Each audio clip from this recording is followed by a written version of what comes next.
Punjabi radio USA सुन रहे सारे ही मानयोग ਅਤੇ ਸਤਿਕਾਰ ਸਰੋਤਿਆਂ ਨੂੰ ਪਿਆਰ ਸਤਿਕਾਰ ਸਾਨੀ ਕੀ ਜਹੀ ਸਤਿ ਸ੍ਰੀ ਅਕਾਲ ਸਭ ਨੂੰ ਜੀ ਨੂੰ ਆਖਦੇ ਹਾਂ। ਸੋ ਤੇ ਪ੍ਰੋਗਰਾਮ ਅਪਡੇਟ ਅਮਰੀਕਾ ਚ ਆਪ ਸਭ ਦਾ ਸਵਾਗਤ ਹੈ। ਅੱਜ ਸ਼ਨੀਚਰਵਾਰ ਦਾ ਦਿਨ 16 ਜੁਲਾਈ ਤੇ ਆਪਣੇ ਨਾਲ ਜੁੜ ਚੁੱਕੇ ਨੇ ਇਮੀਗ੍ਰੇਸ਼ਨ US ਇਮੀਗ੍ਰੇਸ਼ਨ ਦੀ ਗੱਲਬਾਤ ਕਰਨ ਦੇ ਲਈ ਹਰ ਸ਼ਨੀਚਰਵਾਰ ਨੂੰ ਵਿਸ਼ੇਸ਼ ਪ੍ਰੋਗਰਾਮ ਆਪਾਂ ਲੈ ਕੇ ਹਾਜ਼ਰ ਹੁੰਦੇ ਹਾਂ।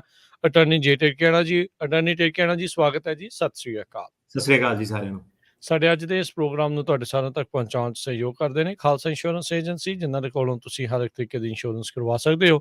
ਇੰਸ਼ੋਰੈਂਸ ਬਾਰੇ ਪਤਾ ਕਰਨ ਲਈ ਕਾਲ ਕਰ ਸਕਦੇ ਹੋ number 408-272-2500 4082722500। Tarkiana immigration law firm, immigration ਦਾ ਹੋਵੇ ਕਿਸੇ ਵੀ ਤਰੀਕੇ ਦਾ ਕੰਮ, call attorney Tarkiana 415-909-003। Manjit Singh, Narinder Kaur Kular, Avtar Singh, Manzil Clovis, Satnam Singh, Amarjit Singh Dosanjh, Sunny Purewal, Yuba City, Paramjit Singh Deol, Fresno, Lakhvir Singh Samra, Texas, Kamaljit Singh Makhan, Daulatpuria, Stockton, Onkar Singh, Fresno, Major Singh Sidhu, Vinder Singh Dhaliwal, Hardial Singh, Inderjit Kaur Dhaliwal, Bakersfield, Jassi Gill, Raminder Basra, Talwinder Gill, Bakersfield, Harjit Singh Lathrop, Antelope, truck stop, Burns, Wyoming, Karnail Singh Randhawa, Sacramento ਤੇ ਜ਼ੈਂਡਰ ਗਰੁੱਪ, ਜਿੱਥੋਂ ਤੁਸੀਂ ਹੋਮ ਲੋਨਸ, ਘਰ ਖਰੀਦਣ ਅਤੇ ਘਰ ਵੇਚਣ ਦੀਆਂ ਸਾਰੀਆਂ ਸਰਵਿਸਿਜ਼ ਲੈ ਸਕਦੇ ਹੋ। ਕਾਲ 855-905-2575। ਇਹਨਾਂ ਸਾਰਿਆਂ ਦਾ ਧੰਨਵਾਦ। ਜੇਕਰ ਤੁਸੀਂ ਜਾਂ ਕੋਈ ਹੋਰ ਕਾਰੋਬਾਰ ਵੀ ਇਸ ਪ੍ਰੋਗਰਾਮ ਨੂੰ ਸਪਾਂਸਰ ਕਰਨਾ ਚਾਹੁੰਦੇ ਹੋ, ਸੰਪਰਕ ਕਰ ਸਕਦੇ ਹੋ ਨੰਬਰ 408-722-7698 ਦੇ ਉੱਤੇ। ਸੋ ਗੱਲਬਾਤ ਦਾ ਸਿਲਸਿਲਾ ਅਟਾਰਨੀ ਟਰਕਿਆਣਾ ਹੋਣਾ ਦੇ ਨਾਲ ਸ਼ੁਰੂ ਕਰਾਂਗੇ ਤੇ ਅੱਜ ਆਪਾਂ ਕਾਲਸ ਵੀ ਪ੍ਰੋਗਰਾਮ ਦੇ ਅਖੀਰ ਦੇ ਵਿੱਚ ਲਵਾਂਗੇ। ਸੋ ਤੁਸੀਂ ਉਦੋਂ ਪ੍ਰੋਗਰਾਮ ਤੋਂ ਜਦੋਂ ਆਪਾਂ ਬ੍ਰੇਕ ਲੈਣੀ ਆ, ਟੌਪਿਕ ਸਾਡਾ ਮੁੱਕ ਜਾਣਾ ਹੈ ਤੇ ਉਸ ਤੋਂ ਬਾਅਦ ਦੇ ਵਿੱਚ ਜਦ ਤੁਸੀਂ ਪੁੱਛੋਗੇ ਤੇ ਉਦੋਂ ਸਵਾਲਾਂ ਦੇ ਜਵਾਬ ਜਿਹੜੇ ਉਹ ਦੇਣਗੇ। ਗੱਲਬਾਤ ਦਾ ਸਿਲਸਿਲਾ ਸ਼ੁਰੂ ਕਰਦੇ। ਟੌਪਿਕ ਵੱਲ ਵਧਣ ਤੋਂ ਪਹਿਲਾਂ ਅਟਾਰਨੀ ਟਰਕਿਆਣਾ ਹੁਣੀ ਆਫ ਦੀ ਈਅਰ ਦੱਸ ਰਹੇ ਸੀਗੇ ਵੀ ਸਟਾਫਿੰਗ ਦੇ ਵਿੱਚ ਵਾਧਾ ਕੀਤਾ ਹੈ, ਸੋ ਸਟ੍ਰੀਮਲਾਈਨਿੰਗ ਹੋ ਰਿਹਾ ਹੈ ਜੀ। ਸੋ ਹਾਊਸ ਕੀਪਿੰਗ ਦੇ ਬਾਰੇ ਦੱਸ ਦਿਓ ਜੀ। ਜੀ ਬਿਲਕੁਲ।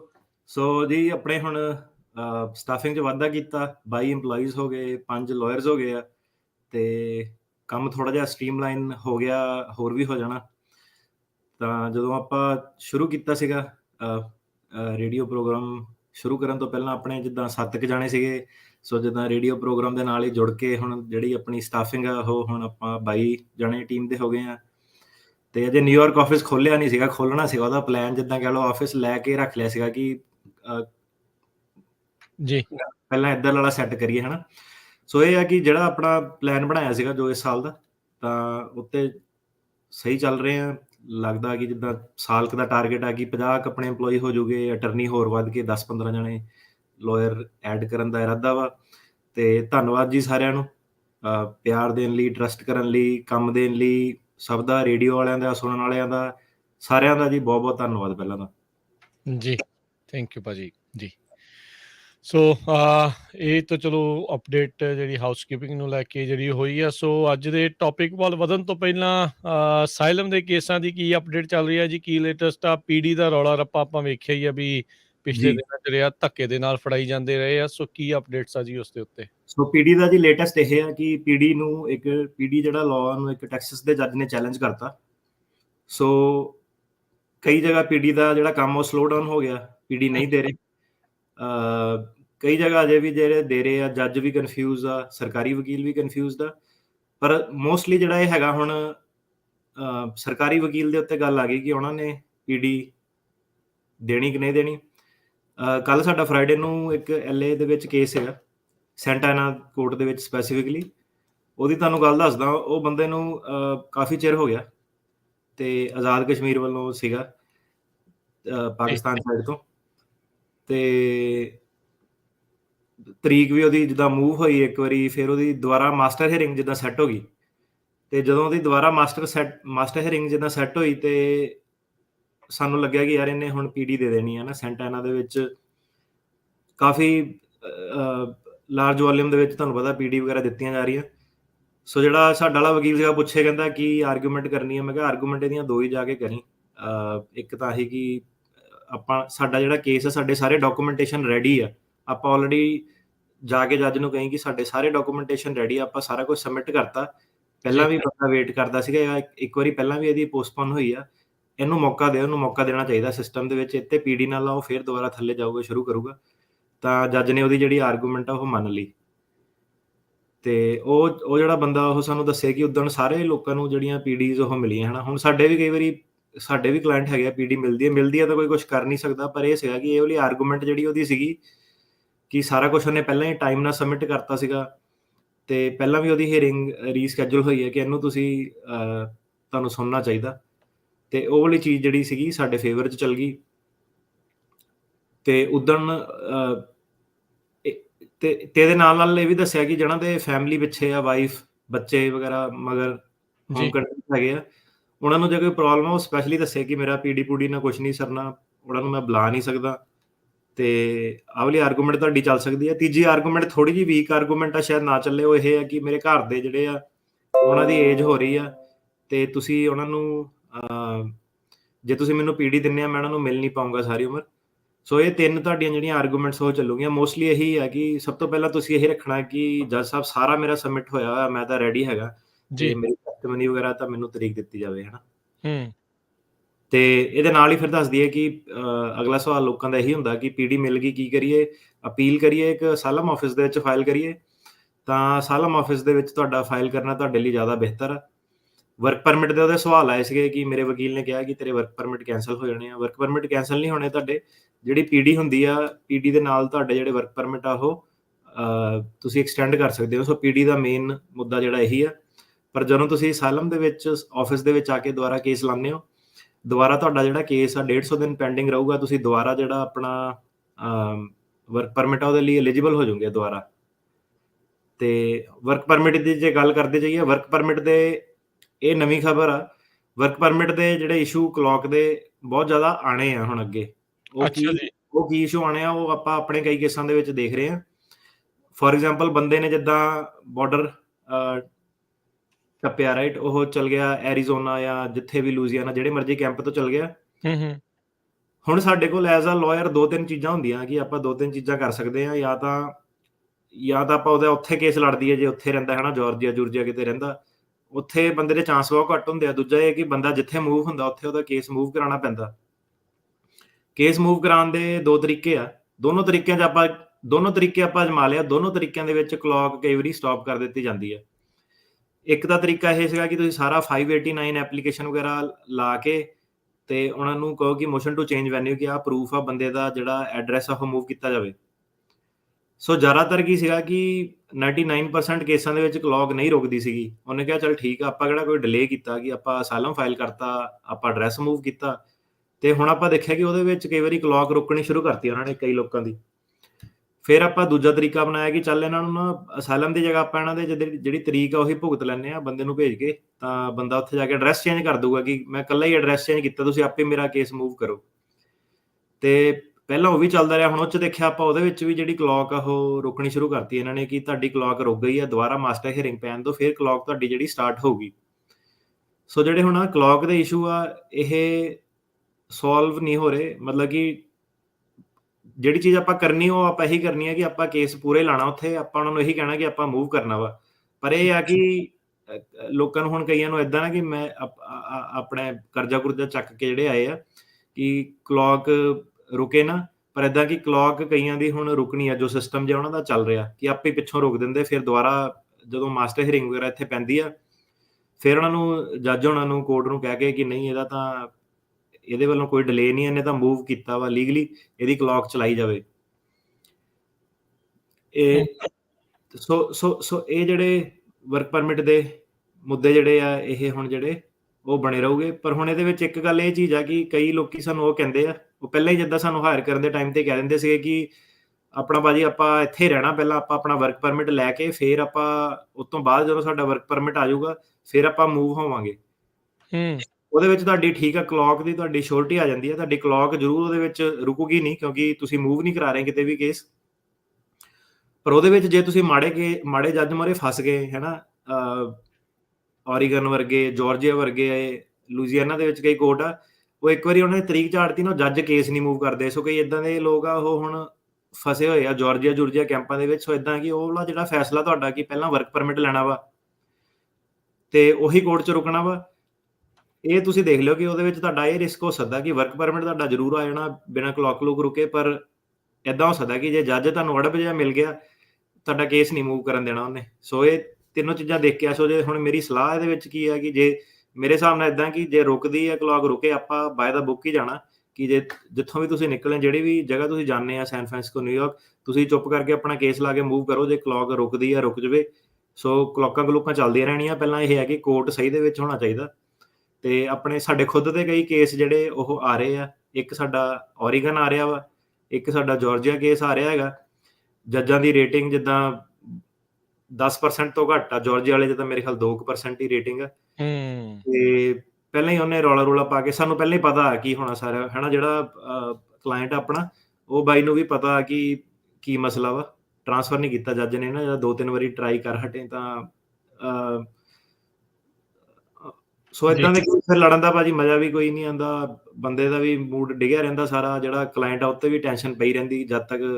ਤੇ ਜਿਹਦੀ ਰੇਟਿੰਗ ਹੀ ਹੁਣ 2-3% ਆ, ਤੇ ਪਹਿਲਾਂ ਹੀ ਜਿਹੜਾ ਅਗਲਾ ਕਹੀ ਜਾਂਦੇ ਕਿ ਨਹੀਂ ਤੁਸੀਂ ਫਰੋਡ ਆ, ਤੁਸੀਂ ਏਦਾਂ ਵਾ ਉੱਦਾਂ ਵਾ, ਉਹਨਾਂ ਮੂਹਰੇ ਫਿਰ ਭੈਂਸ ਅੱਗੇ ਬੀਨ ਵਜਾਉਣ ਦਾ ਕੋਈ ਫਾਇਦਾ ਨਹੀਂ। ਜੀ। ਸੋ ਕਾਫੀ ਜਿਹੜਾ ਇਸ ਚੀਜ਼ ਦੇ ਵਿੱਚ ਭਾਈ ਧਿਆਨ ਰੱਖਣ ਦੀ ਜ਼ਰੂਰਤ ਆ ਵੀ ਤੁਸੀਂ ਕੇਸ ਲਗਾ ਕੇ ਇੱਥੇ ਰਹੇ ਆ, ਉਹਨਾਂ ਸਟੇਟਸ ਦਾ ਕਿੱਦਾਂ ਉਹਨਾਂ ਦੇ ਕਿੱਦਾਂ ਚੱਲਦੇ ਨੇ ਉੱਥੋਂ ਦੇ ਜੱਜ ਤੇ ਉੱਦਾਂ ਦੇ ਜਿਹੜੇ ਉਹਨਾਂ ਦੇ ਕੋਰਟ ਨੇ। ਇੱਕ ਸਵਾਲ ਇਸੇ ਦੇ ਨਾਲ ਹੀ ਸੰਬੰਧਿਤ ਹੈ, ਕਹਿੰਦੇ ਵੀ ਕਲੌਕ ਰੁਕ ਜੇ 150 ਦਿਨ ਪੂਰਾ ਹੋ ਜਾਵੇ ਤੇ ਵਰਕ ਪਰਮਿਟ ਅਪਲਾਈ ਕਰ ਸਕਦੇ? ਹਾਂਜੀ, ਜੇ 150 ਦਿਨ ਪੂਰਾ ਹੋ ਗਿਆ, ਤੁਹਾਡੀ ਕਲੌਕ ਪੂਰੀ ਹੋ ਗਈ ਹੈ, ਤੁਸੀਂ ਕਰ ਸਕਦੇ ਆ ਅਪਲਾਈ। 180 ਦਿਨ ਵੈਸੇ ਮੰਨਿਆ ਜਾਂਦਾ, 30 ਦਿਨ ਪਹਿਲਾਂ ਤੁਸੀਂ ਕਰ ਸਕਦੇ। ਸੋ 180 ਦਿਨ ਪੂਰੇ ਹੋਣੇ ਚਾਹੀਦੇ ਤੁਹਾਡੇ। ਠੀਕ ਹੈ, ਓਕੇ। ਤੇ ਅੱਜ ਦਾ ਫਿਰ ਹੁਣ ਮੇਨ ਟੌਪਿਕ ਕੀ ਹੈ ਜੀ ਅੱਜ ਦਾ, ਜਿਸ ਦੇ ਉੱਤੇ ਆਪਾਂ ਇਹ ਗੱਲ ਕਰਨੀ ਹੈ, ਜਾਂ ਇਸ ਦੇ ਵਿੱਚ ਤੁਸੀਂ ਕੁਝ ਹੋਰ ਐਡ ਕਰਨਾ ਚਾਹੁੰਦੇ ਹੋ ਵਰਕ ਪਰਮਿਟ ਇਸ਼ੂਜ਼ ਦੇ ਵਿੱਚ ਵੀ ਹੋਰ ਕੀ ਧਿਆਨ ਰੱਖ ਸਕਦਾ ਹੈ? ਹੁਣ ਜਿੱਦਾਂ ਵਰਕ ਪਰਮਿਟ ਆਪਣੇ ਬੰਦਿਆਂ ਲਈ ਸਭ ਤੋਂ ਵੱਡੀ ਗੱਲ ਆ ਕਿ ਵਰਕ ਪਰਮਿਟ ਨੂੰ ਕਾਫੀ ਕਾਹਲੇ ਪੈਂਦੇ ਆ। ਤੇ ਈਵਨ ਆਪਾਂ ਜਿੱਦਾਂ ਕਈ ਵਾਰੀ ਕੰਮ ਵੀ ਕਰ ਰਹੇ ਹੋਦਾ, 589 ਅਸਾਈਲਮ ਦੀ ਐਪਲੀਕੇਸ਼ਨ ਆ, ਇਨਫੋਰਮੇਸ਼ਨ ਗਲਤ ਦੇ ਦਿੰਦੇ, ਮੇਰਾ ਛੇਤੀ ਕਿਉਂ ਨਹੀਂ ਫਾਈਲ ਕੀਤਾ, ਮੇਰੇ ਦੋਸਤ ਦਾ ਵਰਕ ਪਰਮਿਟ ਆ ਗਿਆ। ਸੋ ਵਰਕ ਪਰਮਿਟ ਜਿਹੜਾ ਹੈਗਾ ਆ ਜਾਣਾ ਤੁਹਾਡਾ, ਪਰ ਕੇਸ ਸਹੀ ਤਰੀਕੇ ਨਾਲ ਫਾਈਲ ਕਰਾਓ। ਆ ਜਿਹੜੀ ਅੱਜ 3-4 ਚੀਜ਼ਾਂ ਦੱਸੀਆਂ ਕਿ ਮੂਵ ਕਰਨਾ, ਕਿ ਉਸੇ ਫੋਰਮ 'ਚ ਰੱਖਣਾ, ਇਹਨੂੰ ਵਰਕ ਪਰਮਿਟ ਦੇ ਹਿਸਾਬ ਨਾਲ ਤੁਸੀਂ ਫੈਸਲਾ ਨਹੀਂ ਲੈਣਾ। ਤੁਹਾਡੀ ਸਭ ਤੋਂ ਪਹਿਲ ਇਹੀ ਹੈ ਕਿ ਤੁਹਾਡਾ ਕੇਸ ਜਿਹੜਾ ਮੂਵ ਹੋ ਜਾਵੇ, ਕਿਉਂਕਿ ਹੁਣ ਹੋ ਕੀ ਰਿਹਾ ਵਾ। ਇੱਕ ਹੋਰ ਐਗਜ਼ਾਮਪਲ ਦਿੰਦਾ, ਇੱਕ ਸਾਡੀ ਇੱਕ ਹੀਅਰਿੰਗ ਆ ਰਹੀ ਆ ਅਗਲੇ ਹਫ਼ਤੇ ਸੋਮਵਾਰ ਮੰਗਲਵਾਰ ਨੂੰ, ਤੇ ਬਾਈ ਦੇ ਆਪਣੇ ਨਾ ਫਿੰਗਰਪ੍ਰਿੰਟ ਨਹੀਂ ਹੋਏ ਸੀਗੇ ਅਜੇ ਤੱਕ। ਫਿੰਗਰਪ੍ਰਿੰਟ ਨਹੀਂ ਆਏ ਤਾਂ ਜੱਜ ਵੀ ਵਧੀਆ ਵਾਲੀ ਹੈ, ਸ਼ੀਰਾ ਲਵੀਨ, ਇੱਥੇ ਸੈਨ ਫਰਾਂਸਿਸਕੋ। ਉਹਨੂੰ ਆਪਾਂ ਕਿਹਾ ਕਿ ਇਹਦੇ ਫਿੰਗਰਪ੍ਰਿੰਟ ਨਹੀਂ ਆਇਆ ਨਾ, ਕਿੱਦਾਂ, ਕਿਉਂਕਿ ਫਿਰ ਤੁਸੀਂ ਡਿਸੀਜਨ ਨਹੀਂ ਦਿੰਦੇ ਕਿ ਇਹਦੀ ਮੂਵ ਕਰਦੇ ਤਰੀਕ ਤਰੂਕ ਜੀ। ਸਾਡੇ ਕੋਲ ਵੀ ਬੰਦਾ ਲੇਟ ਆਇਆ ਸੀਗਾ, ਤਾਂ ਆਪਾਂ ਕਿਹਾ ਚੱਲ ਸਾਨੂੰ ਵੀ 4 ਦਿਨ ਮਿਲ ਜੂਗੇ ਕੰਮ ਕਰਨ ਲਈ। ਤਾਂ ਉਹ ਕਹਿੰਦੀ ਕਿ ਉਹਦਾ ਅੱਗੋਂ ਦੀ ਰਿਪਲਾਈ ਆਏ, ਵਧੀਆ ਜੱਜ ਆ, ਕਹਿੰਦੀ ਕੋਡ ਕੂਡ ਬਹੁਤ, ਕਹਿੰਦੀ ਬੈਕਲੌਗ ਆ ਸਾਡੇ ਕੋਲ, ਕਹਿੰਦੀ ਕੋਈ ਟਾਈਮ ਟੂਮ ਨਹੀਂ ਇੱਦਾਂ ਦਾ ਰੀਸਕੈਜੂਲ ਕਰਨ ਦਾ, ਜਿਹੜੀ ਤਰੀਕ ਆ ਉੱਤੇ ਹੀ ਆਓ, ਕੋਈ ਰੀਸਕੈਜੂਲ ਨਹੀਂ ਕਰਨਾ। ਇਹਨਾਂ ਨੇ ਅੱਗੇ ਕੀ ਕਰਨਾ, ਜਿੱਦਾਂ ਲੋਕੀ ਆਉਂਦੇ ਆ ਉਹ ਸੋਚਦੇ ਆ, ਉਹ ਸਲਾਹ ਲੈਂਦੇ ਕਮਿਊਨਿਟੀ ਤੋਂ, ਜਿਹੜੀ ਕਮਿਊਨਿਟੀ ਵਾਲੇ ਸੱਜਣ ਮਿੱਤਰ ਰਿਸ਼ਤੇਦਾਰ ਉਹ ਸਲਾਹ ਦਿੰਦੇ ਪਿਛਲੇ 2-3-4 ਸਾਲਾਂ ਦੇ ਕਾਨੂੰਨ ਦੇ ਹਿਸਾਬ ਨਾਲ ਕਿ ਮੇਰਾ ਕੇਸ ਇੱਦਾਂ ਹੋਇਆ ਸੀਗਾ, ਮੇਰਾ ਕੇਸ ਇੱਦਾਂ ਹੋਇਆ ਸੀਗਾ। 2-3 ਸਾਲ ਬਹੁਤ ਪੁਰਾਣੀ ਗੱਲ ਹੋ ਗਈ। ਹੁਣ ਗੱਲ ਹੈ ਕਿ ਹੁਣ ਅੱਜ ਇਸ ਵੇਲੇ ਕੀ ਚੱਲ ਰਿਹਾ, ਕੋਰਟਾਂ ਦੀ ਇਸ ਵੇਲੇ ਕੀ ਸਥਿਤੀ ਆ। ਉਹ ਇੰਨੇ ਕੁ ਜ਼ਿਆਦਾ ਸਤੇ ਪਏ ਆ, ਕੇਸਾਂ ਦੇ ਕੇਸ ਉਹਨਾਂ ਕੋਲ ਚੜੀ ਜਾਂਦੇ। ਉਹਨਾਂ ਨੂੰ ਹੁਣ 6 ਮਹੀਨੇ ਵਾਲਾ ਉਹਨਾਂ ਦੇ ਉੱਤੇ ਟਾਰਗੇਟ ਲਾਤਾ ਕਿ ਤੁਸੀਂ ਉਹ ਕਰਨਾ। ਉਹ ਜੱਜ ਕਹਿੰਦੀ ਫਿੰਗਰਪ੍ਰਿੰਟ ਬਾਅਦ 'ਚ ਹੁੰਦੇ ਰਹੋਗੇ, ਕੇਸ ਆ ਕੇ ਲੜੋ, ਕੇਸ ਨਹੀਂ ਕਹਿੰਦੀ ਮੂਵ ਹੋਣਾ, ਆਹੀ ਤਰੀਕ ਲੈਣੀ ਆ। ਆਪਾਂ ਕਿਹਾ ਯਾਰ ਆਪਾਂ ਵਕੀਲ ਵੀ ਨਵਾਂ ਕੀਤਾ, ਪੁਰਾਣੇ ਵਕੀਲ ਨੇ ਇਹਨੇ ਜਮਾ ਕੁਛ ਨਹੀਂ ਕੀਤਾ। ਕਹਿੰਦੀ ਕੇਸ ਲੈਣ ਤੋਂ ਕਹਿੰਦੀ ਪਹਿਲਾਂ ਕਹਿੰਦੀ ਦੇਖਣਾ ਚਾਹੀਦਾ ਕਿ ਅੱਛਾ, ਹਾਂ, ਕਹਿੰਦੀ ਕੇਸ ਲੈਣ ਤੋਂ ਪਹਿਲਾਂ ਦੇਖਣਾ ਚਾਹੀਦਾ ਕਿ ਬੰਦੇ ਦੇ ਪੁਰਾਣੇ ਵਕੀਲ ਨੇ ਸਬਮਿਟ ਕੀਤਾ ਨਹੀਂ ਕੀਤਾ, ਉਹ ਹੈਗਾ। ਸੋ ਕਹਿਣ ਦਾ ਮਤਲਬ ਇਹਦਾ ਸਾਰੀ ਤਾਂ ਇਹ ਹੈ ਕਿ ਏਦਾਂ ਹੋ ਸਕਦਾ ਕਿ ਤੁਸੀਂ ਜੇ ਨਹੀਂ ਕੇਸ ਪਹਿਲਾਂ 35 ਸੱਟੇ ਮੂਵ ਕਰਾਇਆ ਤਾਂ ਉਹਨਾਂ ਨੇ ਉੱਥੇ ਬੈਕ ਗੇਅਰ ਲਾ ਲੈਣਾ ਕਿ ਨਹੀਂ ਹੁਣ ਜਾਰਜੀਆ ਆ ਕੇ ਕੇਸ ਲੜ, ਕਿਉਂਕਿ ਸਾਡੇ ਕੋਲ ਆਹ ਚੀਜ਼ਾਂ ਕਰਨ ਦਾ ਟਾਈਮ ਨਹੀਂ ਹੈਗਾ। ਤੇ ਉਹਨਾਂ ਨੂੰ ਫਿਰ ਤੁਸੀਂ ਜਿਹੜੀ ਪਹਿਲਾਂ ਆਰਗੂਮੈਂਟ ਦਿੰਦੇ ਸੀ ਮੈਂ ਉੱਥੇ ਟਰੈਵਲ ਕਰ ਲੂੰਗਾ, ਏਦਾਂ ਕਰ ਲੂੰਗਾ। ਹੁਣ ਓਰੀਗਨ ਵਾਲੇ ਜੱਜ ਆ, ਉਹ ਕਹਿੰਦੇ ਕਿ ਕੋਈ ਨਹੀਂ ਤੁਸੀਂ ਵੈਬਐਕਸ ਤੇ ਕਰੋ, ਨਹੀਂ ਟਰੈਵਲ ਕਰ ਸਕਦੇ, ਕੰਪਿਊਟਰ ਰਾਹੀਂ ਹੀਅਰਿੰਗ ਕਰੋ। ਉਹਨਾਂ ਨੂੰ ਆਪਾਂ ਕਿਹਾ ਕਿ ਯਾਰ ਸਾਡੇ ਵਿਟਨੈਸ ਵੀ ਇਹਨਾਂ ਨੇ ਗਵਾਹੀ ਵੀ ਦੇਣੀ, ਮੁੰਡੇ ਨੇ ਆ ਕੇ ਕਹਿੰਦਾ ਕੋਈ ਨਹੀਂ, ਵਿਟਨੈਸ ਦਾ ਵੀ ਤੁਸੀਂ ਰਿਟਨ ਦੇ ਵਿੱਚ ਸਬਮਿਟ ਕਰਾ ਦਿਓ, ਆਪਾਂ ਜਿਹੜਾ ਹੈਗਾ ਕੇਸ ਨਹੀਂ ਤੁਹਾਡਾ ਮੂਵ ਕਰਨਾ। ਸੋ ਮੁੱਖ ਗੱਲ ਇਹ ਹੈ ਕਿ ਵਰਕ ਪਰਮਿਟ ਤੁਹਾਡੀ ਪਹਿਲ ਨਹੀਂ ਹੋਣੀ ਚਾਹੀਦੀ, ਤੁਹਾਡੀ ਪਹਿਲ ਹੋਣੀ ਚਾਹੀਦੀ ਕਿ ਮੇਰਾ ਕੇਸ ਮੂਵ ਹੋ ਜਾਵੇ। ਠੀਕ ਹੈ ਜੀ। ਸੋ ਤੁਹਾਨੂੰ ਇਸ ਚੀਜ਼ ਦੇ ਵਿੱਚ ਸਾਰਿਆਂ ਨੇ ਜਿਨ੍ਹਾਂ ਨੇ ਵੀ ਉਹ ਕਰਨਾ ਵੀ ਧਿਆਨ ਰੱਖ ਕੇ ਜਿਹੜਾ ਚੱਲਣ ਦੀ ਜ਼ਰੂਰਤ ਆ। ਤੇ ਅੱਜ ਦੇ ਆਪਣਾ ਮੇਨ ਟੌਪਿਕ ਕੀ ਹੈਗਾ ਅਟਾਰਨੀ ਟਰਕਿਆਨਾ ਜੀ, ਅੱਜ ਕਿਹੜੇ ਟੌਪਿਕ ਦੇ ਉੱਤੇ ਗੱਲਬਾਤ ਕਰਨ ਜਾ ਰਹੇ ਹਾਂ? ਆਪਾਂ ਜੀ ਅੱਜ ਥੋੜਾ ਜਿਹਾ ਅਸਾਈਲਮ ਤੋਂ ਹਟ ਕੇ ਕਾਫੀ ਕਾਲਾਂ ਆਈਆਂ, ਕਹਿੰਦੇ ਭਾਜੀ ਤੁਸੀਂ ਜਦੋਂ ਦੇ ਕਹਿੰਦੇ ਆਏ ਆ ਪਿੱਛੇ 6 ਮਹੀਨਿਆਂ 'ਚ ਅਸਾਈਲਮ ਦੀ ਰੇਲ ਬੰਨੀ ਆ, ਕੋਈ ਹੋਰ ਵੀ ਟੌਪਿਕ ਡਿਸਕਸ ਕਰ ਲਿਆ ਕਰੋ। ਤੇ ਅਸਾਈਲਮ ਦੇ ਵੀ ਕਲਾਇੰਟ, ਸੋ ਜਿਹੜਾ ਅੱਜ ਦਾ ਟੌਪਿਕ ਹੈ ਅਸਾਈਲਮ ਦੇ ਦਾ ਵੀ ਫਾਇਦਾ ਹੋਊਗਾ। ਸੋ ਇਨਵੈਸਟਰ ਬੇਸ ਜਿਹੜਾ eb5 ਗ੍ਰੀਨ ਕਾਰਡ ਉਹਦੀ ਗੱਲ ਕਰਾਂਗੇ, ਕੁਛ ਇੱਕ ਅਪਡੇਟ ਆ ਉਹਦੇ ਤੇ ਪਹਿਲਾਂ ਵੀ ਆਪਾਂ ਕਵਰ ਕਰ ਚੁੱਕੇ ਹਾਂ। ਪਰ ਜਿਹੜੇ ਆਪਣੇ ਅਸਾਈਲਮ ਵਾਲੇ ਲੋਕ ਆ, ਉਹਨਾਂ ਦਾ ਇਦਾਂ ਹੁੰਦਾ ਕਿ ਜਿਹਨਾਂ ਦੇ ਪੁਰਾਣੇ ਕੇਸ ਹੋ ਗਏ ਨਾ, ਉਹ ਇੱਥੇ ਆ ਕੇ ਜਿਹੜੀ ਵੀ ਡੋਮੇਨ 'ਚ ਆ, ਟਰੱਕਿੰਗ 'ਚ ਸਪੈਸ਼ਲੀ ਪੈਸੇ ਪੂਸੇ ਬਣਾ ਲਏ ਆ ਉਹਨਾਂ ਨੇ। ਉਹਨਾਂ ਕੋਲ eb5 ਦਾ ਇਨਵੈਸਟਮੈਂਟ ਮਨੀ ਜਿਹੜਾ ਹੈਗਾ $1 ਮਿਲੀਅਨ ਹੈਗਾ। ਉਹਨਾਂ ਦਾ ਕਾਫੀ ਸਵਾਲ ਰਹਿੰਦਾ ਕਿ ਯਾਰ ਹੁਣ ਅਸਾਈਲਮ ਦਾ ਤਾਂ ਮੇਰਾ ਇੱਦਾਂ ਹੀ ਫਸਿਆ, ਮੇਰੀ ਗਰਲਫ੍ਰੈਂਡ ਵੀ ਹੈ ਕੈਨੇਡਾ, ਮੈਂ ਵਿਆਹ ਵੀ ਕਰਾਉਣਾ, ਜੋ ਵੀ ਉਹਨਾਂ ਦੀਆਂ ਚੀਜ਼ਾਂ, ਉਹਨਾਂ ਦਾ ਸਵਾਲ ਇਹ ਰਹਿੰਦਾ ਕਿ ਉਹਨਾਂ ਨੂੰ ਆ ਜਿਹੜਾ ਇਨਵੈਸਟਮੈਂਟ ਬੇਸ ਪ੍ਰੋਗਰਾਮ ਆ, ਇਹਨਾਂ ਦੇ ਵਿੱਚੋਂ ਉਹ ਕੀ ਫਾਇਦਾ ਜਿਹੜਾ ਉਹ ਕੱਢ ਸਕਦੇ ਆ, ਤੇ ਕੈਪੀਟਲ ਉਹਨਾਂ ਕੋਲ ਕਿਉਂਕਿ ਲੀਗਲੀ ਜਿਹੜੀ ਆ ਉਹ ਹੈਗੀ ਆ। ਸੋ eb5 ਜਿਹੜਾ ਪ੍ਰੋਗਰਾਮ ਆ ਇਨਵੈਸਟਮੈਂਟ ਬੇਸ ਗ੍ਰੀਨ ਕਾਰਡ ਆ, 9 ਲੱਖ ਜਾਂ $1.8 ਮਿਲੀਅਨ ਲਾ ਕੇ ਜਿਹੜਾ ਗ੍ਰੀਨ ਕਾਰਡ ਤੁਹਾਨੂੰ ਮਿਲਦਾ, ਉਹਦੇ ਬਾਰੇ ਆਪਾਂ ਜਿਹੜੀ ਗੱਲ ਕਰਾਂਗੇ। ਸੋ ਜਿਹੜਾ investment base green card actually ਕਾਫੀ ਐਕਸਾਈਟਿੰਗ ਪਾਥਵੇ ਆ, ਤੇ ਇੱਕ ਤਰ੍ਹਾਂ ਇਹ ਸਭ ਤੋਂ ਸੌਖਾ ਤਰੀਕਾ ਕਿ ਇਹਦੇ ਵਿੱਚ ਉਹਨਾਂ ਨੇ ਆਲਰੇਡੀ ਨੰਬਰ ਦੱਸੇ ਹੋਏ ਆ ਕਿ ਇੰਨੇ ਪੈਸੇ ਲਾਣੇ ਆ, 10 ਨੌਕਰੀਆਂ ਕ੍ਰੀਏਟ ਕਰਨੀਆਂ, ਤੇ ਲੀਗਲ ਤੁਹਾਡੇ ਕੋਲ ਪੈਸਾ ਹੋਣਾ ਚਾਹੀਦਾ। ਜੇ ਤੁਸੀਂ ਇਹ ਸਾਰੀਆਂ ਚੀਜ਼ਾਂ ਕਰਦੇ ਹੋ ਤਾਂ ਤੁਸੀਂ ਗ੍ਰੀਨ ਕਾਰਡ ਲਈ ਜਿਹੜਾ ਐਲੀਜੀਬਲ ਹੋ ਜਾਂਦੇ ਹੋ। ਤੇ ਬਾਕੀ ਜਿਹੜੀਆਂ ਇਹਦੀਆਂ ਬਰੀਕੀਆਂ ਉਹ ਆਪਾਂ ਦੇਖ ਲੈਂਦੇ ਆ ਕੀ ਆ, ਅੱਜ ਡਿਸਕਸ ਕਰ ਲੈਂਦੇ ਆ, ਤਾਂ ਇਹਦੇ ਬਾਰੇ ਆਪਾਂ ਅੱਜ ਗੱਲ ਕਰਾਂਗੇ। ਠੀਕ ਹੈ ਜੀ। ਸੋ ਬਿਲਕੁਲ, ਸੋ ਇੱਦਾਂ ਹੀ ਜਿਹੜੇ ਸਰੋਤਿਓ ਤੁਸੀਂ ਜੁੜੇ ਰਹੋ। ਆਪਾਂ ਅੱਜ eb5 ਇਸਨੂੰ ਇਨਵੈਸਟਰ ਪ੍ਰੋਗਰਾਮ ਨੂੰ ਜਿਹੜਾ ਉਹ ਆਖਦੇ ਆ, ਸੋ ਇਨਵੈਸਟਮੈਂਟ ਬੇਸ, ਸੋ ਡਾਲਰ ਲਿਆਓ ਤੇ ਗ੍ਰੀਨ ਕਾਰਡ ਪਾਓ, ਬੇਸਿਕਲੀ ਆਪਾਂ ਇਹ ਜਿਹੜੀ ਉਹ ਕਹਿ ਸਕਦੇ ਹਾਂ। ਸੋ ਜਿਹੜਾ investor based green card program ਆ, ਇਹ ਕਾਫੀ ਚਿਰ ਤੋਂ ਆ ਜਾਂ ਰੀਸੈਂਟਲੀ ਕੋਈ ਨਵਾਂ ਪ੍ਰੋਗਰਾਮ ਆ ਜਿਹੜਾ ਕਾਂਗਰਸ ਨੇ ਲਿਆਂਦਾ ਸੀਗਾ? ਨਹੀਂ, ਇਹ ਕਾਫੀ ਚਿਰ ਤੋਂ ਇਹ ਪ੍ਰੋਗਰਾਮ ਹੈਗਾ ਇਨਵੈਸਟਮੈਂਟ ਬੇਸ। ਠੀਕ ਹੈ। ਸ਼ੁਰੂ ਤੋਂ ਮੈਨੂੰ ਪਤਾ ਨਹੀਂ ਕਦੋਂ ਸੀ, ਪਰ ਹਾਂਜੀ early 90s as far as I know ਕਾਫੀ ਦੇਰ ਤੋਂ ਇਹ ਚੱਲ ਰਿਹਾ, ਜਿੱਦਾਂ 20-25 ਸਾਲ ਤੋਂ ਜ਼ਿਆਦਾ ਹੋ ਗਏ।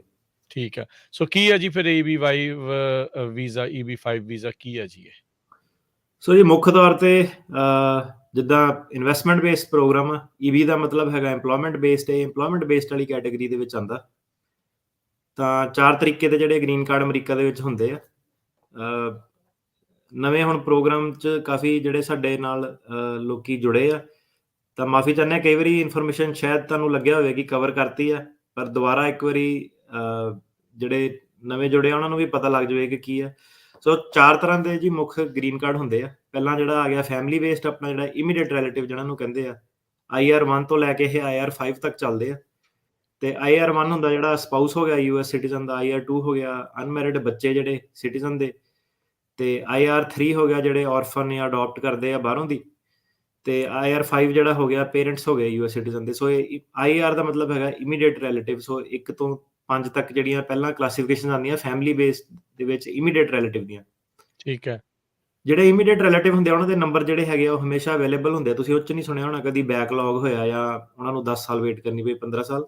ਜਿਹੜੇ ਇਮੀਡੀਏਟ ਰਿਲੇਟਿਵ ਆ ਉਹਨਾਂ ਦੇ ਨੰਬਰ ਹਮੇਸ਼ਾ ਅਵੇਲੇਬਲ ਹੁੰਦੇ ਆ। ਉਹਨਾਂ ਨੂੰ ਬਸ ਜਿਹੜੀ ਐਮਬੈਸੀ ਬੰਦ ਹੋ ਗਈ ਜਾਂ ਪ੍ਰੋਸੈਸਿੰਗ ਆ ਉਹਦੀ ਵੇਟ ਜਿਹੜੀ ਆ ਉਹ ਕਰਨੀ ਪੈ ਸਕਦੀ ਹੈ। ਸੋ ਇਮੀਡੀਏਟ ਰਿਲੇਟਿਵ ਤੋਂ ਬਾਅਦ ਆ ਗਿਆ ਜੀ ਤੁਹਾਡਾ ਜਿਹੜੀ ਫੈਮਿਲੀ ਪ੍ਰੈਫਰੈਂਸ ਪਟੀਸ਼ਨ ਜਿਹਨੂੰ ਕਹਿੰਦੇ ਆ, ਜਿਹਦੇ ਵਿੱਚ ਆਪਣੇ ਜਿਹੜੇ ਕਾਲਰ ਆ ਇੰਡੀਆ ਵਾਲੇ, ਜਿਹੜਾ ਮੇਨ ਜਿਹੜੇ ਬੰਦੇ ਜਿਹੜੇ ਵੇਟ ਕਰਦੇ ਆ। 4 ਕੈਟੇਗਰੀਆਂ ਆ ਗਈਆਂ F1 ਤੋਂ F4 ਤੱਕ। F1 ਹੋ ਗਿਆ ਜਿਹੜੀ ਫਸਟ ਪ੍ਰੈਫਰੈਂਸ ਹੋ ਗਈ ਅਨਮੈਰਿਡ ਬੱਚੇ। F2 ਜਿਹੜਾ ਹੋ ਗਿਆ spouse minor child green card holder ਵਾਲੇ। F3 ਜਿਹੜਾ ਹੋ ਗਿਆ ਮੈਰਿਡ US ਸਿਟੀਜ਼ਨ ਵਾਲੇ ਬੱਚੇ, ਤੇ F4 ਹੋ ਗਿਆ ਜਿਹੜਾ ਭੈਣ ਭਾਈਆਂ ਵਾਲੇ ਜਿਹੜੇ ਕੇਸ ਆ, ਸਭ ਤੋਂ ਜ਼ਿਆਦਾ ਜਿਹੜਾ ਪੈਂਡਿੰਗ ਉਹਦੇ ਵਿੱਚ ਆ, ਹਨਾ। ਤੇ ਇਹਦੇ ਨਾਲ ਸੋ ਇਹ 2 ਕੈਟੇਗਰੀਆਂ ਤਾਂ ਫੈਮਿਲੀ ਵਾਲੀਆਂ ਹੋ ਗਈਆਂ। ਤੀਜੀ ਕੈਟੇਗਰੀ ਆਪਣੀ ਆ ਗਈ ਡਿਵਰਸਿਟੀ ਵੀਜ਼ੇ ਵਾਲੀ। ਇੰਡੀਆ ਦੇ ਵਿੱਚ ਐਪਲੀਕੇਬਲ ਨਹੀਂ ਹੈਗਾ, ਪਰ ਕਾਫੀ ਸਾਰੇ ਜਿਹੜੇ ਛੋਟੇ ਮੁਲਕ ਆ ਜਿੱਥੋਂ ਦੀ ਲੋਕੀ ਇੰਨੇ ਜ਼ਿਆਦਾ ਨਹੀਂ ਹੈਗੇ, ਸਪੈਸ਼ਲੀ ਜਿਹੜੇ ਟਾਪੂ ਵਗੈਰਾ ਹੈਗੇ, ਨੇਪਾਲ, ਸ਼੍ਰੀਲੰਕਾ, ਨਿਊਜ਼ੀਲੈਂਡ, ਇੱਦਾਂ ਦੇ ਹੋਰ ਛੋਟੇ ਜਿਹੜੇ ਮੁਲਕ ਹੈਗੇ ਆ, ਉਹ ਸਾਰਿਆਂ ਦੀ ਇੱਕ ਲੋਟਰੀ ਹੁੰਦੀ ਆ। 50,000 ਗ੍ਰੀਨ ਕਾਰਡ ਜਿਹੜੇ ਆ ਉਹ ਵੰਡਦੇ ਆ, ਤੇ ਡਿਵਰਸਿਟੀ ਲੋਟਰੀ ਵੀਜ਼ਾ ਨੂੰ ਕਹਿੰਦੇ ਨੇ। ਜਿੱਦਾਂ ਲੋਟਰੀ ਉਹ ਲੱਗਦੀ ਆ, ਸਿੱਧਾ ਹੀ ਬੰਦਾ ਗ੍ਰੀਨ ਕਾਰਡ ਤੇ ਆਉਂਦਾ। ਤੇ ਚੌਥੀ ਜਿਹੜੀ ਆਪਣੀ ਮੁੱਖ ਕੈਟੇਗਰੀ ਆ ਗਈ ਇੰਪਲੋਇਮੈਂਟ ਬੇਸਡ ਵੀਜ਼ੇ ਦੀ। ਇਹਦੇ ਵਿੱਚ ਵੀ 5 ਕੈਟੇਗਰੀਆਂ EB1 ਤੋਂ ਲੈ ਕੇ EB5 ਤੱਕ, ਤੇ 1 ਤੋਂ ਲੈ ਕੇ 4 ਤੱਕ ਜਿਹੜੀਆਂ ਉਹੀ ਡਿਗਰੀ ਵਗੈਰਾ ਕੀਤੀ, ਜੋਬ ਕਰਦੇ ਆ ਅਦਾਰਿਆਂ 'ਚ, ਮੈਨੇਜਰ ਨੇ, ਇੰਜੀਨੀਅਰ ਨੇ, ਕੰਮਾਂ ਵਾਲੇ ਆ ਗਏ। EB4 ਆਪਣੀ ਆ ਗਈ ਜਿਹੜੇ ਰਿਲੀਜੀਅਸ ਵੀਜ਼ਾ, ਜਿਹੜੇ ਗੁਰਦੁਆਰੇ ਵਗੈਰਾ ਦੇ ਵਿੱਚ ਜਿਹੜੇ ਕੰਮ ਕਰਦੇ ਨੇ। ਤੇ EB5 ਆਪਣੀ ਜਿਹੜੀ ਅੱਜ ਜਿਹਦੇ ਬਾਰੇ ਗੱਲ ਕਰਾਂਗੇ, ਇਹ ਹੈਗਾ ਇਨਵੈਸਟਮੈਂਟ ਬੇਸਡ ਗ੍ਰੀਨ ਕਾਰਡ। ਤੇ ਜਿਹੜਾ ਇਹਨੂੰ eb5 ਕਹਿੰਦੇ ਨੇ, ਉਹ ਜਿਹੜਾ eb5 ਨਾਮ ਹੈ, ਜਿੱਦਾਂ ਹੁਣ ਲੋਕਾਂ ਨੇ eb1 eb2 ਪਤਾ ਨਹੀਂ ਕੀ ਗੱਲ ਕਰੀ ਜਾਂਦੇ ਆ। ਸੋ eb5 ਦਾ ਮਤਲਬ ਇਹ ਹੈਗਾ ਕਿ ਆ ਜਿੰਨੀਆਂ ਤੁਹਾਨੂੰ ਕੈਟੇਗਰੀਆਂ ਦੱਸੀਆਂ ਸਾਰਿਆਂ ਦੇ ਵਿੱਚ ਜੀ ਜੀ ਗਵਰਨਮੈਂਟ ਬੇਸ ਦੀ 5ਵੀਂ ਕੈਟੇਗਰੀ ਜਿਹੜੀ ਹੈਗੀ ਆ, ਉਹਦੇ ਵਿੱਚ ਇਹ ਪੈਂਦਾ, ਤਾਂ ਕਰਕੇ ਇਹਨੂੰ eb5 ਕਹਿੰਦੇ ਆ। ਸੋ ਇਹਨਾਂ ਨੇ ਕਾਫੀ ਰੱਖੇ ਆ 1,40,000 ਜਿਹੜੇ ਆ ਇੰਪਲੋਇਮੈਂਟ ਬੇਸ ਤੇ ਹਰ ਸਾਲ ਦਿੰਦੇ ਆ ਇਹਦੇ ਹਰ ਵਿੱਚੋਂ। ਸਾਲ 1,40,000 ਇਹਨਾਂ ਨੇ ਇੰਪਲੋਇਮੈਂਟ ਬੇਸ ਗ੍ਰੀਨ ਕਾਰਡ ਜਿਹੜੇ ਉਹ ਕਾਫੀ ਤਾਂ ਨਹੀਂ, ਪਰ ਤੁਸੀਂ ਇਹ ਵੀ ਦੇਖੋ ਕਿ ਹਾਂ, ਦੂਜੀ ਕੈਟੇਗਰੀ ਵਾਲੇ ਵੀ ਬਹੁਤ ਨੇ। ਹਾਂਜੀ, ਸਾਨੂੰ ਲੱਗਦਾ 1,40,000 ਵਰਲਡ ਵਾਈਡ ਆ ਸਾਰਾ। ਹਮ, ਮਤਲਬ ਜਿਹੜਾ ਇਹਨਾਂ ਦਾ ਟੈਲੈਂਟ, ਸਾਇੰਟਿਸਟ ਸਾਰੇ ਜਾਣੇ ਪਾ ਕੇ ਜਿਹੜੇ ਇਨਵੈਸਟਮੈਂਟ ਵਾਲੇ ਸਾਰੇ, ਉਹ 1,40,000 ਹੀ ਆ, ਤੇ 10,000 ਜਿਹੜੇ ਗ੍ਰੀਨ ਕਾਰਡ ਆ ਉਹ eb5 ਵਾਲਿਆਂ ਲਈ ਰਿਜ਼ਰਵ ਆ ਇਹਦੇ ਵਿੱਚੋਂ ਦੀ। ਠੀਕ ਆ। ਤੇ ਹਰ ਵਾਰੀ ਕੀ ਪੂਰੇ ਹੋ ਜਾਂਦੇ ਆ ਜਾਂ ਨਹੀਂ? eb5 ਦਾ ਜੇ ਹੁਣ ਚਾਈਨਾ ਦੀ ਗੱਲ ਕਰੀਏ, ਉਹਨਾਂ ਦਾ ਤਾਂ ਬੈਕਲੌਗ ਚੱਲਿਆ ਪਿਆ, 10-10 ਸਾਲ ਦੀ ਵੇਟਿੰਗ ਹੋ ਗਈ ਲੋਕਾਂ ਨੇ। ਇੰਡੀਆ ਵਾਲੇ ਅਜੇ ਨਵੇਂ ਸੀਨ ਤੇ ਆਇਆ, eb5 ਇੰਨਾ ਬੈਕਲੌਗ ਨਹੀਂ। ਅਜੇ ਲੋਕਾਂ ਨੂੰ ਉਹ ਨਹੀਂ ਪਤਾ ਲੱਗਾ ਕਿ ਅੱਛਾ ਮੇਰੇ ਗਵਾਂਢੀ ਨੇ ਵੀ ਗ੍ਰੀਨ ਕਾਰਡ ਲੈ ਲਿਆ ਪੈਸੇ ਲਾ ਕੇ। ਜਦੋਂ ਉਹ ਪਤਾ ਲੱਗ ਗਿਆ ਉਹਨਾਂ ਨੂੰ, ਤਾਂ ਫਿਰ ਜਿਹੜਾ eb5 ਆ ਇੰਡੀਆ ਵਾਲਾ ਵੀ ਬੈਕਲੌਗ 'ਚ ਜਾਊ, ਬੈਕਲੌਗ 'ਚ ਜਾਊਗਾ। ਤੇ ਦੂਜੀ ਇੰਡੀਆ ਦੀ ਪ੍ਰੋਬਲਮ ਇਹ ਹੈ ਕਿ ਇਹਦੇ ਵਿੱਚ ਜਿਹੜਾ ਪੈਸਾ ਤੁਹਾਡਾ ਹੈਗਾ, ਉਹ 1 ਨੰਬਰ ਦਾ ਜਿਹੜਾ ਮੂਵ ਕਰਨਾ ਪੈਂਦਾ ਸਾਰਾ। ਸੋ ਉਹ ਪੈਸਾ ਫਸ ਜਾਂਦੀ ਆ। ਹਾਂ, ਸੋ 1.8 ਮਿਲੀਅਨ 1 ਨੰਬਰ ਵਾਲਾ ਫਿਰ ਇੰਡੀਆ ਤੋਂ ਆਵੇ, ਉਹਦੇ ਵਿੱਚ ਕਲਾਇੰਟ ਸਾਡੇ ਕਈ ਆ, ਪਰ ਉੱਥੇ ਜਾ ਕੇ ਜਿਹੜੀ ਕੈਲਕੂਲੇਸ਼ਨ 'ਚ ਮਾਰ ਖਾ ਜਾਂਦੇ ਆ ਆਪਾਂ, ਸਬਮਿਟ ਨਹੀਂ ਕਰ ਪਾਉਂਦੇ, ਕਿਉਂਕਿ ਉਹਨਾਂ ਦਾ ਜਿਹੜਾ ਲੌਜਿਕ ਇਹ ਹੈ ਕਿ ਜੇ ਤੁਸੀਂ ਕਹਿੰਦੇ ਕਿ ਮੈਂ ਪਲਾਟ ਵੇਚ ਕੇ ਪੈਸਾ ਲਿਆ, ਉਹ ਕਹਿੰਦੇ ਪਲਾਟ ਦਾ ਦੱਸ ਕਿੱਦਾਂ ਖਰੀਦਿਆ ਸੀ। ਸੋ ਪੂਰੀ ਜੜ ਤੱਕ ਜਿਹੜਾ ਜਾਂਦੇ ਆ ਕਿ ਵਾਈਟ ਮਨੀ ਹੈਗਾ ਕਿ ਨਹੀਂ ਹੈਗਾ। ਠੀਕ ਹੈ। ਸੋ ਬਿਲਕੁਲ। ਸੋ ਕਈ ਚਲੋ ਸੋਚਦੇ ਆ, ਕਈਆਂ ਦੇ ਕੋਲ ਹੈਗਾ ਵੀ ਆ, ਜਿਹਨਾਂ ਕੋਲ ਹੈਗਾ, ਜੇ ਉਹ ਸੋਚ ਰਹੇ ਆ ਅਮਰੀਕਾ 'ਚ ਆਉਣ ਦੇ ਲਈ, ਉਹਨਾਂ ਦੇ ਕੋਲ ਇੱਕ ਗੁੱਡ ਆਪਸ਼ਨ ਹੈਗੀ ਹੈ, ਰਾਦਰ ਦੈਨ ਕੋਈ ਹੋਰ ਪਿੱਠਾ ਸਿੱਧਾ ਜਿਹੜਾ ਉਹ ਕਰਕੇ। ਨਾਲੇ ਇੱਕ ਤਾਂ ਇਹ ਆ ਵੀ ਜਿਹਦੇ ਕੋਲ ਆਲਰੇਡੀ ਇੰਨੇ ਆ ਜਾਂ ਬਿਜ਼ਨਸ ਉੱਥੇ ਕਰ ਰਹੇ, ਉਹਨੇ ਇੱਥੇ ਆ ਕੇ ਵੀ ਬਿਜ਼ਨਸ ਕਰਨਾ ਹੈ, ਬਿਜ਼ਨਸ ਸੈਟਅਪ ਕਰਕੇ ਨਾਲੇ ਉਹ ਆਪਣਾ ਕੰਮ ਕਰਦਾ ਆ, ਅੱਗੇ ਉਹ ਵੱਧਦਾ ਆ, ਤੇ ਨਾਲ ਦੇ ਨਾਲ ਫਿਰ ਉਸਨੂੰ ਇੱਥੇ ਗ੍ਰੀਨ ਕਾਰਡ ਮਿਲਣ ਦੀ ਵੀ ਆਪਸ਼ਨ ਰਹਿੰਦੀ ਆ। ਸੋ ਇਹ ਇੱਕ ਗੁੱਡ ਇਨਵੈਸਟਮੈਂਟ ਓਪਰਚੁਨਿਟੀ ਦੇ ਨਾਲ ਅਮਰੀਕਾ ਦੇ ਗ੍ਰੀਨ ਕਾਰਡ ਦੀ ਜਿਹੜੀ ਆ ਉਹ ਓਪਰਚੁਨਿਟੀ ਵੀ ਜਿਹੜੀ ਉਹ ਤੁਹਾਨੂੰ ਮਿਲਦੀ ਹੈਗੀ ਆ। ਸੋ ਇਹ ਆਪਸ਼ਨਸ ਕਿਹਨਾਂ ਲਈ ਅਵੇਲੇਬਲ ਆ eb5 ਵੀਜ਼ਾ? ਕੀ ਇਹ ਹਰ ਇੱਕ ਦੇ ਲਈ ਆ ਜਾਂ ਕੁਝ ਲਿਮਿਟਿਡ ਲੋਕਾਂ ਦੇ ਲਈ ਹੀ ਇਹ ਜਿਹੜੀ ਚੀਜ਼ ਰਹਿੰਦੀ ਆ? ਹਰੇਕ ਜਣਾ ਇਨਵੈਸਟ ਕਰ ਸਕਦਾ। ਜੇ ਸਪੈਸੀਫਿਕਲੀ ਗੱਲ ਕਰੀਏ, ਸਾਡੀ ਆਡੀਅנס ਜਿਹੜੀ ਸੁਣ ਰਹੀ ਹੈ, ਦੋ ਤਿੰਨ ਤਰੀਕੇ ਦੇ ਜਿਹੜੇ ਕਲਾਇੰਟ ਕਈ ਵਾਰੀ ਟੇਬਲ ਦੇ ਸਾਹਮਣੇ ਬੈਠੇ ਹੁੰਦੇ ਸੀ। ਉਹਨਾਂ ਮੈਂ ਕਿਹਾ ਯਾਰ, ਉਹ ਜਿੱਦਾਂ ਕਿਸੇ ਨੇ ਆਪਣਾ ਗੱਲ ਕਰੀਏ ਕਿ ਭਰਾ ਮੰਗਾਇਆ ਜਾਂ ਰਿਸ਼ਤੇਦਾਰ ਮੰਗਾਇਆ, ਹੈ ਨਾ, ਇੱਥੇ ਫੈਮਿਲੀ ਸੈੱਟ ਆ ਪੂਰੀ, ਉਹਨਾਂ ਦਾ ਪੀਜ਼ਾ ਚੱਲਦਾ ਆ, ਜੋ ਵੀ ਇੱਥੇ ਟਰੱਕ ਚੱਲਦੇ ਆ, ਸੈੱਟ ਆ ਇੱਥੇ। ਮਤਲਬ ਕਿ ਉਹਨਾਂ ਦੀ $1 ਮਿਲੀਅਨ ਦਾ ਜਾਂ 1.8 ਮਿਲੀਅਨ ਦਾ ਇੰਤਜ਼ਾਮ ਕਰਨਾ ਕੋਈ ਐਡੀ ਔਖੀ ਗੱਲ ਨਹੀਂ, ਹੈ ਨਾ, ਮਤਲਬ ਕਿ ਕਰ ਸਕਦੇ ਆ।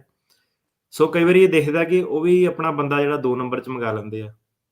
ਤੇ ਕਈਆਂ ਦੇ ਸੇਮ ਇੱਦਾਂ ਹੀ ਕਿ ਅਸਾਈਲਮ ਦੇ ਵਿੱਚ ਫਸੇ ਹੁੰਦੇ ਆ, ਘਰ ਵਾਲੀ ਬੱਚਿਆਂ ਨੂੰ ਕੰਧ ਟਪਾ ਦਿੰਦੇ ਆ, ਉਹਨਾਂ ਨੂੰ eb5 ਦਾ ਪਤਾ ਨਹੀਂ। ਸੋ ਉਹਨਾਂ ਨੂੰ ਇੱਦਾਂ ਕਿ ਜੇ ਤੁਸੀਂ ਉਹਨਾਂ ਨੂੰ ਆਹ ਲੀਗਲ ਤਰੀਕੇ ਨਾਲ ਮੰਗਾਓ, ਜੇ ਤੁਹਾਡੇ ਕੋਲ ਪੈਸੇ ਹੈਗੇ ਆ, ਤੁਸੀਂ ਉਹਨਾਂ ਨੂੰ ਲੋਨ ਵੀ ਦੇ ਸਕਦੇ ਆ, ਗਿਫਟ ਵੀ ਦੇ ਸਕਦੇ ਆ।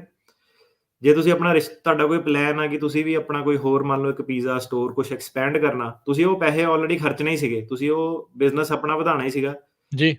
ਤੁਸੀਂ ਉਹੀ ਜਿਹੜੀ ਚੀਜ਼ ਆ, ਜੇ ਤੁਸੀਂ ਉਹਨੂੰ as a loan, as a gift ਉਹ ਸਟਰਕਚਰ ਕਰਕੇ ਕਰਦੇ ਹੋ, ਤਾਂ ਉਹਦੇ ਨਾਲ ਤੁਸੀਂ ਆਪਣੀ ਜਿਹੜੀ ਫੈਮਿਲੀ ਮੈਂਬਰ ਆ ਉਹਨਾਂ ਨੂੰ ਵੀ ਲੈ ਕੇ ਆ ਸਕਦੇ ਹੋ, ਜੇ ਉਹ ਆ ਕੇ ਤੁਹਾਡਾ ਬਿਜ਼ਨਸ ਇੱਥੇ ਮੈਨੇਜ ਕਰਨ। ਤੇ ਸੇਮ ਥਿੰਗ ਇੱਦਾਂ ਕਿ ਜਿਹਨਾਂ ਦੇ ਕਈਆਂ ਦੇ ਕੇਸ ਫਸੇ ਹੋਏ ਆ, ਸਭ ਤੋਂ ਸਾਡੇ ਕੋਲ ਕਾਮਨ ਕੇਸ ਜਿਹੜਾ ਆਉਂਦਾ, ਉਹ ਇਹ ਆਉਂਦਾ ਕਿ ਅਸਾਈਲਮ ਵਾਲਿਆਂ ਦੇ ਜਿਹਨਾਂ ਦੇ ਕੇਸ ਬਹੁਤ ਜ਼ਿਆਦਾ ਲੰਬੇ ਲਮਕ ਗਏ ਆ, ਪਿੱਛੇ ਵਾਈਫ ਬੱਚੇ ਵਗੈਰਾ ਮਗਰ, ਉਹ ਜਾਂ ਤਾਂ ਵੇਟ ਕਰਦੇ ਰਹਿੰਦੇ ਕਦੋਂ ਮੇਰਾ ਕੇਸ ਪਾਸ ਹੋਊਗਾ, ਫਿਰ ਮੈਂ ਉਹਨਾਂ ਨੂੰ ਬੁਲਾਊਂਗਾ, ਕਿਉਂਕਿ ਇੰਨੀ ਕੁ ਚੀਜ਼ ਪਤਾ ਹੈ ਨਾ ਉਹਨਾਂ ਨੂੰ, ਕਮਿਊਨਿਟੀ ਵਾਲਿਆਂ ਨੂੰ ਇੰਨੀ ਕੁ ਚੀਜ਼ ਪਤਾ। ਇਸ ਤੋਂ ਇਲਾਵਾ ਉਹਨਾਂ ਨੂੰ ਪਤਾ ਨਹੀਂ ਕਿ ਰਸਤੇ ਕੀ ਆ, ਜਾਂ ਉਹਨਾਂ ਨੂੰ ਆ ਕਿ 50 ਲੱਖ ਲਾ ਕੇ ਵੀ 2 ਨੰਬਰ ਦੇ ਵਿੱਚ ਕੰਧ ਟਪਾਣੀ, ਹੈ ਨਾ। ਸੋ ਉਹ ਇੱਕ ਨਵੀਂ ਕੰਪਨੀ ਸੈੱਟ ਕਰ ਸਕਦੇ ਆ। ਆਹੀ ਜਿਹੜੀ eb5 ਦੇ ਪ੍ਰੋਗਰਾਮ ਦੇ ਥਰੂ ਆਪਣੇ ਬੱਚੇ ਘਰ ਵਾਲੀ ਉਹਨਾਂ ਨੂੰ ਮੰਗਾ ਸਕਦੇ ਆ। ਹੁਣ ਉਹ ਗ੍ਰੀਨ ਕਾਰਡ ਤੇ ਆਊਗੇ, ਜਦੋਂ ਉਹ ਸਿਟੀਜ਼ਨ ਬਣੂਗੇ, ਜਦੋਂ ਸਿਟੀਜ਼ਨ ਬਣਦੇ ਆ, ਤੁਹਾਡਾ ਕੇਸ ਜੇ ਵਿਗੜਦਾ ਜਾਂ ਕੁਛ ਹੁੰਦਾ, ਅਸਾਈਲਮ ਦਾ ਨਹੀਂ ਹੁੰਦਾ, ਤਾਂ ਉਹ ਤੁਹਾਡੇ ਉਹਦੇ ਵਿੱਚ ਵੀ ਵਾਧਾ ਜਿਹੜਾ ਉਹ ਕਰ ਸਕਦੇ ਆ। ਸੋ ਇਹ ਹੈ ਕਿ ਇਹ ਪ੍ਰੋਗਰਾਮ ਨੂੰ ਹਰੇਕ, ਤੁਸੀਂ ਪੁੱਛਿਆ ਕਿ ਇਹ ਸਾਰਿਆਂ ਦੇ ਲਈ ਪ੍ਰੋਗਰਾਮ ਹੈਗਾ, ਇਹ ਸਾਰਿਆਂ ਦੇ ਲਈ ਪ੍ਰੋਗਰਾਮ ਹਾਂ ਹੋ ਵੀ ਸਕਦਾ, ਨਹੀਂ ਵੀ ਹੋ ਸਕਦਾ, ਡਿਪੈਂਡਿੰਗ ਤੁਸੀਂ ਕਿਹੜੀ ਸਿਚੁਏਸ਼ਨ 'ਚ ਆ। ਪਰ ਗ੍ਰੀਨ ਕਾਰਡ ਮਿਲਣਾ ਉਹਨਾਂ ਨੂੰ ਆ ਜਿਹੜੇ ਇੱਥੇ ਲੀਗਲ ਤਰੀਕੇ ਨਾਲ ਜਿਹੜੇ ਆਏ ਆ, ਜਿਹੜੇ ਇੱਥੇ ਕੱਚੇ ਤਰੀਕੇ ਨਾਲ ਆਏ ਸੀਗੇ। ਮੰਨ ਲਓ ਕੋਈ ਆਇਆ, ਉਹਨੇ ਅਸਾਈਲਮ ਫਾਈਲ ਕਰਤਾ ਆਉਂਦੇ ਹੀ, ਉਹ ਬੰਦਾ ਇੱਥੇ ਗ੍ਰੀਨ ਕਾਰਡ ਨਹੀਂ ਲੈ ਸਕਦਾ, ਇਹਦੇ ਥਰੂ ਉਹਨੂੰ ਕੰਟਰੀ ਆਊਟ ਜਿਹੜਾ ਕਰਨਾ ਪਊਗਾ। ਤੇ ਕੰਟਰੀ ਆਊਟ ਦੇ ਵਿੱਚ ਥੋੜ੍ਹੀਆਂ ਜਿਹੀਆਂ ਕੰਪਲੀਕੇਸ਼ਨਸ ਹੁੰਦੀਆਂ, ਪਰ ਉਹ ਵੀ ਜਿਹੜਾ ਹੈਗਾ ਕੰਪਲੀਕੇਸ਼ਨ ਜਿਹੜੀਆਂ ਸੋਲਵ ਕੀਤੀਆਂ ਜਾ ਸਕਦੀਆਂ। ਸੋ ਮੁੱਖ ਦੀ ਗੱਲ ਇਹ ਹੈ ਕਿ ਇਹ ਪ੍ਰੋਗਰਾਮ ਜਿਹੜਾ ਉਹ ਬੰਦੇ ਦੇ ਲਈ ਆ ਜਿਹਦੇ ਕੋਲ ਪੈਸਾ ਥੋੜ੍ਹਾ ਖੁੱਲ੍ਹਾ ਹੈਗਾ, ਜਿਹਦੇ ਕੋਲ ਬਿਜ਼ਨਸ ਕਰਨ ਦਾ ਫਾਰਮੂਲਾ ਹੈਗਾ, ਪੈਸੇ ਬਣਾਉਣ ਦਾ ਫਾਰਮੂਲਾ ਹੈਗਾ। ਜਿਹੜਾ ਲਾਇਰ ਆ ਉਹ ਸਿਰਫ ਲੀਗਲ ਤੁਹਾਨੂੰ ਜਿਹੜੀ ਐਡਵਾਈਸ ਉਹ ਦੇ ਸਕਦਾ। ਹੁਣ ਬਿਜ਼ਨਸ 'ਚ ਤੁਹਾਡੇ ਪੈਸੇ ਬਣਨੇ ਡੁੱਬਣੇ, ਕਈ ਵਾਰੀ ਸਾਡੇ ਕੋਲ ਪੁੱਛਦੇ ਕਿ ਤੁਸੀਂ ਸਾਨੂੰ ਬਿਜ਼ਨਸ ਵੀ ਕਹਿੰਦੇ ਦੱਸ ਦਿਓ ਕਿ ਕਿਹੜੇ ਬਿਜ਼ਨਸ 'ਚ ਪੈਸੇ ਲਾਣੇ। ਮੈਂ ਕਿਹਾ ਯਾਰ ਆਪਣਾ ਲਾਇਰ ਜੇ ਬਿਜ਼ਨਸ 'ਚ ਤੁਹਾਨੂੰ ਦੱਸਣ ਲੱਗ ਪਿਆ ਤਾਂ ਮੈਂ ਕਿਹਾ ਲਾਇਰ ਆਪ ਨਾ ਬਿਜ਼ਨਸ 'ਚ ਜਾ ਕੇ ਕਰ ਲੂਗਾ ਉਹੀ ਵਾਲਾ। ਤੇ ਬਿਜ਼ਨਸ ਜਿਹੜਾ ਤੁਸੀਂ eb5 ਪ੍ਰੋਗਰਾਮ ਤੁਸੀਂ ਤਾਂ ਕਰਨਾ ਜੇ ਤੁਸੀਂ ਵਾਕਈ ਇੱਦਾਂ ਦਾ ਬਿਜ਼ਨਸ ਕਰ ਸਕਦੇ ਆ ਜਿਹਦੇ ਵਿੱਚ ਤੁਸੀਂ 10 ਨੌਕਰੀਆਂ ਕ੍ਰੀਏਟ ਕਰ ਸਕੋ। ਜੇ ਤੁਹਾਨੂੰ ਥੋੜ੍ਹਾ ਜਿਹਾ ਵੀ ਸ਼ੱਕ ਆ ਕਿ ਨਹੀਂ ਇੰਨੀਆਂ ਨੌਕਰੀਆਂ ਕ੍ਰੀਏਟ ਨਹੀਂ ਹੋਣੀਆਂ, ਮੈਂ ਦਿਖਾ ਦੂੰਗਾ, ਮੈਂ ਸ਼ੋਅ ਕਰ ਦੂੰਗਾ, ਉਹ ਵਾਲੇ ਬੰਦੇ ਆਹ ਵਾਲੇ ਬਿਜ਼ਨਸ 'ਚ ਹੱਥ ਨਾ ਪਾਉਣ, ਕਿਉਂਕਿ ਤੁਹਾਨੂੰ 2 ਸਾਲ ਤੱਕ ਜਿਹੜਾ 10 ਬੰਦੇ ਹਾਇਰ ਕਰਨੇ ਪੈਣੇ ਅਮਰੀਕਨ ਸਿਟੀਜ਼ਨ ਜਾਂ ਗ੍ਰੀਨ ਕਾਰਡ ਹੋਲਡਰ, ਤੁਹਾਨੂੰ ਉਹਨਾਂ ਦਾ ਪੇਰੋਲ ਰਨ ਕਰਨਾ ਪੈਣਾ। ਸੋ 10 ਬੰਦਿਆਂ ਦਾ ਜਿਹੜਾ ਪੇਰੋਲ ਆ ਮੰਥਲੀ ਕਾਫੀ ਜ਼ਿਆਦਾ ਜਿਹੜਾ ਉਹ ਹੋ ਜਾਂਦਾ। ਤੇ ਠੀਕ ਹੈ। ਹਾਂਜੀ, ਤੇ ਕਹਿਣਾ ਸੌਖਾ ਜਿਹਨਾਂ ਦੇ 5-5 6-6 ਮਹੀਨੇ ਜਦੋਂ ਲੋਕੀ ਕਹਿੰਦੇ ਕਿ ਯਾਰ ਇਹ ਤਾਂ ਮੇਰਾ ਹੁਣੇ ਫਾਈਲ ਹੋ ਜਾਣਾ eb5, ਐਂਡ ਮੂਮੈਂਟ ਤੱਕ ਵੀ ਜਿਹੜਾ ਸੀਗਾ ਨਾ ਕਿ ਬਣਾ ਕੇ ਵੀ ਦੇ ਦਈਏ ਕਲਾਇੰਟ ਨੂੰ ਕੁਛ ਨਾ ਕੁਛ ਕਿ ਆਹ ਪੈਸਾ ਇੱਧਰੋਂ ਇੱਧਰ ਰਹਿ ਗਿਆ, ਇਨਵੈਸਟਮੈਂਟ ਇੱਧਰੋਂ ਇੱਧਰ ਹੋ ਗਈ। ਸੋ ਐਡਾ ਸੌਖਾ ਨਹੀਂ ਹੈਗਾ। ਕਲੀਨ ਜੇ ਤੁਹਾਡੇ ਕੋਲ ਇਨਵੈਸਟਮੈਂਟ ਦਾ ਪ੍ਰੋਗਰਾਮ ਹੈਗਾ, ਵੱਡਾ ਅਦਾਰਾ ਪਦਾਰਾ ਤੁਸੀਂ ਕਰ ਸਕਦੇ ਹੋ, ਫੇਰ ਹੀ ਤੁਸੀਂ ਇਹਦੇ ਵਿੱਚ ਹੱਥ ਪਾਓ ਜੇ ਤੁਹਾਨੂੰ ਲੱਗਦਾ ਕਿ 10 ਨੌਕਰੀਆਂ ਤੁਸੀਂ ਜਿਹੜੀਆਂ ਕ੍ਰੀਏਟ ਕਰ ਸਕਦੇ ਹੋ। ਤੇ ਮੁੱਖ ਦੀ ਗੱਲ ਇਹਦੀ ਇਹ ਹੈ ਕਿ ਜਿਹੜਾ ਇੱਕ ਬਿਜ਼ਨਸਮੈਨ ਆ ਜਾਂ ਜਿਹਨੂੰ ਪਤਾ ਕਿ ਮੈਂ ਪੈਸੇ ਕਿੱਦਾਂ ਬਣਾਉਣੇ ਆ, ਕਿੱਥੇ ਪੈਸੇ ਲਾਣੇ ਆ, ਉਹਦੇ ਲਈ ਇਹ ਪ੍ਰੋਗਰਾਮ ਆ। ਤੇ ਜਿਹਨੂੰ ਪਤਾ ਕਿ ਜਿਹੜੇ ਮੇਰੇ ਪੈਸੇ ਆ 5-7 ਸਾਲ 8 ਸਾਲ ਬਿਜ਼ਨਸ ਦੇ ਵਿੱਚ ਫਸ ਜਾਣੇ ਆ, ਪਰ ਇਹ ਹੈ ਕਿ ਬਿਜ਼ਨਸ ਇਹ ਤੁਹਾਡਾ ਹੀ ਆ, ਤੁਸੀਂ ਕਿਸੇ ਨੂੰ ਨਹੀਂ ਪੈਸੇ ਦੇ ਰਹੇ। ਜੀ ਜੀ। ਸੋ ਇਹ ਵੀ ਆਪਣੇ ਸਰੋਤਿਆਂ ਨੂੰ ਯਾਦ ਦਿਵਾਉਂਦੇ ਜਾਈਏ, ਅੱਜ ਤੋਂ ਕੁਛ ਮੇ ਬੀ ਪਿਛਲੇ ਸਾਲ ਇਹ ਜਿਹੜਾ ਹੁਣ 9 ਲੱਖ ਤੇ 1.8 ਹੈ, 5 ਲੱਖ ਤੇ ਹੁੰਦਾ ਸੀਗਾ। ਇਹ ਫਿਰ ਮੁੜ ਕੇ ਇਹ ਜਿਹੜਾ ਵੱਧ ਗਿਆ ਆ। ਇਹ ਲਾਸੂਟ ਵੀ ਇਹਦੇ ਤੇ ਕਹਿੰਦੇ ਚੱਲੀ ਜਾਂਦਾ ਹੈ। ਕੀ ਹੈ ਜੀ ਇਸ ਦੇ ਨਾਲ? ਲਾਸੂਟ ਜੀ, ਇਹ ਜਿਹੜਾ ਪ੍ਰੋਗਰਾਮ ਹੈ ਨਾ ਪਿਛਲੇ 3-4 ਸਾਲਾਂ ਤੋਂ ਕਾਫੀ ਕੰਟਰੋਵਰਸੀ ਦੇ ਵਿੱਚ ਰਿਹਾ। ਤੇ ਕੰਟਰੋਵਰਸੀ ਦੇ ਵਿੱਚ ਏਦਾਂ ਰਿਹਾ ਕਿ ਇਹ ਇਨਵੈਸਟਮੈਂਟ ਪ੍ਰੋਗਰਾਮ ਆ, ਇਹਦੇ ਕਾਫੀ ਜ਼ਿਆਦਾ ਇਹਦੇ ਫਰੈਂਡ ਵੀ ਹੈਗੇ ਜਿਹੜੇ ਸੈਨੇਟਰ ਕਾਂਗਰਸਮੈਨ, ਤੇ ਕਾਫੀ ਜ਼ਿਆਦਾ ਇਹਦੇ ਵਿਵਾਦ ਚਲੇ। ਲੋਕਾਂ ਨੂੰ ਲੱਗਿਆ ਕਿ ਬੜੇ ਕਰਪਟ ਹੈ, ਇਹਨਾਂ ਪੈਸੇ ਜਿਹੜੇ ਆ ਚਾਈਨਾ ਵੱਲੋਂ ਕਰਪਸ਼ਨ ਵਾਲਾ ਮਨੀ, ਜਿਹੜਾ ਮਨੀ ਲਾਂਡਰਿੰਗ ਦਾ ਬੜਾ ਕਿ ਲੋਕਾਂ ਨੇ ਘੁਮਾ ਫਰਾ ਕੇ ਇੱਧਰ ਉੱਧਰੋਂ ਕਰਕੇ ਪੈਸੇ ਕੱਢਤੇ, ਆਪਣੇ ਪ੍ਰੋਜੈਕਟਸ ਦੇ ਵਿੱਚ ਲਾਤੇ, ਹੋਟਲ ਦੇ ਵਿੱਚ ਲਾਤੇ। ਸੋ ਕਾਫੀ ਜ਼ਿਆਦਾ ਇਹ ਵਿਵਾਦ ਚ ਰਿਹਾ। ਕਾਫੀ ਜ਼ਿਆਦਾ ਕਾਂਗਰਸਮੈਨ ਇਹਦੀ ਸਪੋਰਟ 'ਚ ਵੀ ਸੀਗੇ, ਕਾਫੀ ਜ਼ਿਆਦਾ ਇਹਦੇ ਅਗੇਂਸਟ ਵੀ ਸੀਗੇ। ਸੋ ਜਿਹੜਾ ਪ੍ਰੋਗਰਾਮ ਸੀਗਾ, ਜਿਹੜੀ ਆਪਣੇ ਕੱਚਿਆਂ ਨੂੰ ਪੱਕੇ ਕਰਾਉਣ ਵਾਲੀ ਜਿਹੜੀ ਇਮੀਗ੍ਰੇਸ਼ਨ ਵਾਲੀ ਫਾਈਟ ਸੀਗੀ, ਇਹ ਉਹਦੇ ਵਿੱਚ ਘਿਰ ਗਿਆ। ਉੱਥੇ ਜਿਹੜੇ ਸੀਗੇ ਉਹ ਕਹਿੰਦੇ ਕਿ ਜੇ ਤੁਸੀਂ ਸਾਡੀ ਉਹ ਵਾਲੀ ਗੱਲ ਨਹੀਂ ਮੰਨਣੀ, ਜੇ ਤੁਸੀਂ ਕੱਚਿਆਂ ਨੂੰ ਏਦਾਂ ਟਰੀਟ ਕਰਨਾ, ਆਪਾਂ ਤੁਹਾਡੇ ਜਿਹੜੇ ਇਨਵੈਸਟਰ ਆ ਉਹਨਾਂ ਨੂੰ ਵੀ ਟਰੀਟ ਕਰਨਾ। ਸੋ ਇਹ ਜਿਹੜਾ ਐਕਚੁਅਲੀ ਪ੍ਰੋਗਰਾਮ ਸੀਗਾ, ਦੋਨੋਂ ਪਾਰਟੀਆਂ ਇਹਦੇ ਫੇਵਰ 'ਚ ਸੀਗੀਆਂ ਕਾਫੀ ਜ਼ਿਆਦਾ ਹੱਦ ਤੱਕ। ਪਰ ਇਹ ਫਿਰ ਐਸੀ ਕੰਟਰੋਵਰਸੀ 'ਚ ਫਸਿਆ ਕਿ ਪਹਿਲਾਂ ਤਾਂ ਉਹ ਕਹਿੰਦੇ ਕਿ ਇਹਦੇ ਰਿਵਾਈਜ਼ ਕਰੋ ਨੰਬਰ, ਜਿਹੜਾ 5 ਲੱਖ ਸੀਗਾ ਉਹਨੂੰ 9 ਲੱਖ ਕਰੋ, ਜਿਹੜਾ 1 ਮਿਲੀਅਨ। ਸੋ ਪਹਿਲਾਂ ਇਹ ਦੱਸ ਦੇ ਕਿ ਜਿਹਨਾਂ ਨੂੰ ਨਹੀਂ ਪਤਾ ਇਹ ਪ੍ਰੋਗਰਾਮ ਕੀ ਹੈ, ਕਿ ਇਹਦੀ ਇਨਵੈਸਟਮੈਂਟ ਚਾਹੀਦੀ ਹੈ ਤੁਹਾਨੂੰ। 2 ਤਰੀਕੇ ਦੀ ਇਨਵੈਸਟਮੈਂਟ ਹੁੰਦੀਆਂ। ਇੱਕ ਹੈਗੀ $9 ਲੱਖ। $9 ਲੱਖ ਤੁਸੀਂ ਕਰਨੀ ਆ ਟਾਰਗੇਟਡ ਇੰਪਲੋਇਮੈਂਟ ਏਰੀਆ, TEA ਕਹਿੰਦੇ ਇਹਨੂੰ।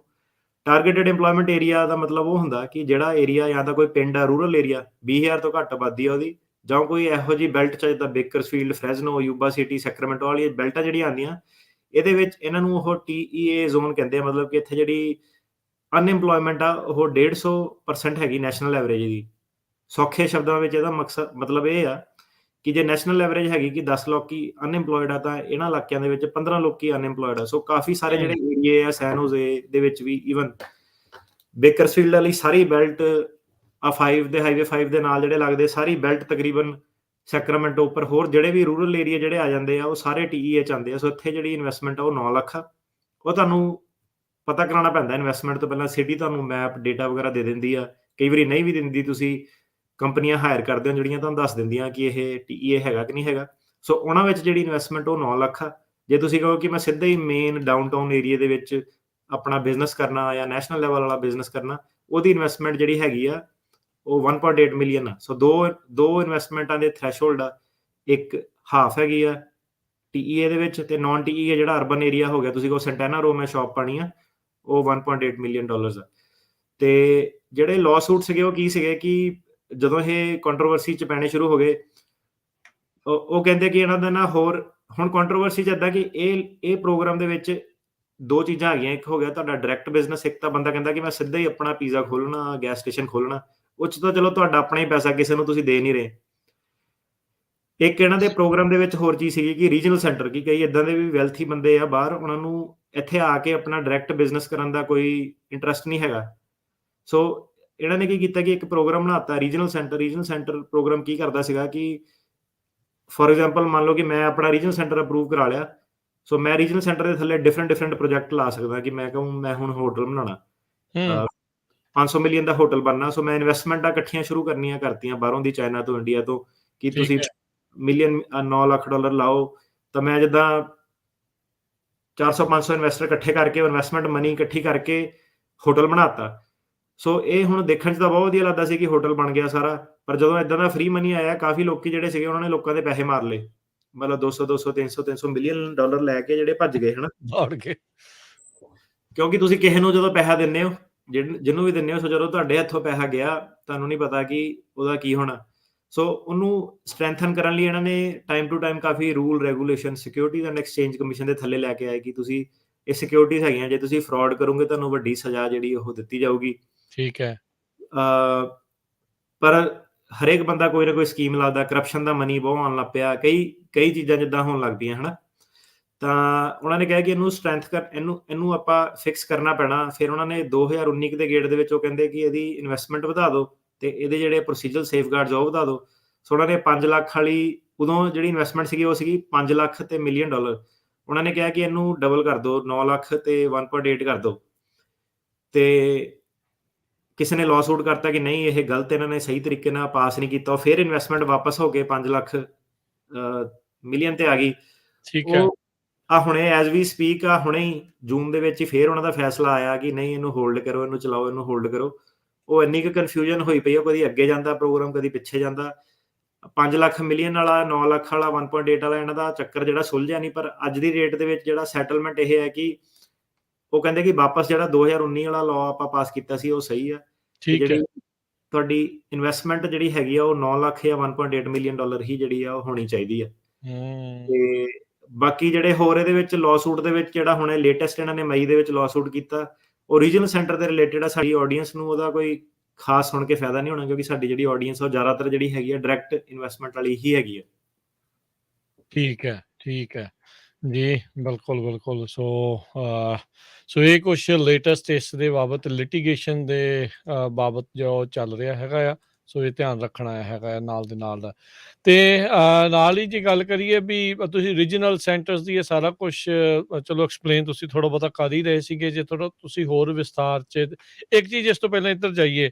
ਤੁਸੀਂ ਕਿਹਾ ਵੀ 10,000 ਜਿਹੜੀ eb5 ਵਾਸਤੇ ਆ, ਤੇ ਚਾਈਨਾ ਵਾਲਿਆਂ ਦੀ ਹੁਣ 10 ਸਾਲ ਦੀ ਵੇਟ ਆ।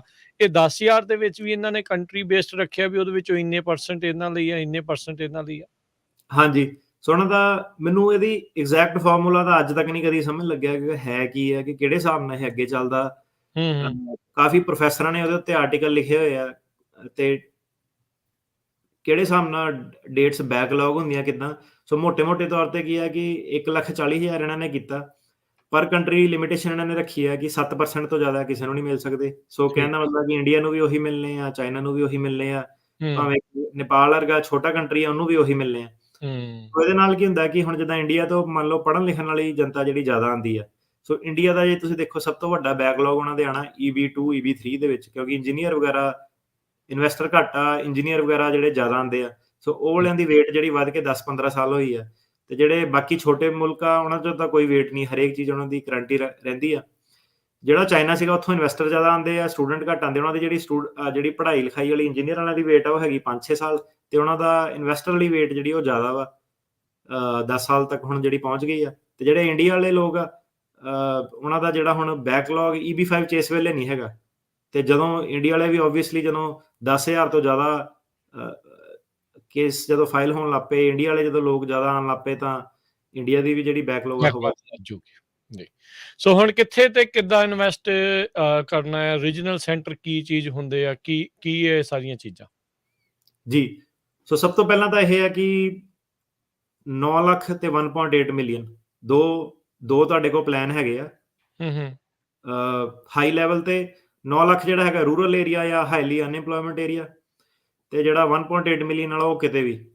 ਸੋ 9 ਲੱਖ 1.8 ਮਿਲੀਅਨ ਬਰੋਡਰ ਤੌਰ ਤੇ 2 ਪ੍ਰੋਗਰਾਮ ਹੈਗੇ। ਹੁਣ ਜਿਹੜੇ ਮਰਜ਼ੀ ਤੁਸੀਂ ਪ੍ਰੋਗਰਾਮ 'ਚ ਜਾਂਦੇ ਆ ਤੁਹਾਡੇ ਕੋਲ ਦੋ ਆਪਸ਼ਨ ਆ ਜਾਂਦੀਆਂ, ਇੱਕ ਤੁਸੀਂ ਆਪਣਾ ਪੈਸਾ ਆਪ ਇਨਵੈਸਟ ਕਰਨਾ, ਆਪਣੇ ਸੱਜਣ ਮਿੱਤਰ ਨਾਲ ਕਰਨਾ, ਰਿਸ਼ਤੇਦਾਰ ਨਾਲ ਕਰਨਾ।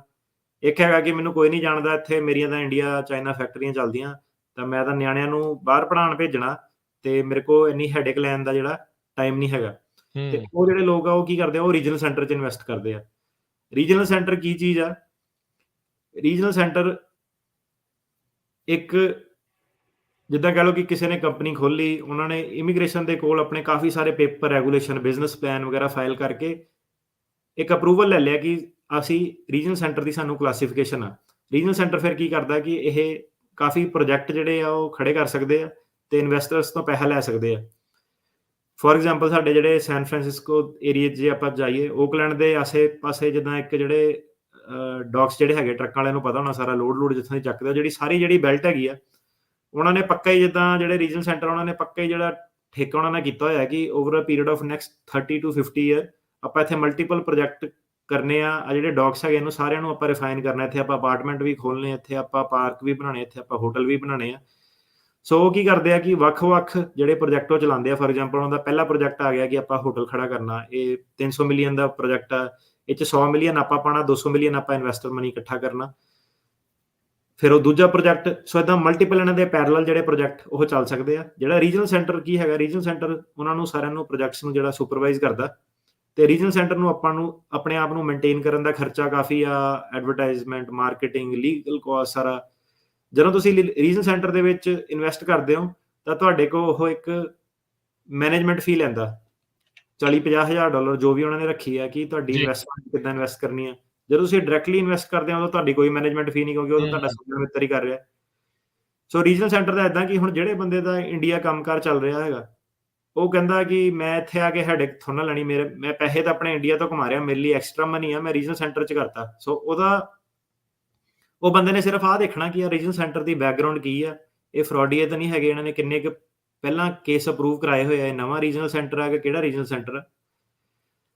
ਰੀਜਨਲ ਸੈਂਟਰ ਦੇ ਵਿੱਚ ਕਈ ਤਰ੍ਹਾਂ ਦੇ ਜਿਹੜੇ ਪ੍ਰੋਜੈਕਟ ਉਹ ਆ ਜਾਂਦੇ ਆ। ਖੇਤੀਬਾੜੀ ਦਾ ਵੀ ਤੁਸੀਂ ਲਾ ਲਓ ਪ੍ਰੋਜੈਕਟ ਹੈਗਾ, ਫਾਰਮਿੰਗ ਦਾ ਵੀ ਪ੍ਰੋਜੈਕਟ ਹੈਗਾ, ਘੋੜਿਆਂ ਦੇ ਬਿਜ਼ਨਸ ਵੀ ਗਏ ਹੋਏ ਆ, ਅਪਾਰਟਮੈਂਟ ਬਿਲਡਿੰਗ ਵੀ ਬਣਾਈਆਂ ਹੋਈਆਂ, ਹੋਟਲ ਵੀ ਬਣਾਏ ਹੋਏ ਆ, ਰਿਜ਼ੋਰਟ ਵੀ ਬਣਾਏ ਹੋਏ ਆ।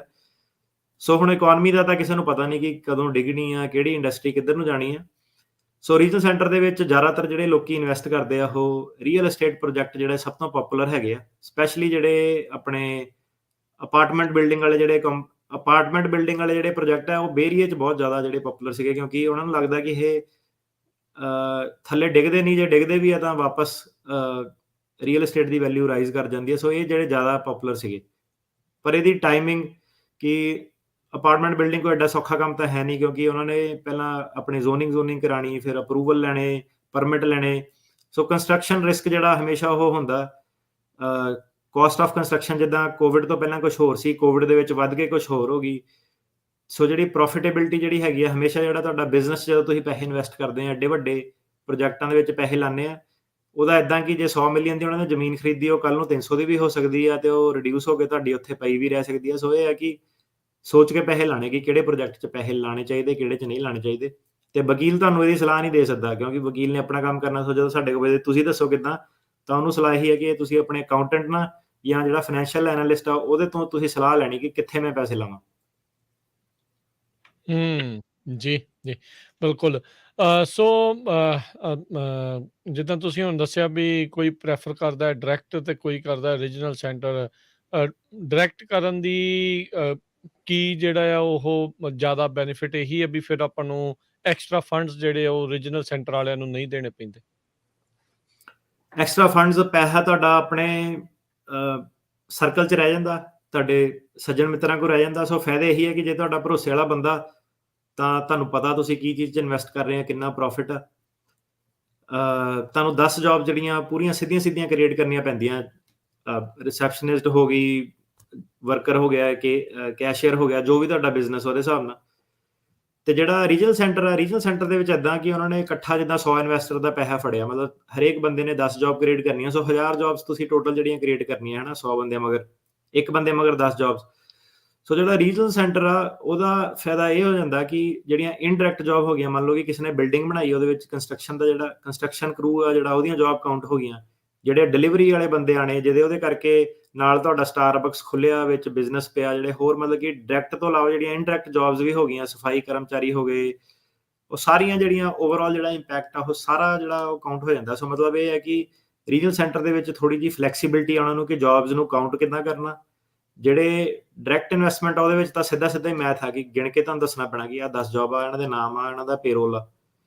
ਤੇ ਜਿਹੜਾ ਡਾਇਰੈਕਟ ਆ ਉਹਦੇ ਵਿੱਚ ਤੁਹਾਨੂੰ ਆਪ ਸਿਰਦਰਦੀ ਲੈਣੀ ਪੈਣੀ ਆ। ਜਿਹੜਾ ਰੀਜਨਲ ਦੇ ਵਿੱਚ ਉਹ 'ਚ ਤੁਸੀਂ ਪੈਸੇ ਲਾਤੇ, ਵੱਡਾ ਪ੍ਰੋਜੈਕਟ ਸੀਗਾ, ਉਹਨਾਂ ਨੇ ਆਪਣੇ ਮੈਥ ਆਪ ਹੀ ਕੀਤੇ ਹੋਏ ਆ, ਬਿਜ਼ਨਸ ਪਲਾਨ ਵਗੈਰਾ ਪਹਿਲਾਂ ਹੀ ਬਣਾਏ ਹੋਏ ਆ, ਤੇ ਉਹ ਤੁਹਾਨੂੰ ਫਿਰ ਸਿੱਧੇ ਜਿਹੜਾ ਹੈਗਾ ਜੌਬ ਕ੍ਰੀਏਸ਼ਨ ਵਗੈਰਾ ਸਾਰੀ ਤੁਹਾਡੇ ਬਿਹਾਫ ਤੇ ਕਰਕੇ ਦੇ ਦੂਗੀ। ਜੀ ਜੀ। ਤੇ ਅਗਲੀ ਇਸ ਦੇ ਵਿੱਚ ਜੇ ਆਪਾਂ ਗੱਲ ਕਰਦੇ ਜਾਈਏ ਕਿ ਕੈਪੀਟਲ ਬੈਕ ਵੀ ਹੁੰਦੀ ਹੈ EB5 ਇਨਵੈਸਟਮੈਂਟ 'ਚ। ਕਈ ਵਾਰੀ ਬੰਦਾ ਸੋਚਦਾ ਯਾਰ ਮੈਂ ਇੰਨੇ ਡਾਲਰ ਲਾਉਣ ਲੱਗਾ, ਕੁਝ ਮਿਲੂਗਾ ਵਾਪਸ ਮੁੜ ਕੇ ਪਰਤ ਕੇ ਕਿ ਨਹੀਂ? ਸੋ ਅਗੇਨ ਜਿਹੜਾ ਤਾਂ ਤੁਸੀਂ ਆਪਣੇ ਡਾਇਰੈਕਟ ਕਰ ਰਹੇ ਆ, ਰਿਸ਼ਤੇਦਾਰ ਨਾਲ ਕਰ ਰਹੇ ਆ, ਉਹ ਤਾਂ ਤੁਹਾਡੀ ਆਪਸ 'ਚ ਗੁੱਡਵਿਲ ਅੰਡਰਸਟੈਂਡਿੰਗ ਆ ਗਈ, ਕਿੱਦਾਂ ਉਹਨੇ ਤੁਹਾਨੂੰ ਵਾਪਸ ਦੇਣੇ ਆ, ਕਿ ਕਿੱਦਾਂ ਤੁਹਾਡੇ ਨਾਲ ਘਪਲਾ ਕਰਨਾ, ਕਿ ਤੁਹਾਡੇ ਡਬਲ ਟ੍ਰਿਪਲ ਕਰਕੇ ਦੇਣੇ, ਹਨਾ। ਜਿਹੜਾ ਜੇ ਰੀਜਨਲ ਸੈਂਟਰ ਦੀ ਗੱਲ ਕਰੀਏ ਤਾਂ ਜ਼ਿਆਦਾਤਰ ਜਿਹੜੇ ਰੀਜਨਲ ਸੈਂਟਰ ਜਿਹੜੇ ਹੁੰਦੇ ਆ ਉਹ ਤੁਹਾਨੂੰ 0.25 ਮਤਲਬ ਕਿ 1/4 ਹਿੱਸਾ 1% ਦਾ 0.25% ਵਿਆਜ ਤੁਹਾਨੂੰ ਦਿੰਦੇ ਆ ਐਵਰੀ ਈਅਰ, ਹਨਾ। ਤੇ ਉਹਨਾਂ ਦਾ ਜਿਹੜਾ ਮੈਥ ਉਹ ਸਿੱਧਾ ਹੁੰਦਾ ਕਿ ਉਹਨਾਂ ਨੂੰ ਲੱਗਦਾ ਕਿ ਇਹ ਇੱਕ ਚੀਪ ਲੋਨ ਆ, ਕਿਉਂਕਿ ਹੁਣ ਜਦੋਂ ਤੁਸੀਂ ਬੈਂਕ ਤੋਂ ਲੋਨ ਲੈਣਾ, ਬੈਂਕ ਨੇ ਕਹਿਣਾ ਪਹਿਲਾਂ ਜ਼ੋਨਿੰਗ ਦਿਖਾਓ, ਆਹ ਦਿਖਾਓ। ਹੁਣ ਬਿਲਡਿੰਗ ਨੂੰ ਪਹਿਲਾਂ ਸ਼ੁਰੂ ਕਰਨ ਤੋਂ ਪਹਿਲਾਂ ਵੀ ਕਾਫੀ ਖਰਚੇ ਜਿਹੜੇ ਉਹ ਆ ਜਾਂਦੇ ਆ। ਸੋ ਉਹ ਜਿਹੜੀ ਕੈਪੀਟਲ ਆ ਉਹ EB5 ਤੋਂ ਇਕੱਠੀ ਕਰਦੇ ਆ। ਸੋ ਜਦੋਂ ਫਾਰ ਐਗਜ਼ਾਮਪਲ ਬੈਂਕ ਨੇ ਉਹਨਾਂ ਨੂੰ ਵਿਆਜ ਦਿੱਤਾ 8% ਦੇ ਉੱਤੇ, ਉਹਨਾਂ ਨੂੰ ਹੁਣ 8% ਦਾ ਜਿਹੜਾ ਲੋਨ ਆ ਉਹ ਜ਼ਿਆਦਾ ਮਹਿੰਗਾ ਵਾ। 500 ਮਿਲੀਅਨ ਦਾ ਲੋਨ ਲਿਆ 8% ਤੇ ਉਹ ਜ਼ਿਆਦਾ ਮਹਿੰਗਾ, ਵਰਸਿਸ ਕਿ ਉਹੀ ਲੋਨ ਚੋਂ ਉਹ ਕੀ ਕਹਿੰਦੇ ਕਿ ਚੱਲ 100 ਮਿਲੀਅਨ ਦਾ ਆਪਾਂ EB5 ਲੈ ਲੈਂਦੇ ਹਾਂ, ਉਹਨਾਂ ਨੂੰ 0.25% ਵਿਆਜ ਦੇ ਦਿੰਦੇ ਆ, ਤੇ ਆਪਣਾ ਜਿਹੜਾ 8% ਦਾ ਲੋਨ ਆ ਉਹ ਤੁਹਾਡੇ ਸਸਤੇ ਲੋਨ ਨਾਲ ਜਿਹੜਾ ਰੀਸੈਟ ਉਹ ਕਰ ਲੈਂਦੇ ਆ, ਕਾਇੰਡ ਆਫ ਆਪਣੇ ਪੈਸੇ ਉੱਥੋਂ ਬਚਾ ਲੈਂਦੇ ਆ। ਤਾਂ ਉਹ ਜਦੋਂ ਤੁਹਾਨੂੰ ਪ੍ਰੋਜੈਕਟ ਆਪਣੇ ਵੇਚਦੇ ਆ, ਕਈ ਸਾਰੀਆਂ ਇੱਦਾਂ ਦੇ ਪ੍ਰੋਮਿਸਿਸ ਕਰਦੇ ਆ ਕਿ ਆਪਾਂ ਇੰਨੇ % ਦੇਵਾਂਗੇ, ਆਹ ਕਰਾਂਗੇ, ਉਹ ਕਰਾਂਗੇ, ਪਰ ਐਂਡ ਆਫ ਦਾ ਡੇ ਇਹ ਹੈਗਾ ਕਿ ਜਿਹੜਾ EB5 ਲਾਅ ਇਹ ਕਹਿੰਦਾ ਕਿ ਤੁਹਾਡਾ ਪੈਸਾ ਐਟ ਰਿਸਕ ਹੋਣਾ ਚਾਹੀਦਾ, ਮਤਲਬ ਕਿ ਇਹ ਜ਼ੀਰੋ ਹੋ ਸਕਦਾ। ਸੋ ਸੇਮ ਥਿੰਗ ਜਿਹੜਾ ਉਹ ਬਿਜ਼ਨਸ ਪਲਾਨ ਆ, ਕੰਟਰੈਕਟ ਆ, ਉਹਨਾਂ ਦੇ ਵਿੱਚ ਇਹੀ ਲਿਖਿਆ ਹੋਊਗਾ ਕਿ ਕੋਈ ਗਰੰਟੀ ਨਹੀਂ ਕਿ ਤੁਹਾਨੂੰ ਪੈਸੇ ਵਾਪਸ ਮੁੜ ਕੇ ਆਊਗੇ ਜਾਂ ਤੁਹਾਨੂੰ ਹਰ ਸਾਲ ਵਿਆਜ ਜਿਹੜਾ ਉਹਦਾ ਮਿਲੂਗਾ। ਤਾਂ ਜਦੋਂ ਤੁਸੀਂ ਕਿਸੇ ਨੂੰ ਪੈਸੇ ਦੇ ਦਿੱਤੇ ਆਪਣੇ, ਤੇ ਉਹਦੀ ਕੋਈ ਗਰੰਟੀ ਨਹੀਂ ਕਿ ਉਹ ਮੁੜ ਕੇ ਆਣੇ ਆ। ਚਲੋ ਜਿਹੜੇ ਬਿਜ਼ਨਸ ਕਰਦੇ ਸਾਰਿਆਂ ਨੂੰ ਪਤਾ ਹੀ ਆ ਨਾ ਕਿ ਬਿਜ਼ਨਸ ਦੇ ਵਿੱਚ ਕੁਛ ਵੀ ਹੋ ਸਕਦਾ। ਸੋ ਤੁਸੀਂ ਇਹ ਦੇਖ ਕੇ ਕਰਨਾ ਕਿ ਕਿਹਨਾਂ ਬਿਜ਼ਨਸ ਕਰਨਾ, ਕਿਹੜੇ ਪ੍ਰੋਜੈਕਟ 'ਚ ਪੈਸੇ ਲਾਣੇ ਆ। ਜੀ ਬਿਲਕੁਲ। ਸੋ ਉਹੀ ਆ ਰਿਸਕ ਆ ਜੀ ਇਨਵੈਸਟਮੈਂਟ। ਜਿੱਦਾਂ ਇੱਥੇ ਬਿਜ਼ਨਸ ਆ, ਜਦੋਂ ਇਹ ਕਰਨਾ ਉਹ ਵੀ ਉਹੀ ਰਿਸਕ ਦੇ ਆਧਾਰ ਦੇ ਉੱਤੇ ਹੀ ਆ। ਜੇ ਫਿਰ ਇਹਨਾਂ ਨੇ ਦੇਣਾ ਨਹੀਂ, ਇਹਨਾਂ ਨੇ ਕਹਿਣਾ ਵੀ ਇਹ ਤਾਂ ਬੰਦਾ ਸੋਚਦਾ ਵੀ ਇਹਦੇ ਮੁੜ ਕੇ ਆਉਣਗੇ, ਇਹ ਸਾਡੇ ਲਈ ਨਹੀਂ ਆਪਣੇ ਲਈ ਕਰਦਾ ਆ। ਸੋ ਇਹ ਵੀ ਇਸ ਚੀਜ਼ ਨੂੰ ਲੱਗਦਾ ਆ। EB5 ਵੀਜ਼ਾ ਮਿਲਣ ਨੂੰ ਉਹਦਾ ਕਿੰਨਾ ਟਾਈਮ ਲੱਗ ਜਾਂਦਾ ਆ? ਸੋ ਪਹਿਲਾਂ ਤਾਂ ਜਿਹੜਾ EB5 ਪ੍ਰੋਜੈਕਟਾਂ ਨੂੰ ਬਣਾਉਣ ਨੂੰ ਜਿਹੜਾ ਹੈਗਾ 6-7-8 ਮਹੀਨੇ ਜਿਹੜੇ ਘੱਟੋ ਘੱਟ ਆਰਾਮ ਨਾਲ ਲੱਗ ਜਾਂਦੇ ਆ। ਜਿਹੜਾ ਫਾਈਲ ਕਰਨਾ ਉਹਦੇ ਵਿੱਚ ਮੁੱਖ ਤੌਰ ਤੇ ਇਹ ਹੈ ਕਿ ਲਾ ਲਓ ਕਿ 2 ਮਹੀਨੇ ਤੁਸੀਂ ਲਾ ਲਿਆ, ਬਿਜ਼ਨਸ ਆਹ ਲੈਣਾ, ਆਹ ਵਾਲਾ ਦੇਖਣਾ, ਬਿਜ਼ਨਸ ਪਲਾਨ ਚੇਂਜ ਹੁੰਦੇ ਰਹਿੰਦੇ ਆ।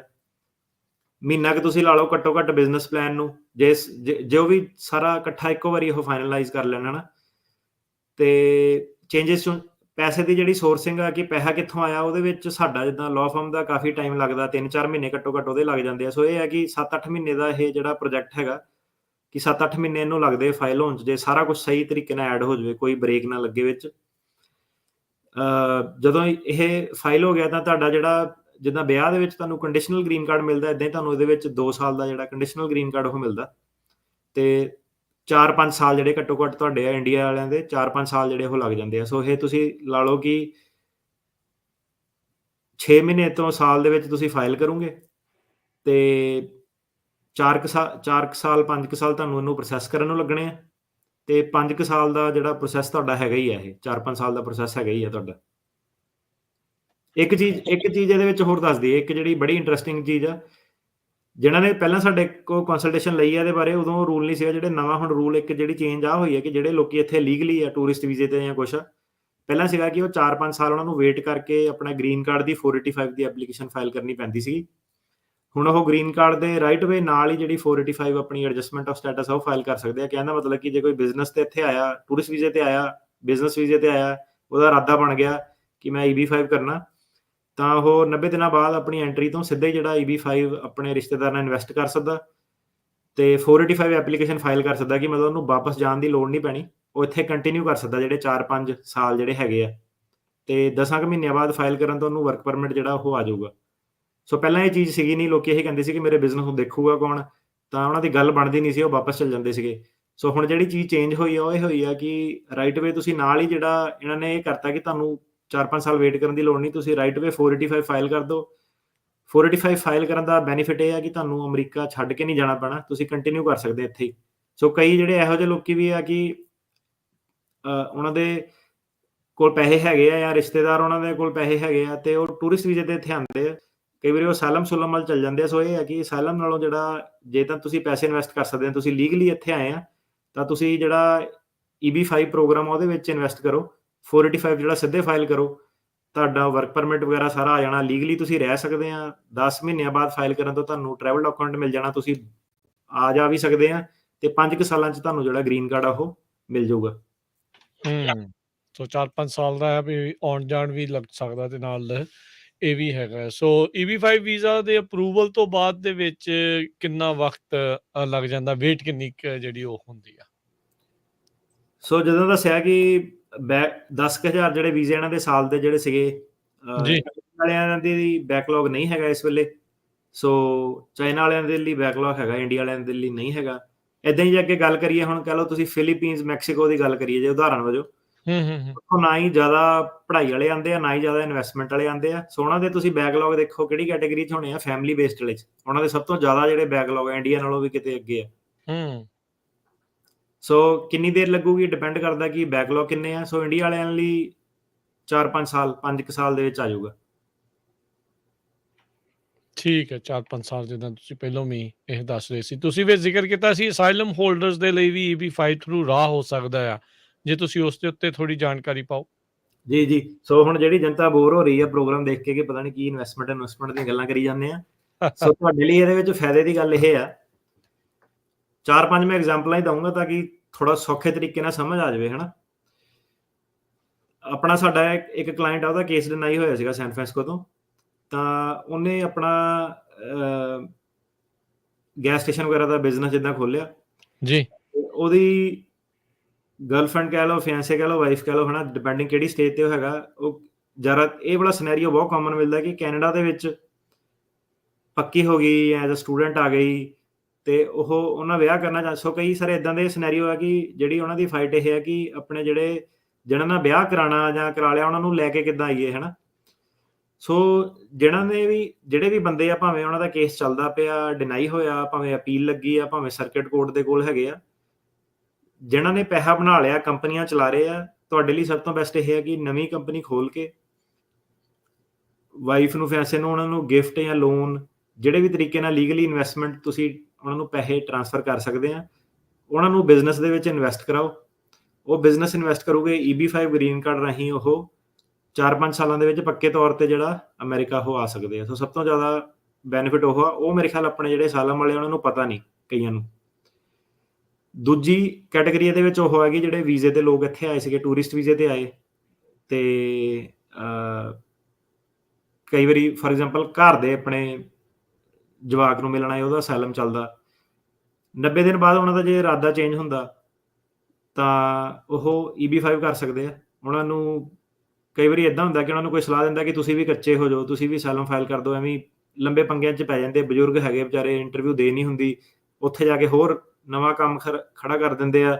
ਉਹ ਕਹਿੰਦਾ ਕਿ ਤੂੰ ਆਪਣੇ ਮੁੰਡੇ ਦੇ ਕੇਸ ਦੇ ਵਿੱਚ ਐਫੀਡੇਵਿਟ 'ਚ ਆ ਗਿਆ ਸੀਗਾ, ਆਪਣੇ ਕੇਸ 'ਚ ਤੂੰ ਆ ਗਈ ਜਾਂਦਾ, ਹਨਾ। ਸੋ ਇਦਾਂ ਦਾ ਹੈਗਾ ਕਿ ਨਕਲੀ ਅਸਾਈਲਮ ਦਾ ਕੇਸ ਨਹੀਂ ਲਾਣਾ ਕਿਸੇ ਦਾ। ਬਜ਼ੁਰਗਾਂ ਨੂੰ ਤੁਸੀਂ ਅਸਾਈਲਮ ਆਫਿਸ ਨਹੀਂ ਭੇਜਣਾ। ਇੰਟਰਵਿਊ ਕੁਐਸਚਨ ਕਾਫੀ ਇੰਟੈਂਸ ਹੁੰਦੇ ਆ। ਆਪਣੀ ਵੀ ਗੜਬੜ ਕਰੂਗੇ, ਤੁਹਾਡਾ ਵੀ ਜਿਹੜਾ ਕੇਸ ਆ ਉਹ 'ਚ ਵੀ ਗੜਬੜ ਕਰੂਗੇ, ਕਿਉਂਕਿ ਤੁਸੀਂ ਕੁਛ ਕਿਹਾ, ਉਹਨਾਂ ਨੇ ਕੁਛ ਕਿਹਾ ਤੇ ਘਾਬਰ ਜਾਂਦੇ ਆ। ਸੋ ਉਹ ਕੰਮ ਨਹੀਂ ਕਰਨਾ। ਸੋ ਜੇ ਤਾਂ ਤੁਹਾਡੇ ਕੋਲ ਪੈਸੇ ਹੈਗੇ ਆ ਤਾਂ ਉਹ ਚੀਜ਼ ਤੁਸੀਂ ਕਰ ਸਕਦੇ ਆ। ਜਿਹੜੇ ਇਹ ਪ੍ਰੋਗਰਾਮ ਨੂੰ ਸੁਣ ਰਹੇ ਆ, ਜਿਹਨਾਂ ਦੇ ਬਿਜ਼ਨਸ ਚੱਲਦੇ ਆ ਆਲਰੇਡੀ, ਜਿਹਨਾਂ ਦਾ ਇਮੀਗ੍ਰੇਸ਼ਨ ਨਾਲ ਕੋਈ ਲੈਣਾ ਦੇਣਾ ਨਹੀਂ ਹੈਗਾ, ਸੋ ਇਦਾਂ ਕਿ ਸਾਰਿਆਂ ਨੂੰ ਪਤਾ ਕਿ ਜਿਹੜੇ ਵੀ ਬੰਦੇ ਪੈਸੇ ਕਮਾਉਂਦੇ ਆ, ਲਾਇਰ, ਵਕੀਲ, ਜੋ ਵੀ ਹੈਗਾ, ਤੁਹਾਡਾ ਬਿਜ਼ਨਸਮੈਨ ਜਿਹੜਾ ਬੰਦਾ ਹੈਗਾ, ਪੈਸਾ ਬਣਾਉਣਾ ਸੌਖਾ ਵਾ। ਸਿਰਫ ਜਿਹੜਾ ਬੰਦਾ ਇੱਥੇ ਕਮੀ ਕੀ ਹੁੰਦੀ ਹੈ ਕਿ ਤੁਹਾਨੂੰ ਮੈਨੇਜਰ ਨਹੀਂ ਲੱਭਦਾ, ਤੁਹਾਨੂੰ ਭਰੋਸੇ ਵਾਲਾ ਬੰਦਾ ਨਹੀਂ ਲੱਭਦਾ, ਤੁਹਾਨੂੰ ਇਹ ਨਹੀਂ ਪਤਾ ਲੱਗਦਾ ਕਿ ਮੈਂ ਪੈਸਾ ਸੁੱਟਾਂ ਤੇ ਕਿੱਥੇ ਸੁੱਟਾਂ, ਹੈ ਨਾ। ਜਿਹੜੇ ਇਦਾਂ ਦੀ ਕੈਟੇਗਰੀ ਵਾਲੇ ਜਿਹੜੇ ਲੋਕ ਹੈਗੇ ਆ, ਤੁਹਾਡੇ ਲਈ ਵੀ ਇਹ ਪ੍ਰੋਗਰਾਮ ਜਿਹੜਾ ਕਾਫੀ ਵਧੀਆ ਵਾ। ਕਿਉਂ ਵਧੀਆ? ਕਿਉਂਕਿ ਤੁਸੀਂ ਇੱਕ ਬੰਦੇ ਦੀ ਹੈਲਪ ਕਰ ਦੋਗੇ, ਤੁਸੀਂ ਉਹਨੂੰ ਜੇ ਗਿਫਟ ਲੋਨ ਇਦਾਂ ਦੀ ਕੋਈ ਐਡਵਾਂਸ ਦਿੰਦੇ ਹੋ, ਉਹਦਾ ਗ੍ਰੀਨ ਕਾਰਡ ਆ ਜਾਊਗਾ ਉਹਦੇ ਪਰਿਵਾਰ ਦਾ, ਅਗਲਾ 5 ਸਾਲ ਤੁਹਾਡਾ ਐਜ਼ ਅ ਮੈਨੇਜਰ, ਕਿਉਂਕਿ ਉਹ ਆਪ ਵੀ ਵੈਸਟਡ, ਉਹਦਾ ਗ੍ਰੀਨ ਕਾਰਡ ਇੱਥੋਂ ਦੇ ਨਿਕਲਣਾ, ਤੁਹਾਡਾ ਬਿਜ਼ਨਸ ਉਹ ਚਲਾ ਸਕਦਾ। ਤੁਸੀਂ ਉਹਨੂੰ ਪੈਸੇ ਦਿੱਤੇ, ਜਿਹੜੇ ਤੁਹਾਡੇ ਪੈਸੇ ਸੀਗੇ ਉਹ ਜ਼ਰੂਰ ਤੇ ਬਿਜ਼ਨਸ ਚੱਲੂਗਾ, ਉਹ ਵੀ ਵੱਧ ਹੋ ਕੇ ਹੀ ਆਊਗੇ 5 ਸਾਲਾਂ 'ਚ, ਘੱਟ ਤਾਂ ਨਹੀਂ ਹੋਊਗੇ। ਬੈਂਕਾਂ 'ਚ ਤਾਂ ਸਾਰਿਆਂ ਨੂੰ ਪਤਾ ਹੀ ਹੈ ਕਿ ਕਿੰਨਾ ਕੁ ਵਿਆਜ ਜਿਹੜਾ ਦਿੰਦੀਆਂ ਵਾ। ਅਤੇ ਇਹਦੇ ਨਾਲ ਉਹ ਹੈ ਕਿ ਤੁਹਾਨੂੰ ਇੱਕ ਬਿਜ਼ਨਸ ਮੈਨੇਜਰ ਜਿਹੜਾ ਤੁਹਾਡਾ ਬਿਜ਼ਨਸ ਵਧਾ ਸਕਦਾ, ਉਹ ਮਿਲ ਗਿਆ। ਸੋ ਇਹ ਵਾਲੇ ਜਿਹੜੇ ਲੋਕ ਆ ਇਹਨਾਂ ਨੂੰ ਕਾਫੀ ਜ਼ਿਆਦਾ ਫਾਇਦਾ ਜਿਹੜਾ ਉਹ ਹੋ ਸਕਦਾ। ਸੋ ਤੁਸੀਂ ਇੱਦਾਂ ਦੇ ਕਲਾਇੰਟ ਹੈਗੇ ਵੀ ਆ ਜਿਨ੍ਹਾਂ ਨੇ ਇਹ ਚੀਜ਼ ਵੱਲ ਦਿਮਾਗ ਲਾਇਆ, ਫਿਰ ਉਹਨਾਂ ਨੇ ਦੇਖਿਆ ਕਿ ਇੱਦਾਂ ਦਾ ਕੌਣ ਬੰਦਾ ਵਾ ਜਿਹਦੀ ਆਪਾਂ ਹੈਲਪ ਕਰ ਸਕੀਏ, ਜਿਹੜਾ ਸਾਡੀ ਹੈਲਪ ਕਰ ਸਕੇ।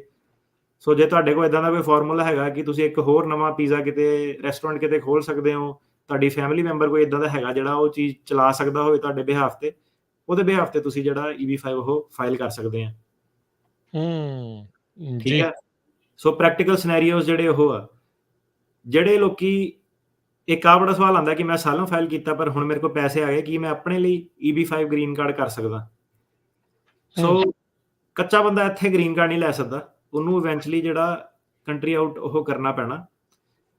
ਉਹਦੇ ਵਿੱਚ ਜਿਨ੍ਹਾਂ ਨੇ ਸਾਲ ਦੇ ਅੰਦਰ ਜਿਨ੍ਹਾਂ ਨੇ ਅਸਾਈਲਮ ਫਾਈਲ ਕਰਤਾ ਸੀਗਾ ਤੇ 1 ਨੰਬਰ 'ਚ ਆਏ ਸੀਗੇ, ਮੰਨ ਲਓ ਕਿ ਉਹਨਾਂ ਦੇ 6 ਮਹੀਨੇ ਤੋਂ ਵੱਧ ਟੱਪੇ ਨਹੀਂ, 6 ਮਹੀਨੇ ਤੋਂ ਵੱਧ ਉਹ ਕੱਚੇ ਨਹੀਂ ਇੱਥੇ ਰਹੇ, ਉਹ ਵਾਲੇ ਲੋਕੀ eb5 ਕਰ ਸਕਦੇ ਆ। ਕਿਸੇ ਨੇ ਅੱਜ ਤੱਕ ਸਾਡੇ ਕੋਲ ਕਰਾਇਆ ਨਹੀਂ, ਪਰ ਜੇ ਲਾਅ ਨੂੰ ਆਪਾਂ ਐਡ ਕਰੀਏ ਉਹ ਇਸ ਹਿਸਾਬ ਨਾਲ ਐਡ ਹੁੰਦਾ ਕਿ 6 ਮਹੀਨੇ ਤੋਂ ਵੱਧ ਜੇ ਤੁਸੀਂ ਕੱਚੇ ਰਹੋ, ਫਿਰ ਤੁਹਾਡੇ ਉੱਤੇ ਜਿਹੜੀ ਅਨਲੌਫੁਲ ਪ੍ਰੈਜ਼ੈਂਸ ਆ 10 ਸਾਲ ਦੀ ਬਾਰ, 3 ਸਾਲ ਦੀ ਬਾਰ ਉਹ ਲੱਗਦੀ ਆ। ਜੇ ਤੁਸੀਂ ਅਸਾਈਲਮ ਫਾਈਲ ਕਰ ਦਿਓ ਤਾਂ ਜਿਹੜੀ ਤੁਹਾਡੀ ਉਹ 3 ਸਾਲ ਦੀ 10 ਸਾਲ ਦੀ ਬਾਰ ਆ ਉਹ ਰੁਕ ਜਾਂਦੀ ਹੈ। ਸੋ ਕਹਿਣ ਦਾ ਮਤਲਬ ਹੈ ਕਿ ਤੁਸੀਂ ਕੌਂਸੂਲੇਟ ਮੂਹਰੇ ਜਾ ਕੇ ਆਰਗਿਊ ਕਰ ਸਕਦੇ ਹੋ ਕਿ ਮੈਂ ਅਸਾਈਲਮ ਫਾਈਲ ਕੀਤਾ ਸੀ ਜਦੋਂ, ਉਦੋਂ ਮੇਰੀ ਅਨਲੌਫੁਲ ਪ੍ਰੈਜ਼ੈਂਸ ਆ ਉਹ ਰੁਕੀ ਜਾ ਸਕਦੀ ਆ, ਤਾਂ ਕਿਉਂਕਿ ਮੇਰੇ 6 ਮਹੀਨੇ ਤੋਂ ਘੱਟ ਸੀਗੇ, ਇਸ ਲਈ ਜਿਹੜਾ eb5 ਵੀਜ਼ਾ ਮੈਨੂੰ ਦਿੱਤਾ ਜਾਵੇ। ਸੋ ਉਹ ਵਾਲੇ ਲੋਕੀ ਜਿਹਨਾਂ ਦਾ ਅਸਾਈਲਮ ਚੱਲਦਾ, ਜਿਨ੍ਹਾਂ ਨੇ ਆਪਣੇ ਲੈਵਲ 'ਤੇ ਬਿਜ਼ਨਸ ਵੈਸੇ ਵੀ ਕਰਨਾ ਹੀ ਕਰਨਾ ਹੈਗਾ, ਉਹਨਾਂ ਨੂੰ ਕੋਈ ਫਰਕ ਨਹੀਂ ਪੈਂਦਾ, ਉਹਨਾਂ ਨੇ ਵੈਸੇ ਵੀ ਟਰੱਕਿੰਗ ਕੰਪਨੀ ਨਵੀਂ ਖੋਲ੍ਹਣੀ ਆ, ਬਿਜ਼ਨਸ ਨਵੇਂ ਖੋਲ੍ਹਣੇ ਆ, ਉਹ eb5 ਵੀਜ਼ਾ ਕਰਕੇ ਆਪਣਾ ਗ੍ਰੀਨ ਕਾਰਡ ਲੈ ਲੈਣ। ਉਹਦੇ ਵਿੱਚ ਕਈ ਵਾਰੀ ਕੀ ਹੋਣਾ ਕਿ ਤੁਸੀਂ ਜਦੋਂ ਅਸਾਈਲਮ ਦਾ ਕੇਸ ਲੜਦੇ ਆ, ਜੱਜ ਕਵੇ ਮੈਂ ਨਹੀਂ ਤੁਹਾਡਾ ਅਪਰੂਵ ਕਰਨਾ, ਮੈਂ ਤੁਹਾਡਾ ਕੇਸ ਨਹੀਂ ਅਪਰੂਵ ਕਰਨਾ, ਤੁਸੀਂ ਦੇਖੋ ਕਿ ਤੁਹਾਡਾ ਕੇਸ ਡਿਸਮਿਸ ਕਰਕੇ ਵੋਲੰਟਰੀ ਡਿਪਾਰਚਰ ਦੀ ਇੱਦਾਂ ਦੀ ਤੁਹਾਨੂੰ ਆਪਸ਼ਨ, ਇੱਕ ਬੈਕਅਪ ਪਲਾਨ ਤੁਸੀਂ ਆਪਣੇ ਲਈ ਜਿਹੜਾ eb5 ਵੀਜ਼ੇ ਰਾਹੀਂ ਕ੍ਰੀਏਟ ਜਿਹੜਾ ਉਹ ਕਰ ਸਕਦੇ ਆ। ਸੋ ਇਹ ਹੈ ਕਿ ਅਸਾਈਲਮ ਵਾਲਿਆਂ ਨੇ ਇਹ ਜਿਹੜਾ ਪ੍ਰੋਗਰਾਮ ਅਜੇ ਤੱਕ ਯੂਜ਼ ਨਹੀਂ ਕੀਤਾ। ਨਵੇਂ ਵਾਲੇ ਤਾਂ ਨਹੀਂ ਕਰ ਸਕਦੇ, ਪੈਸੇ ਨਹੀਂ ਹੁੰਦੇ, ਤਾਂ ਉਹਨਾਂ ਨੂੰ ਇਹੀ ਹੈ ਕਿ ਇੱਦਾਂ ਦਾ ਕੋਈ ਕੋਲੈਬੋਰੇਟਰ ਲੱਭੋ, ਆਪਣਾ ਰਿਸ਼ਤੇਦਾਰ। ਹੁਣ ਉਹਨਾਂ ਨੂੰ ਜਾ ਕੇ ਦੱਸੋ ਕਿ ਸਪੈਸ਼ਲੀ ਇੱਦਾਂ ਹੁੰਦਾ ਕਿ ਸਟੋਰਾਂ ਵਾਲੇ ਬੜੇ ਬੰਦੇ ਹੁੰਦੇ ਆ, ਸੋ ਉਹਨਾਂ ਨੂੰ ਦੱਸੋ ਕਿ ਮੈਂ ਆਹ ਚੀਜ਼ ਆ eb5 ਪ੍ਰੋਗਰਾਮ, ਆਹ ਚੀਜ਼ ਇਹ ਕਹਿੰਦੀ ਆ, ਅਤੇ ਉਹਦੇ ਥਰੂ ਤੁਸੀਂ ਜਿਹੜੇ ਜਾ ਸਕਦੇ ਆ, ਹੈ ਨਾ। ਤਾਂ ਮੁੱਖ ਤੌਰ 'ਤੇ ਇਹ ਆ ਇਹ ਪ੍ਰੋਗਰਾਮ ਦੀ ਸਮਰੀ ਕਿ ਇਸ ਤਰੀਕੇ ਨਾਲ ਇਹ ਆਪਣੇ ਸੁਣਨ ਵਾਲਿਆਂ ਲਈ ਫਾਇਦੇਮੰਦ ਹੋ ਸਕਦਾ। ਜੀ ਬਿਲਕੁਲ।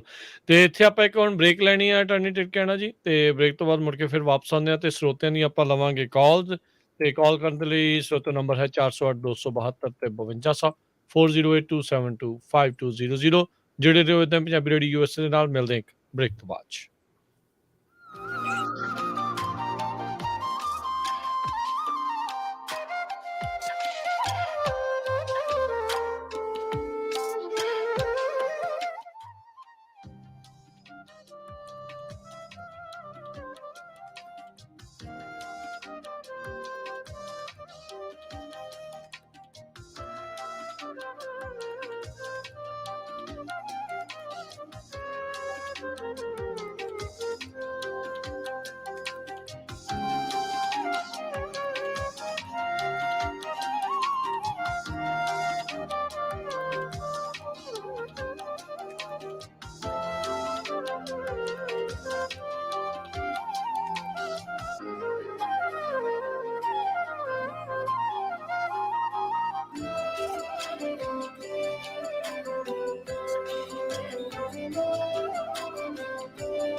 Yuba City 1450 AM, KIID Sacramento 1470 AM, KWRU Fresno 1300 AM, KLHC Bakersfield 1350 AM, KCVR Stockton Modesto 1570 AM.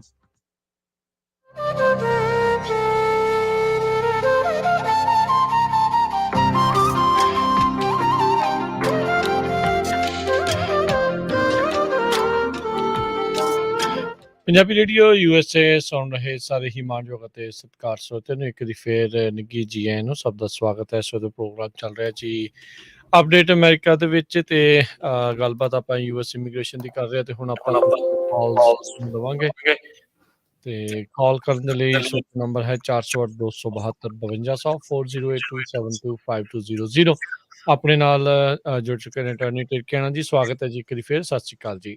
ਸਤਿ ਸ਼੍ਰੀ ਅਕਾਲ ਜੀ। ਸੋ ਆਪਾਂ ਕਾਲਸ ਲਵਾਂਗੇ ਤੇ ਸਰੋਤਿਓ ਸਾਰਿਆਂ ਨੂੰ ਬੇਨਤੀ ਹੈ ਛੋਟਾ ਸਵਾਲ ਰੱਖਿਓ ਤਾਂ ਜੋ ਅਸੀਂ ਵੱਧ ਤੋਂ ਵੱਧ ਕਾਲਸ ਲੈ ਸਕੀਏ।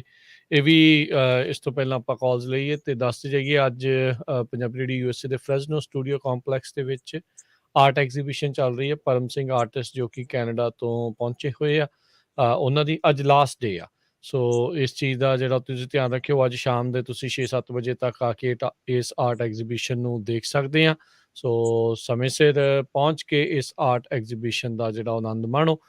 5 ਦਿਨਾਂ ਆਰਟ ਕੈਂਪ ਨਿਬੜਿਆ ਹੈ ਤੇ ਉਹ ਹੁਣ ਤੋਂ ਕੁਛ ਚਿਰ ਬਾਅਦ ਉਹਨਾਂ ਬੱਚਿਆਂ ਦਾ ਇੱਕ ਵਿਸ਼ੇਸ਼ ਪ੍ਰੋਗਰਾਮ ਜਿਹੜਾ ਆ ਉਹ ਕੀਤਾ ਜਾਣਾ ਹੈਗਾ ਆ। 11 ਕੁ ਵਜੇ ਜਿਹੜਾ ਉਹ ਪ੍ਰੋਗਰਾਮ ਹੋਵੇਗਾ। ਸੋ ਉਸ ਦੇ ਵਿੱਚ ਤੁਸੀਂ ਆਰਟ ਐਗਜ਼ੀਬਿਸ਼ਨ ਦੇ ਵਿੱਚ ਵੀ ਹਿੱਸਾ ਲਓ ਤੇ ਨਾਲ ਦੇ ਨਾਲ ਆ ਕੇ ਜਿਹੜਾ ਉਸਨੂੰ ਦੇਖੋ। ਤੇ ਜੇ ਤੁਸੀਂ ਇਸ ਆਰਟ ਐਗਜ਼ੀਬਿਸ਼ਨ ਦੌਰਾਨ ਬੱਚਿਆਂ ਦੇ ਇਸ ਕੈਂਪ ਦੀ ਅਵਾਰਡ ਸੈਰੇਮਨੀ 'ਚ ਵੀ ਹਿੱਸਾ ਲੈਣਾ ਚਾਹੁੰਦੇ ਤਾਂ ਆ ਤੁਸੀਂ ਸਕਦੇ ਆ।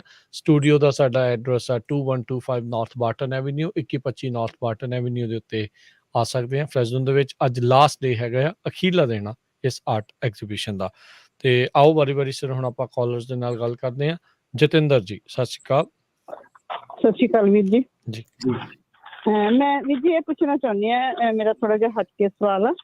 ਲਾਸਟ ਮੰਥ ਮੇਰੇ ਹਸਬੈਂਡ ਦੀ ਇੰਟਰਵਿਊ ਹੋਈ ਸੀ ਸਿਟੀਜ਼ਨ ਦੀ, ਉਹਨਾਂ ਨੇ ਸਾਰਾ ਕੁਝ ਪਾਸ ਕਰ ਲਿਆ ਸੀ ਪਰ ਐਂਡ ਵਿੱਚੋਂ ਕੇਸ ਬਾਰੇ ਪੁੱਛਣ ਲੱਗ ਗਏ। ਉਹਨਾਂ ਦੀ ਇੰਗਲਿਸ਼ ਥੋੜੀ ਜਿਹੀ ਵੀਕ ਸੀ, ਜਿੱਦਾਂ ਉਹਨਾਂ ਨੇ ਐਕਸਪਲੇਨ ਨਹੀਂ ਕਰਨਾ ਆਇਆ। ਉਹਨਾਂ ਨੇ ਕਹਿਤਾ ਕਿ ਅੰਡਰਸਟੈਂਡ ਨਹੀਂ ਕੀਤਾ ਤੇ 2 ਮਹੀਨੇ ਉਹਨਾਂ ਫਿਰ ਕਿਹਾ ਕਿ ਤੁਹਾਡਾ ਟੈਸਟ ਦੁਬਾਰਾ ਨਹੀਂ ਹੋਊਗਾ, ਤੁਸੀਂ ਪਾਸ ਹਾਂ ਬਟ 2 ਮਹੀਨੇ ਬਾਅਦ ਤੁਹਾਨੂੰ ਫਿਰ ਬੁਲਾਇਆ ਜਾਊਗਾ। ਤਾਂ ਅਸੀਂ ਇਹ ਪੁੱਛਣਾ ਕਿ ਇੰਗਲਿਸ਼ ਤਾਂ ਉਹਨਾਂ ਨੂੰ ਫਿਰ ਵੀ ਨਹੀਂ ਹੈ ਨਾ ਪੂਰੀ ਤਰ੍ਹਾਂ ਆਉਣੀ, ਤਾਂ ਇਹਦੇ ਬਾਰੇ ਸਾਨੂੰ ਇਹਦਾ ਕੀ ਪ੍ਰੋਬਲਮ ਕੀ ਆ ਸਕਦੀ ਹੈ ਤੇ ਇਹ ਅਸੀਂ ਕਿੱਦਾਂ ਸੋਲਵ ਕਰ ਸਕਦੇ ਹਾਂ। ਪਹਿਲਾਂ ਮੈਨੂੰ ਇਹ ਦੱਸੋ ਕਿ ਕਿੰਨੀ ਦੇਰ ਹੋ ਗਈ ਉਹਨਾਂ ਨੂੰ ਗ੍ਰੀਨ ਕਾਰਡ ਰਹਿੰਦੇ ਹੋ ਇੱਥੇ as a green card holder? More than almost about 6 year ਹੋ ਗਏ ਆ। 6 year ਹੋ ਗਏ ਤੇ English the test with green card. ਅੱਛਾ, ਤੇ ਇੰਗਲਿਸ਼ ਦਾ ਟੈਸਟ ਜਿਹੜਾ ਫੇਲ ਕਰ ਗਏ ਹੈ ਨਾ? ਨਹੀਂ, ਜਿੱਦਾਂ ਮਤਲਬ ਕਿ ਸਾਰਾ ਕੁਛ ਜਿੱਦਾਂ ਆਪਣੇ 10 ਕੁਐਸਚਨ ਪੁੱਛਦੇ ਹੋ 6 ਉਹਨਾਂ ਦੇ ਹੋ ਗਿਆ ਕਲੀਅਰ, ਰੀਡਿੰਗ ਦਾ ਮਤਲਬ ਫਸਟ 'ਚ ਠੀਕ ਹੋ ਗਿਆ, ਰਾਈਟਿੰਗ ਦਾ ਵੀ ਫਸਟ 'ਚ ਠੀਕ ਹੋ ਗਿਆ। ਉਹ ਜਿੱਦਾਂ ਉਹਨਾਂ ਦਾ ਪੋਲੀਟੀਕਲ ਕੇਸ ਸੀ ਉਹਦੇ ਬਾਰੇ ਪੁੱਛਣ ਲੱਗ ਪਏ। ਉਹਨੇ ਆਪਣੇ ਵੱਲੋਂ ਦੱਸਿਆ ਜਿੱਦਾਂ ਕਹਿ ਲਓ, ਪਰ ਜਿਹਨੂੰ ਵਧੀਆ ਨਹੀਂ ਇੰਗਲਿਸ਼ ਆਉਂਦੀ ਹੋ ਸਕਦਾ ਉਹਨਾਂ ਨੇ ਐਕਸਪਲੇਨ ਨਹੀਂ ਕਰਨਾ ਹੈ ਨਾ। ਤੁਸੀਂ ਕਹਿ ਰਹੇ ਉਹਨਾਂ ਨੂੰ ਦੁਬਾਰਾ ਸੱਦਿਆ ਆ ਕਹਿੰਦੇ ਤੁਸੀਂ ਇਹ ਕਹਿ ਰਹੇ ਕਿਹਾ ਕਿ ਤੁਹਾਨੂੰ ਹਾਂਜੀ ਉਹਨਾਂ ਨੇ ਕਿਹਾ 2 ਮਹੀਨੇ ਬਾਅਦ ਦੇ ਵਿੱਚ ਤੁਹਾਨੂੰ ਲੈਟਰ ਪਾਵਾਂਗੇ ਤਾਂ ਤੁਸੀਂ ਮਤਲਬ ਕਿ ਤੁਹਾਨੂੰ ਇਹ ਟੈਸਟ ਨਹੀਂ ਦੇਣਾ ਪਊਗਾ ਰਿਟਨ ਰਾਈਟਿੰਗ ਰੀਡਿੰਗ ਦਾ। ਤਾਂ ਜੀ ਮੇਰਾ ਸਵਾਲ ਇਹ ਹੈ ਕਿ ਤੁਸੀਂ ਕਹਿ ਰਹੇ ਉਹਨਾਂ ਨੂੰ ਪੋਲੀਟੀਕਲ ਅਸਾਈਲਮ ਬਾਰੇ ਪੁੱਛਿਆ ਉਹਨਾਂ ਨੇ ਇਹ ਪੁੱਛਿਆ ਸੀ ਕਿ ਤੁਸੀਂ ਆਪਣਾ ਗ੍ਰੀਨ ਕਾਰਡ ਕਿੱਦਾਂ ਲਿਆ ਸੀ। ਅੱਛਾ, ਤੇ ਚਲੋ ਮੈਂ ਸਮਝ ਗਿਆ ਤੁਹਾਡਾ ਸਵਾਲ। ਸੋ ਏਦਾਂ ਕਿ ਜੇ ਤੁਹਾਡਾ ਨਾ ਟੈਸਟ ਜਿਹੜੇ ਪਾਸ ਹੋ ਗਏ ਉਹ ਤੁਹਾਨੂੰ ਇੱਕ ਪੇਪਰ ਦਿੰਦੇ ਆ ਕਿ ਤੁਹਾਡੇ ਟੈਸਟ ਜਿਹੜੇ ਉਹ ਸਾਰੇ ਪਾਸ ਹੋ ਗਏ ਆ। ਜੇ ਤੁਹਾਨੂੰ ਉਹ ਪੇਪਰ ਉਹਨਾਂ ਨੇ ਦਿੱਤਾ ਤਾਂ ਦੁਬਾਰਾ ਤੁਹਾਡਾ ਟੈਸਟ ਵਗੈਰਾ ਕੋਈ ਨਹੀਂ ਹੋਣਾ ਜੇ ਟੈਸਟ ਵਗੈਰਾ ਪਾਸ ਹੋ ਗਏ ਆ। ਤੇ ਜਿਹੜੀ ਇੰਟਰਵਿਊ ਆ, ਜਿਹੜੇ ਵੀ ਸੁਣ ਰਹੇ ਆ ਨਾ, ਜਿਨ੍ਹਾਂ ਨੇ ਵੀ ਪੋਲੀਟੀਕਲ ਅਸਾਈਲਮ ਦੇ ਥਰੂ ਅਸਾਈਲਮ ਲਿਆ ਵਾ, ਇਹ ਬਹੁਤ ਜਾਣੇ ਲੋਕੀ ਜਿਹੜੇ ਇੱਥੇ ਗਲਤੀ ਖਾਂਦੇ ਆ। ਕੋਰਟ ਚੋਂ ਬਾਹਰ ਨਿਕਲੇ ਨਹੀਂ, ਅਗਲੇ ਨੂੰ ਕਿਹਾ ਮੈਨੂੰ ਤਾਂ ਭੁੱਲ ਵੀ ਗਿਆ ਸਾਰਾ, ਮੈਨੂੰ ਤਾਂ ਪਤਾ ਨਹੀਂ, ਮੈਂ ਯਾਦ ਨਹੀਂ ਰੱਖਣਾ। ਜਿਹੜਾ ਪੋਲੀਟੀਕਲ ਅਸਾਈਲਮ ਆ, ਤੁਹਾਨੂੰ ਅਸਾਈਲਮ ਤਾਂ ਦਿੱਤਾ ਕਿ ਤੁਸੀਂ ਉਹਨੂੰ ਦੱਸਿਆ ਕਿ ਆਹ ਮੇਰੇ ਨਾਲ ਹੱਡ ਬੀਤੀ ਆ। ਜਦੋਂ ਤੁਹਾਡਾ ਕੇਸ ਚੱਲਿਆ ਸੀਗਾ ਤੁਸੀਂ ਉਹਨਾਂ ਨੂੰ ਆਪਣੀ ਕਹਾਣੀ ਦੱਸੀ ਕਿ ਮੇਰੇ ਨਾਲ 5 ਸਾਲ ਪਹਿਲਾਂ 10 ਸਾਲ ਪਹਿਲਾਂ ਆਹ ਚੀਜ਼ਾਂ ਜਿਹੜੀਆਂ ਹੋਈਆਂ। ਸੋ ਜੇ ਤੁਹਾਨੂੰ ਉਹ ਦੁਬਾਰਾ ਪੁੱਛਦੇ ਆ, ਜਿਹੜੀ ਮੇਨ ਚੀਜ਼ ਆ ਕਿ ਤੈਨੂੰ ਕਿੱਥੋਂ ਖਤਰਾ ਸੀਗਾ, ਕਿੱਦਾਂ ਸੀਗਾ, ਟਰੈਵਲ ਕਰਦੇ ਆ, ਕਿਸੇ ਵੀ ਮੌਕੇ ਤੇ ਪੁੱਛਦੇ ਆ, ਜੇ ਤੁਸੀਂ ਨਹੀਂ ਉਹਨਾਂ ਨੂੰ ਦੱਸ ਪਾਉਂਦੇ ਹੋ ਤਾਂ ਉਹ ਤੁਹਾਡਾ ਜਿਹੜਾ ਕੇਸ ਆ ਉਹ ਰੀਓਪਨ ਕਰ ਸਕਦੇ ਆ, ਕੀਤਾ ਗਏ ਵੀ ਹੈਗੇ ਆ। ਸੋ ਇੱਦਾਂ ਕਿ ਕਿਉਂ ਉਹਨਾਂ ਨੇ ਜਿਹੜਾ ਉਹਦੇ ਬਾਰੇ ਪੁੱਛਿਆ, ਇਹਦੇ ਕਈ ਫੈਕਟਰ ਹੋ ਸਕਦੇ ਆ, ਪਰ ਜਿਹੜਾ ਤੁਹਾਨੂੰ ਇਸ ਕੇਸ 'ਚ ਕੀ ਕਰਨਾ ਚਾਹੀਦਾ ਕਿ ਉਹਨਾਂ ਨੂੰ ਆਪਣੇ ਵਕੀਲ ਦੇ ਥਰੂ ਜਿਹੜੀ ਉਹਨਾਂ ਦੀ ਪੋਲੀਟੀਕਲ ਅਸਾਈਲਮ ਦੀ ਡੈਕਲੇਰੇਸ਼ਨ ਸੀਗੀ, ਜਿਹੜੇ ਉਹਨਾਂ ਨੇ ਬਿਆਨ ਦਿੱਤੇ ਸੀਗੇ, ਉਹਦੀ ਕਾਪੀ ਲਿਜਾ ਕੇ ਉਹਨੂੰ ਧਿਆਨ ਨਾਲ ਪੜ੍ਹੋ। ਜਿੰਨੀਆਂ ਚੀਜ਼ਾਂ ਯਾਦ ਆ ਬਸ ਉਨੀਆਂ ਕਹਿਣੀਆਂ, ਜਿੰਨੀਆਂ ਚੀਜ਼ਾਂ ਨਹੀਂ ਯਾਦ ਆ ਭਾਵੇਂ 100 ਵਾਰੀ ਪੁੱਛਣ, ਕਹਿਣਾ ਮੈਨੂੰ ਯਾਦ ਨਹੀਂ, ਹੁਣ ਟਾਈਮ ਬਹੁਤ ਹੋ ਗਿਆ, ਮੈਨੂੰ ਯਾਦ ਨਹੀਂ, ਬਸ ਇੰਨਾ ਕਹਿਣਾ। ਹਰੇਕ ਚੀਜ਼ ਤੇ ਨਹੀਂ ਤੁਸੀਂ ਕਹਿ ਸਕਦੇ ਕਿ ਮੈਨੂੰ ਕੱਖ ਵੀ ਨਹੀਂ ਯਾਦ, ਪਰ ਇਹ ਹੈ ਕਿ ਜਿਹੜਾ ਬੇਸਿਕ ਤੁਹਾਨੂੰ ਇਨਫੋਰਮੇਸ਼ਨ ਆਪਣੀ ਦੱਸਣੀ ਪੈਣੀ ਹੈ। ਜਿਹੜਾ ਨਹੀਂ ਯਾਦ ਆ ਉਹਨੂੰ ਤੁਸੀਂ ਇਹੀ ਕਹੋ ਨਹੀਂ ਯਾਦ ਆ, ਫਿਰ ਉਹ ਕੁਝ ਨਹੀਂ ਕਰ ਸਕਦੇ, ਉਹਨਾਂ ਨੂੰ ਕੇਸ ਜਿਹੜਾ ਤੁਹਾਡਾ ਅਪਰੂਵ ਕਰਨਾ ਹੀ ਪਏਗਾ। ਸੋ ਬਾਕੀ ਮੈਨੂੰ ਇਹਦੇ ਵਿੱਚ ਕੋਈ ਪ੍ਰੋਬਲਮ ਨਹੀਂ ਲੱਗ ਰਹੀ। ਸੋ ਇਹੀ ਹੈ ਕਿ ਮੇਬੀ ਉਹ ਇਸ ਚੀਜ਼ ਦੀ ਇਨਵੈਸਟੀਗੇਸ਼ਨ ਕਰਨੀ ਚਾਹੁੰਦੇ ਹੋਣ ਕਿ ਕਿਤੇ ਇਹਨੇ ਅਸਾਈਲਮ ਨਕਲੀ ਤਾਂ ਨਹੀਂ ਫਾਈਲ ਕੀਤਾ ਸੀਗਾ। ਜੀ ਜੀ, ਸੋ ਇਹ ਧਿਆਨ ਜਿਹੜਾ ਰੱਖਣ।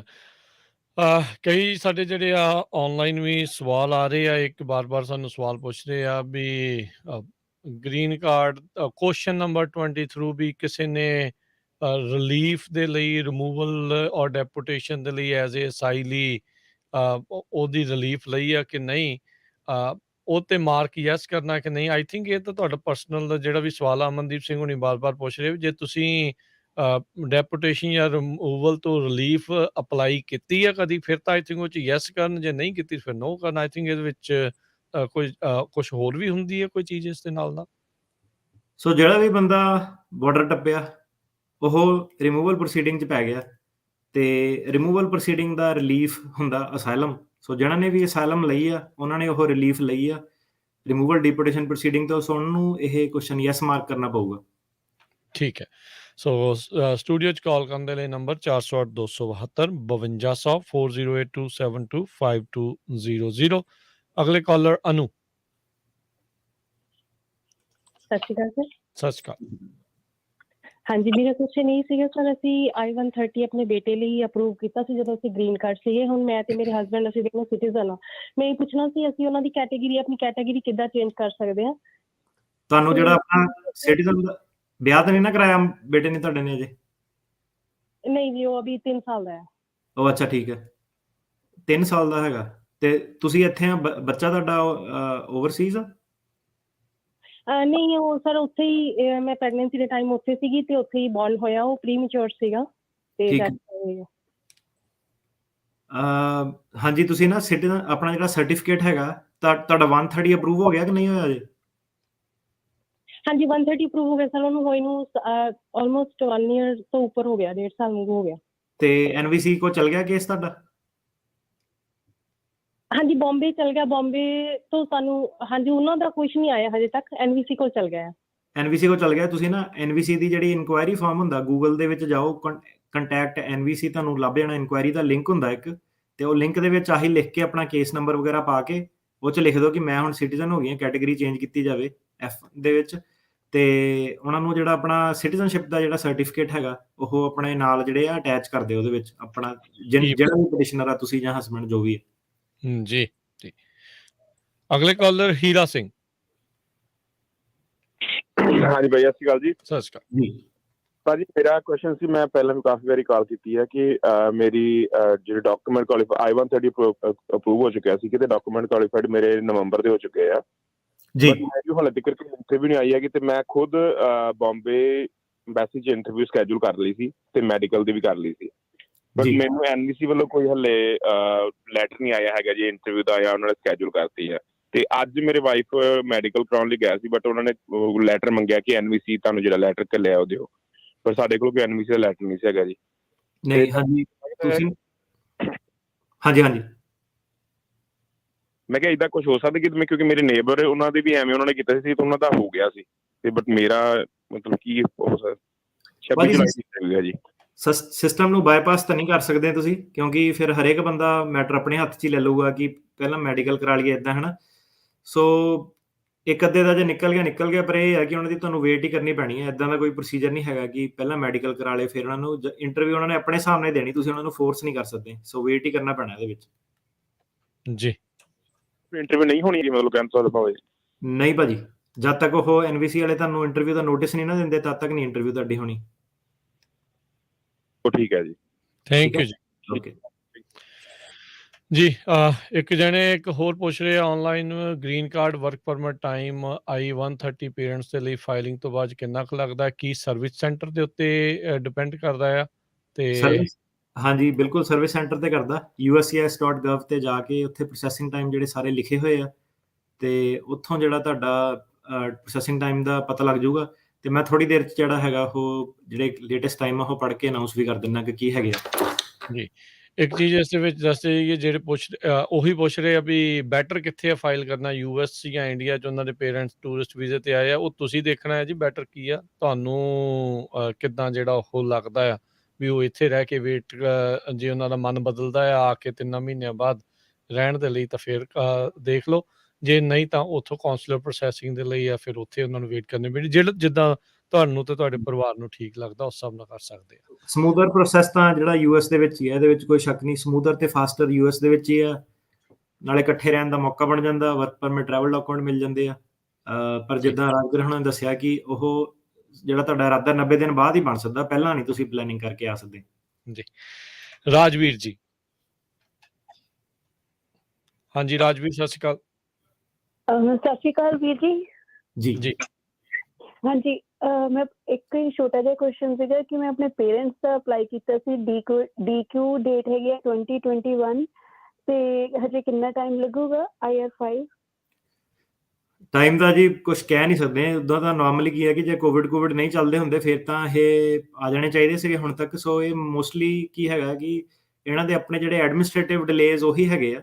ਇਹ ਜਿਹੜੇ ਸਵਾਲ ਦਾ ਜਵਾਬ ਆ ਇਹ ਮੈਂ ਐਜ਼ ਅ ਲਾਇਰ ਨਹੀਂ ਤੁਹਾਨੂੰ ਦੇ ਸਕਦਾ, ਇਹ ਤਾਂ ਇਹੀ ਹੈ ਕਿ ਜੇ ਕਾਲਰ ਹੀ ਕਾਲ ਕਰਕੇ ਦੱਸਣਗੇ ਕਿ ਕਿਹੜੇ ਵਾਲਿਆਂ ਦੀ ਇੰਟਰਵਿਊ ਹੋਈ ਹੈ ਤੇ ਕਿਹੜੀ ਡੇਟ ਤੱਕ ਜਿਹੜੀ ਐਮਬੈਸੀ ਉਹ ਪਹੁੰਚੀ ਹੈ।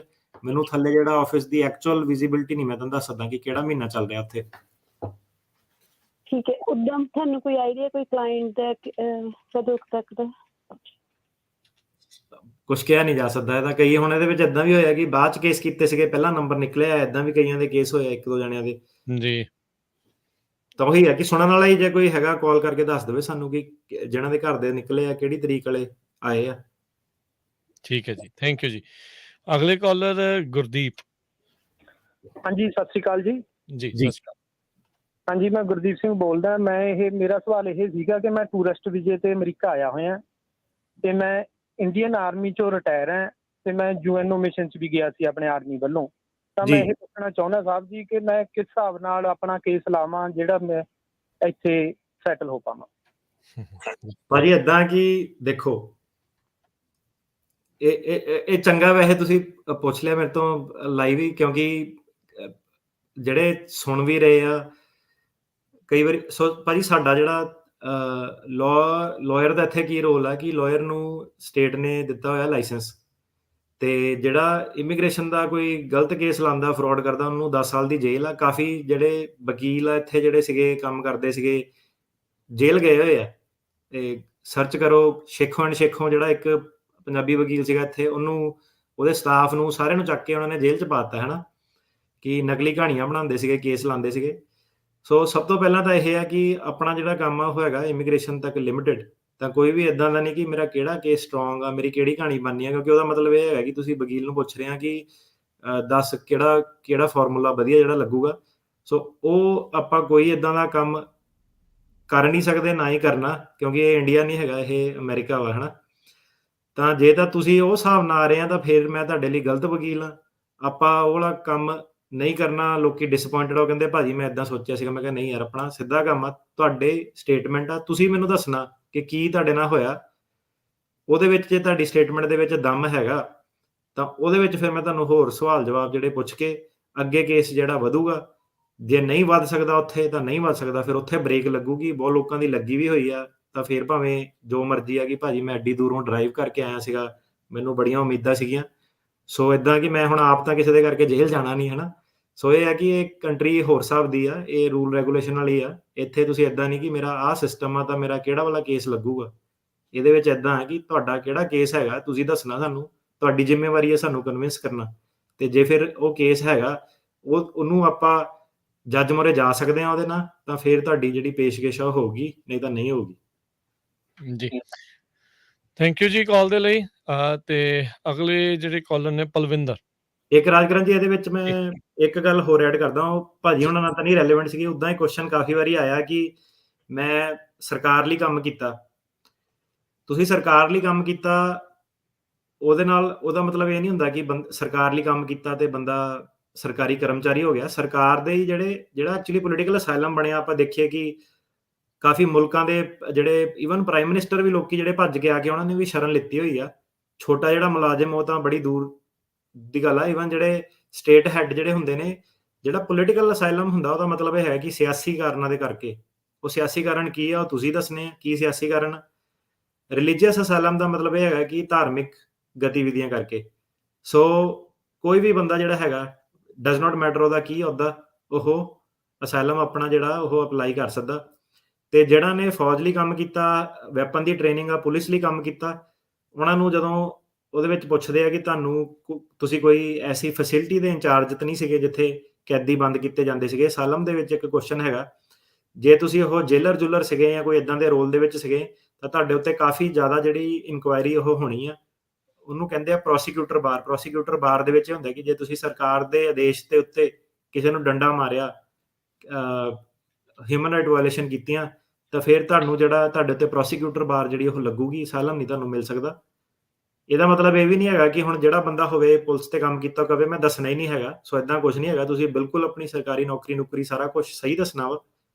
ਉਹਦੇ ਬੇਸ ਤੇ ਤੁਸੀਂ ਮਤਲਬ ਕਿ ਆਪਣੀ ਨੌਕਰੀ ਕੋਈ ਵੀ ਇਦਾਂ ਦੀਆਂ ਚੀਜ਼ਾਂ, ਆਪਣੀ ਜਿਹੜੀ ਟਰੈਵਲ ਆ ਯੂਰਪ ਦਾ ਜਿੱਦਾਂ ਕਾਫੀ ਪੁੱਛਦੇ ਕਿ ਦੱਸਣਾ ਕਿ ਨਹੀਂ ਦੱਸਣਾ, ਤੁਸੀਂ ਫੈਕਟ ਟਾਈਮਲਾਈਨ ਆਪਣੀ ਸਾਰੀ ਸੱਚ ਦੱਸਣੀ ਆ। ਉਹਦੇ ਵਿੱਚ ਉਲਝਣਾ ਨਹੀਂ ਹੈਗਾ, ਕਿਉਂਕਿ ਜਦੋਂ ਤੁਹਾਨੂੰ ਉੱਥੇ ਫਾਈਨਲ ਤਰੀਕ ਤੇ ਸਵਾਲ ਪੁੱਛੇ ਜਾਣੇ ਆ ਤੇ ਤੁਹਾਨੂੰ ਲੱਗਣਾ ਬੰਦੇ ਫਿਰ ਕਨਫਿਊਜ਼ ਹੋ ਜਾਂਦੇ। ਸੋ ਆਪਣੀ ਟਾਈਮਲਾਈਨ ਨਾਲ ਨਹੀਂ ਕਦੀ ਛੇੜਖਾਨੀ ਕਰਨੀ ਕਿ ਕਿਹੜੀ ਤਰੀਕ ਨੂੰ ਕਿੱਦਾਂ ਕਿੱਥੇ ਗਏ ਸੀਗੇ, ਕਿਹੜੇ ਦੇਸ਼ ਗਏ ਸੀਗੇ, ਕਿੱਥੇ ਕੰਮ ਕਰਦੇ ਸੀਗੇ। ਸੋ ਉਹ ਸਾਰਾ ਤੁਹਾਡਾ ਪੂਰਾ ਕਲੀਨ ਰਵੇ ਦਾ ਤਾਂ ਹੀ ਤੁਹਾਡੇ ਫੇਵਰ 'ਚ ਜਿਹੜਾ ਕੇਸ ਹੋ ਜਾਊਗਾ।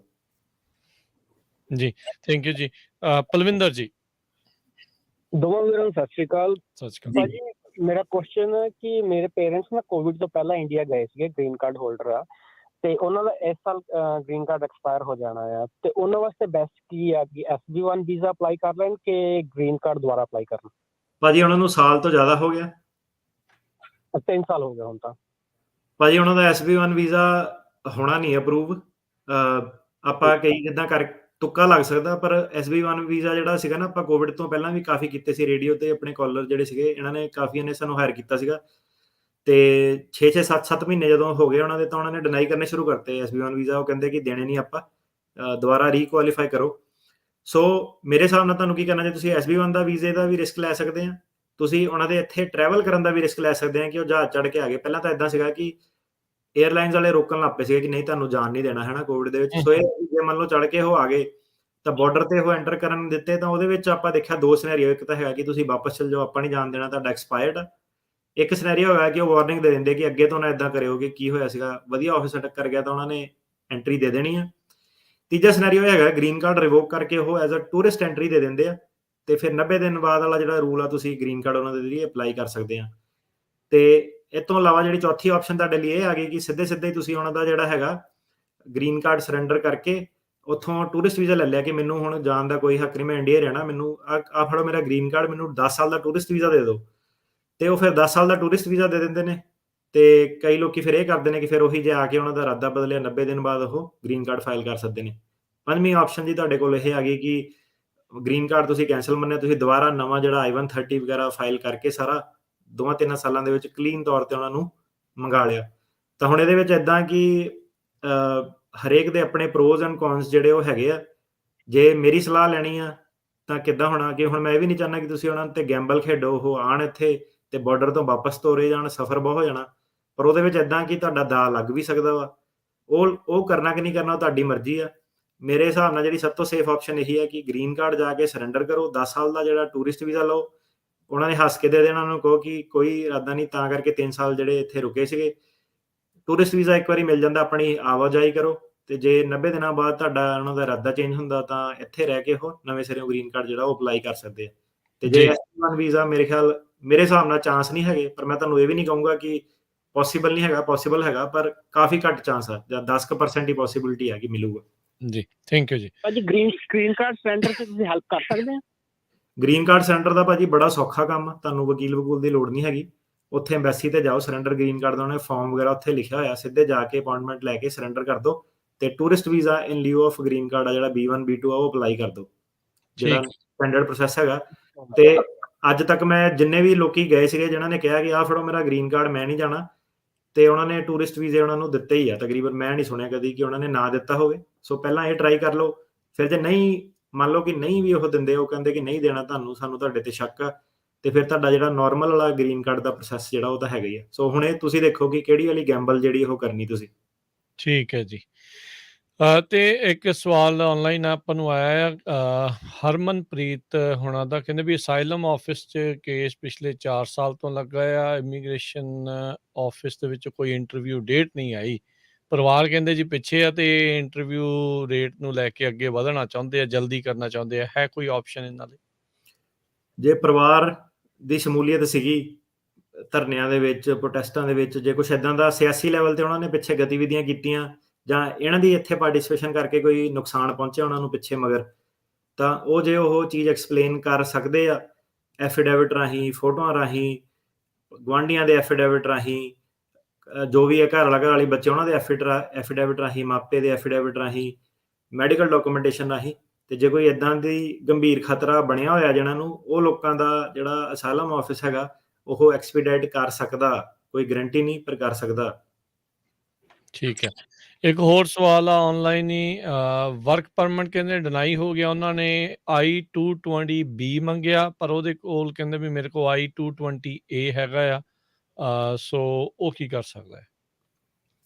ਸਾਡਾ ਵੀ ਇੱਕ ਕੇਸ ਸੀਗਾ, ਸਾਡਾ ਵੀ ਡਿਨਾਈ ਕੀਤਾ ਉਹਨਾਂ ਨੇ 220A ਦਾ। ਸੋ ਜਿਹੜੇ ਸੁਣ ਰਹੇ ਆ I-220A ਤੇ 220B ਕੀ ਹੈਗਾ ਵਰਕ ਪਰਮਿਟ ਦੇ ਰਿਲੇਟਡ, ਜਿਹੜਾ ਬੰਦੇ ਦਾ ਅਸਾਈਲਮ ਨਹੀਂ ਹੈਗਾ, ਮੰਨ ਲਓ ਕਈਆਂ ਦੇ ਪਹਿਲਾਂ ਹੀ ਡੀਪੋਟੇਸ਼ਨ ਲਾ ਦਿੰਦੇ, ਬਾਰਡਰ ਟੱਪਦੇ ਸਾਰੀ ਉਹਨੂੰ ਕਿਹਾ ਤੇਰੇ ਬਿਆਨ ਪਾਸ ਨਹੀਂ ਹੋਏ, ਤੇਰੇ ਰਿਮੂਵਲ ਲਾਤਾ, ਉਹਨੂੰ ਕੋਵਿਡ ਕਰਕੇ ਛੱਡ ਦਿੱਤਾ ਗਿਆ ਅਮਰੀਕਾ ਦੇ ਵਿੱਚ, ਉਹ ਵਾਲੇ ਕੇਸ, ਜਾਂ ਉਹ ਵਾਲੇ ਕੇਸ ਜਿਹਨਾਂ ਦਾ ਸਾਰਾ ਅਪੀਲਾਂ ਪੂਲਾਂ ਡਿਨਾਈ ਹੋ ਗਈਆਂ ਸਰਕਿਟ ਕੋਰਟ ਤੋਂ ਵੀ, ਤੇ ਆਈਸ ਵਾਲੇ ਉੱਤੇ ਹਾਜ਼ਰੀਆਂ ਲਵਾ ਰਹੇ ਆ। ਸੋ ਇਹਨੂੰ ਕਹਿੰਦੇ ਆ ਆਰਡਰ ਆਫ ਸੁਪਰਵਿਜ਼ਨ, ਕਿ ਆਈਸ ਤੁਹਾਨੂੰ ਸੁਪਰਵਾਈਜ਼ ਕਰ ਰਿਹਾ, ਉਹ ਸਭ ਕਹਿੰਦੇ ਨੂੰ, ਉਹ ਸਭ ਆਰਡਰ ਆਫ ਸੁਪਰਵਿਜ਼ਨ। ਸੋ ਜਿਹੜੇ ਲੋਕਾਂ ਨੂੰ ਵੀ ਆਈਸ ਹਾਜ਼ਰੀਆਂ ਲਾ ਰਿਹਾ ਵਾ, ਉਹਨਾਂ ਦਾ ਅਸਾਈਲਮ ਨਹੀਂ ਹੈਗਾ, ਹੋਰ ਕਿਸੇ ਤਰੀਕੇ ਨਾਲ ਵਰਕ ਪਰਮਿਟ ਉਹ ਨਹੀਂ ਲੈ ਸਕਦੇ, ਤਾਂ ਆਰਡਰ ਆਫ ਸੁਪਰਵਿਜ਼ਨ ਥੱਲੇ ਇੱਕ ਫਾਰਮ ਹੁੰਦਾ 220A ਤੇ 220B। 220B ਜਿਹੜਾ ਫਾਰਮ ਹੁੰਦਾ ਉਹ ਬੇਸਿਕਲੀ ਕੀ ਹੁੰਦਾ ਕਿ ਆਈਸ ਵਾਲੇ ਇੱਕ ਫਾਰਮ ਦਿੰਦੇ ਆ, ਉਹ ਇੱਕ ਹਾਜ਼ਰੀ ਖਾਤਾ ਹੁੰਦਾ, ਉਹਦੇ ਵਿੱਚ ਹਾਜ਼ਰੀਆਂ ਕਿ ਇੰਨੀ ਤਰੀਕ ਨੂੰ ਇਹ ਬੰਦਾ ਸਾਡੇ ਕੋਲ ਹਾਜ਼ਰੀ ਲਾ ਕੇ ਜਿਹੜਾ ਗਿਆ ਸੀਗਾ। ਠੀਕ ਹੈ। ਉਹ ਹਾਜ਼ਰੀ ਖਾਤੇ ਕਈ ਆਈਸ ਆਫਿਸਰ ਬਹੁਤ ਚੰਗੇ ਹੁੰਦੇ, ਉਹਨਾਂ ਨੇ ਸਿੱਧੇ ਹੀ ਬੰਦੇ ਨੂੰ ਕਿਹਾ ਫੜ 220B, ਤੇ ਆਪਾਂ ਵਰਕ ਪਰਮਿਟ ਕੀਤਾ, ਆ ਗਿਆ। ਤੇ ਕਈ ਜਿਹੜੇ ਆਈਸ ਆਫਿਸਰ ਹੁੰਦੇ ਆ ਉਹ ਜਾਣ ਬੁੱਝ ਕੇ ਬੰਦੇ ਨੂੰ ਨਹੀਂ ਦਿੰਦੇ, ਉਹ ਟਾਲ ਮਟੋਲ ਕਰਦੇ ਆ। ਤੇ ਜਿਹੜੀ USCIS ਆ ਉਹ ਕਹਿੰਦੇ ਕਿ ਸਾਨੂੰ 220B ਜਿਹੜਾ ਉਹੀ ਚਾਹੀਦਾ, ਤੇ ਉਸ ਤੋਂ ਬਿਨਾਂ ਆਪਾਂ ਨਹੀਂ ਮੰਨਣਾ। ਸਾਡਾ ਜਿਹੜਾ ਕੇਸ ਸੀਗਾ ਆਈਸ ਆਫਿਸਰ ਨੇ ਮਨਾ ਕਰਤਾ ਸੀਗਾ, ਉਹ ਕਹਿੰਦਾ ਹਾਂ ਜਿਹੜੀ ਐਪ ਜੀ ਹੈਗੀ ਇਹਦੇ ਸਕਰੀਨਸ਼ਾਟ ਕਰਕੇ ਲਾ ਲਓ ਜੇ ਤੁਹਾਨੂੰ ਮਿਲਦਾ। ਆਪਾਂ ਉਹ ਸਕਰੀਨਸ਼ਾਟ ਕਰਕੇ ਇਮੀਗ੍ਰੇਸ਼ਨ ਨਾਲ ਫਾਈਲ ਕੀਤਾ, ਤੇ ਇਮੀਗ੍ਰੇਸ਼ਨ ਨੇ ਡਿਨਾਈ ਕਰਤਾ, ਕਹਿੰਦੇ ਕਿ ਨਹੀਂ ਸਾਨੂੰ ਐਕਚੁਅਲ ਜਿਹੜਾ 220B ਆ ਉਹਦੀ ਕਾਪੀ ਚਾਹੀਦੀ ਆ। ਸੋ ਇਹ ਹੈ ਕਿ ਇਹ ਜਿਹੜਾ ਵੀ ਪੁੱਛਣ ਵਾਲਾ ਹੈਗਾ, ਤੁਸੀਂ ਆਈਸ ਆਫਿਸ ਵਾਲੇ ਨੇ ਜਾ ਕੇ ਆਪਣੀ ਮਿੰਨਤਾਂ ਤਰਲੇ, ਜਿਹੜਾ ਵੀ ਤੁਹਾਡਾ ਫਾਰਮੂਲਾ ਕੰਮ ਕਰਦਾ, ਪੈਸੇ ਨਾ ਦਿਓ ਉਹਨੂੰ, ਤੇ ਜਿਹੜਾ ਵੀ ਤੁਹਾਡਾ ਫਾਰਮੂਲਾ ਕੰਮ ਕਰਦਾ ਉਹਦੇ ਹਿਸਾਬ ਨਾਲ ਕੋ 220B ਜਿਹੜਾ ਫਾਰਮ ਉਹ ਲੈ ਕੇ ਦੁਬਾਰਾ ਤੋਂ ਉਸ ਐਪ ਦੇ ਰਾਹੀਂ ਆਪਣਾ ਜਿਹੜਾ ਵਰਕ ਪਰਮਿਟ ਉਹ ਫਾਈਲ ਕਰੋ। ਠੀਕ ਹੈ ਜੀ। ਆਪਾਂ ਕਾਲਰਸ ਦੇ ਵੱਲ ਵਧੀਏ। ਸੁਖਦੇਵ ਜੀ, ਸਤਿ ਸ਼੍ਰੀ ਅਕਾਲ ਜੀ। ਸਤਿ ਸ਼੍ਰੀ ਅਕਾਲ ਸਰ, ਮੇਰਾ ਭਰਾ ਨਾ ਜੀ ਪੁਰਤਗਾਲ ਰਹਿੰਦਾ, ਅੱਜ ਤੋਂ 10 ਸਾਲ ਹੋ ਗਏ ਉਹਨੂੰ ਪੁਰਤਗਾਲ ਰਹਿੰਦੇ ਨੂੰ। ਉਹਨੂੰ ਆਲਰੇਡੀ ਉੱਥੇ ਦਾ ਰੈੱਡ ਪਾਸਪੋਰਟ ਹੈਗਾ ਜੀ, ਤੇ ਉਹ ਭਾਈ ਇੱਥੇ ਆ ਗਿਆ, ਜੇ ਬਾਈ ਚਾਂਸ ਇੱਥੇ ਉਹਨੂੰ ਆ ਗਿਆ ਤਾਂ ਉਹਦਾ ਚੇਂਜ ਹੋ ਸਕਦਾ ਜਾਂ ਕੋਈ ਪੇਪਰ ਵਗੈਰਾ ਉਹਦੇ ਲਈ?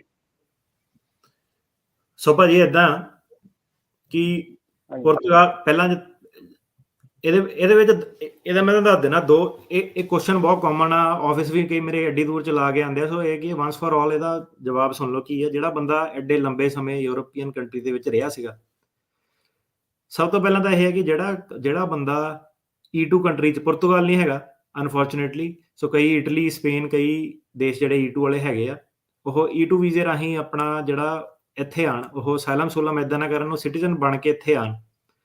ਜਿਹੜਾ ਪੁਰਤਗਾਲ ਵਾਲਾ ਬੰਦਾ ਵਾ, ਉਹਦਾ ਜੇ ਤੁਹਾਡੇ ਕੋਲ ਇੱਥੇ ਪੈਸੇ ਹੈਗੇ ਆ ਤਾਂ ਤੁਸੀਂ ਉਹਦਾ eb5 ਜਿਹੜਾ ਪ੍ਰੋਗਰਾਮ ਆਪਾਂ ਅੱਜ ਡਿਸਕਸ ਕੀਤਾ, ਉਹਨੂੰ ਪੱਕੇ ਤੌਰ ਤੇ ਮੰਗਾਓ, ਪੇਪਰ ਨਾ ਉਹਦੇ ਖਰਾਬ ਕਰਿਓ, ਠੀਕ ਆ। ਸੋ ਮੇਰੀਆਂ ਪਹਿਲੀਆਂ 2 ਸਲਾਹਾਂ ਇਹ ਹੈ, E2 ਤੇ eb5।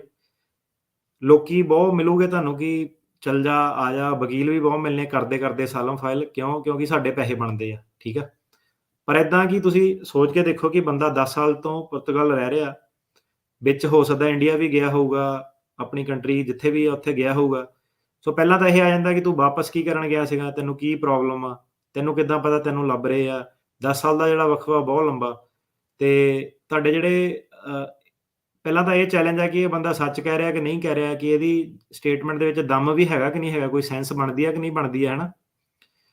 ਤੇ ਕਈ ਸਾਡੇ ਕੋਲ ਕੇਸ ਆਏ ਕਿ ਮੇਰਾ ਭਾਜੀ ਪੈਰਾਲੀਗਲ ਨੇ ਕੇਸ ਲਾਤਾ, ਉਹਦੇ ਜਵਾਕ ਯੂਰਪ 'ਚ ਪੈਦਾ ਹੋਏ ਆ, ਉਹ ਦੱਸ ਰਿਹਾ ਕਿ ਮੈਂ ਇੰਡੀਆ ਦੇ ਵਿੱਚ ਰਹਿ ਰਿਹਾ ਵਾਂ, ਮੇਰੇ ਨਾਲ ਇੰਡੀਆ ਦੇ ਵਿੱਚ ਇੱਦਾਂ ਹੋਈ ਆ। ਸੋ ਇੱਦਾਂ ਕਿ 10 ਸਾਲ ਦਾ ਟਾਈਮ ਜਿਹੜਾ ਬਹੁਤ ਲੰਬਾ ਵਾ। ਤੁਹਾਨੂੰ ਅਕਾਊਂਟਿੰਗ ਤੁਸੀਂ ਕਿਸ ਹਿਸਾਬ ਨਾਲ ਦਓਗੇ ਕਿ 10 ਸਾਲ ਤੋਂ ਪਹਿਲਾਂ ਤੁਹਾਨੂੰ ਖਤਰਾ ਸੀਗਾ, ਫਿਰ ਹੋਗਾ ਵਾਪਸ ਕੀ ਕਰਨ ਗਿਆ 10 ਸਾਲ ਦੇ ਵਿੱਚ, ਹਨਾ। ਤੇ ਜਿਹੜੀ ਸਭ ਤੋਂ ਮੇਨ ਗੱਲ ਉਹ ਉਹਨਾਂ ਨੇ ਕਹਿਣਾ ਕਿ ਤੂੰ ਉੱਥੇ ਫਰਮਲੀ ਸੈਟਲਡ ਸੀਗਾ। ਤੁਹਾਨੂੰ ਇਹ ਦੱਸਣਾ ਪੈਣਾ ਕਿ ਜਿਹੜਾ ਤੁਹਾਡਾ ਪੇਪਰ ਹੈਗੇ ਆ ਯੂਰਪ ਵਾਲੇ, ਉਹ ਅੱਗੇ ਕਿਉਂ ਨਹੀਂ ਐਕਸਟੈਂਡ ਹੋ ਸਕਦੇ ਸੀਗੇ, ਕੀ ਪ੍ਰੋਬਲਮ ਉਹਨਾਂ ਦੇ ਵਿੱਚ ਆ ਗਈ। ਸੋ ਕਈਆਂ ਦਾ ਤਾਂ ਇੱਦਾਂ ਹੁੰਦਾ ਕਿ ਸਾਲ 2 ਸਾਲ ਦੇ ਪੇਪਰ ਹੁੰਦੇ ਆ, ਜੌਬ ਦੇ ਨਾਲ ਟਾਈਡ ਅਪ ਹੁੰਦੇ ਆ, ਜਦੋਂ ਪੇਪਰ ਮੁੱਕਦੇ ਬੰਦੇ ਦਾ ਸਟੇ ਵੀ ਮੁੱਕ ਜਾਂਦੀ ਆ। ਜਿਹੜੇ ਤਾਂ ਇੱਦਾਂ ਦੇ ਬੰਦੇ ਆ ਉਹ ਕਰ ਸਕਦੇ ਆ, ਜਿਹੜੇ ਹੁਣ 10 ਸਾਲ ਵਾਲੇ ਐਡੇ ਲੰਬੀ ਲੈਂਥ ਵਾਲੇ ਜਿਹੜੇ ਬੰਦੇ ਆ, ਇਹਨਾਂ ਦਾ ਕੰਮ ਜਿਹੜਾ ਉਹ ਔਖਾ ਹੋ ਜਾਣਾ। ਝੂਠ ਬੋਲੂਗੇ ਉਹ ਫੜੇ ਜਾਣੇ ਆ, ਤੇ ਜਿਹੜਾ ਟਾਈਮਲਾਈਨ ਤੁਹਾਡੀ ਸਟੇਟਮੈਂਟ ਐਡ ਨਹੀਂ ਹੁੰਦੀ। ਇਹਨਾਂ ਦੇ ਵਿੱਚ ਹੁਣ ਜਿਹੜੇ ਸਾਡੇ ਕੇਸ ਜਿਹੜੇ ਅਪਰੂਵ ਹੋਏ ਆ, ਉਹ ਇਹ ਹੋਏ ਸੀਗੇ ਕਿ ਜਿਹੜੇ ਉਹ ਵਾਲੇ ਲੋਕੀ ਸੀਗੇ, ਕਈ ਯੂਰਪ ਦੇ ਵਿੱਚ ਵੀ ਗਤੀਵਿਧੀਆਂ ਉਹਨਾਂ ਨੇ ਫੁੱਲ ਜਾਰੀ ਰੱਖੀਆਂ ਆਪਣੀਆਂ, ਸਿਆਸੀ, ਧਾਰਮਿਕ। ਉੱਥੇ ਵੀ ਰੈਲੀਆਂ 'ਚ ਗਏ, ਉਹਨਾਂ ਕੋਲ ਪ੍ਰੂਫ ਸੀਗਾ ਬਕਾਇਦਾ ਫੋਟੋ ਦੇ ਨਾਲ। ਉੱਥੇ ਵੀ ਜਿਹੜੇ ਪੁਰਾਣੇ ਆਗੂ ਸੀਗੇ 80 ਵਾਲੇ, ਉਹਨਾਂ ਨਾਲ ਬਹਿ ਕੇ ਗੁਰਦੁਆਰਿਆਂ 'ਚ ਮਿਲੇ ਆ, ਮੀਟਿੰਗਾਂ ਕੀਤੀਆਂ, ਸਾਰਾ ਸੀਗਾ। ਇੱਦਾਂ ਦੇ ਜਿਹੜੇ NRI ਆ, ਜਿੱਦਾਂ ਹੁਣ ਤੁਸੀਂ ਦੇਖੋ ਕਿ ਇੰਗਲੈਂਡ ਵਾਲਾ ਬੰਦਾ ਇੱਕ ਜਿਹੜਾ ਜੌਲ ਜਿਹੜਾ ਹੈਗਾ, ਉਹ ਫੜਿਆ ਹੋਇਆ ਜੇਲ੍ਹ ਦੇ ਵਿੱਚ, ਚਾਰਜਿਸ ਨਹੀਂ ਲਾਏ NRI। ਹੁਣ ਜਿਹੜਾ ਕਈਆਂ ਦਾ ਜਿਹਨਾਂ ਦਾ ਤਾਂ ਪ੍ਰੋਫਾਈਲ ਇੱਦਾਂ ਦਾ ਕਿ ਐਜ਼ ਆ NRI ਉਹਨਾਂ ਨੂੰ ਟਾਰਗੇਟ ਕੀਤਾ ਗਿਆ ਵਾਪਸ ਜਦੋਂ ਗਏ ਸੀਗੇ, ਤਾਂ ਉਹਨਾਂ ਕੋਲ ਉਹਦਾ ਸਬੂਤ ਹੈਗਾ। ਕਈਆਂ ਨੇ ਜਿੱਦਾਂ ਇੱਥੋਂ ਦੇ ਜਿਹੜੇ NRI ਸੀਗੇ, ਆਸਟ੍ਰੇਲੀਆ ਤੋਂ, ਨਿਊਜ਼ੀਲੈਂਡ ਤੋਂ, ਧਰਨਿਆਂ 'ਚ ਜਾ ਕੇ ਪਾਰਟੀਸਪੇਟ ਕੀਤਾ ਸੀਗਾ। ਉੱਥੇ ਉਹਨਾਂ ਦੇ ਪਰਚੇ ਹੋਏ ਆ, ਪਰਿਵਾਰ ਵਾਲਿਆਂ ਦੇ ਪਰਚੇ ਹੋਏ ਆ, ਉਹਨਾਂ ਨੂੰ ਤੰਗੀ ਦਿੱਤੀ ਆ। ਉਹ ਜਿਹੜੇ ਹੈਗੇ PSG ਪਰਟੀਕੂਲਰ ਸੋਸ਼ਲ ਗਰੁੱਪ ਦੇ ਥੱਲੇ, ਕਿ ਉਹ ਵਾਲੇ ਪੰਜਾਬੀ ਜਿਹੜੇ NRI ਆ, ਧਰਨਿਆਂ ਨੂੰ ਸਪੋਰਟ ਕਰਦੇ ਸੀਗੇ, ਵਾਪਸ ਗਏ ਆ। ਉਹਨਾਂ ਨਾਲ ਜਿਹਨਾਂ ਨਾਲ ਧੱਕੇ ਜਿਹੜੇ ਹੋਏ ਆ, ਉਹਦੇ ਬੇਸ ਤੇ ਉਹਨਾਂ ਨੇ PSG ਦੇ ਥੱਲੇ ਜਿਹੜੇ ਅਸਾਲਮ ਆਪਣੇ ਫਾਈਲ ਕੀਤੇ ਹੋਏ ਆ ਤੇ ਕਰਾਏ ਆ। ਸੋ ਇਹ ਬੰਦੇ ਦੇ ਫੈਕਟ ਪੈਟਰਨ ਤੇ ਜਿਹੜਾ ਉਹ ਡਿਪੈਂਡ ਕਰਦਾ ਕਿ ਕੀ ਹੋਇਆ, ਬੰਦੇ ਨੇ ਕਿੱਦਾਂ ਕੀਤਾ। ਤੇ ਮੁੱਖ ਦੀ ਸਲਾਹ ਮੇਰੀ ਇਹਦੇ ਵਿੱਚ ਇਹੀ ਹੈ ਕਿ ਭਾਈ ਜਿਹੜਾ ਯੂਰਪੀਅਨ ਹੈਗਾ ਬੰਦਾ, ਇੱਥੇ ਲੋਕਾਂ ਦੇ ਆਖੇ ਲੱਗ ਕੇ ਆਪਣੇ ਪੇਪਰ ਯੂਰਪ ਵਾਲੇ ਖਰਾਬ ਨਾ ਕਰੋ। ਸਿਟੀਜ਼ਨ ਬਣ ਕੇ E2 ਰਾਹੀਂ ਜਿਹੜੇ ਆਓ। ਜਿਹੜੇ ਕਈ ਯੂਰਪੀਅਨ ਕੰਟਰੀਆਂ ਵਾਲੇ E2 'ਚ ਨਹੀਂ ਆ ਸਕਦੇ, ਉਹ ਆਪਣਾ ਜਿਹੜਾ eb5 ਆ 9 ਲੱਖ ਵਾਲਾ, ਠੀਕ ਆ, ਜ਼ਿਆਦਾ ਪੈਸੇ ਆ, ਪਰ ਉਹੀ ਜਿਹੜਾ ਸਹੀ ਤਰੀਕਾ ਹੈਗਾ ਆਉਣ ਦਾ। ਜੀ, ਥੈਂਕ ਯੂ ਜੀ। ਅਗਲੇ ਕਾਲਰ ਨੇ ਲਵਜੀਤ। ਹਾਂਜੀ ਜੀ, ਮੈਂ ਬੌਂਡ ਸਪਾਂਸਰ ਕੀਤਾ ਕਿਸੇ ਨੂੰ, ਤੇ ਬੌਂਡ ਵੀ ਮੈਨੂੰ ਭਰਨਾ ਚਾਹੀਦਾ ਜਾਂ ਕੋਈ ਵੀ ਭਰ ਸਕਦਾ ਉਹਦੇ ਲਈ? ਕੋਈ ਵੀ ਭਰ ਸਕਦਾ। ਗ੍ਰੀਨ ਕਾਰਡ ਹੋਲਡਰ ਜਾਂ ਸਿਟੀਜ਼ਨ ਹੋਣਾ ਚਾਹੀਦਾ। ਤੇ ਇੱਕ ਜੀ ਬੌਂਡ ਬਹੁਤ 35,000 ਪੈ ਗਿਆ, ਇਹ ਅਪੀਲ ਕਰਨੀ ਚਾਹੀਦੀ ਹੈ ਜਾਂ ਨਹੀਂ ਕਰਨੀ ਚਾਹੀਦੀ? ਲੂਜੀਆਨਾ ਬੰਦਾ ਛੁੱਟ ਗਿਆ ਕਿ ਜੇਲ੍ਹ 'ਚ ਹੀ ਆ? ਬਸ ਮੰਡੇ ਨੂੰ ਭਰਨਾ ਹੈ ਜੀ ਬੌਂਡ।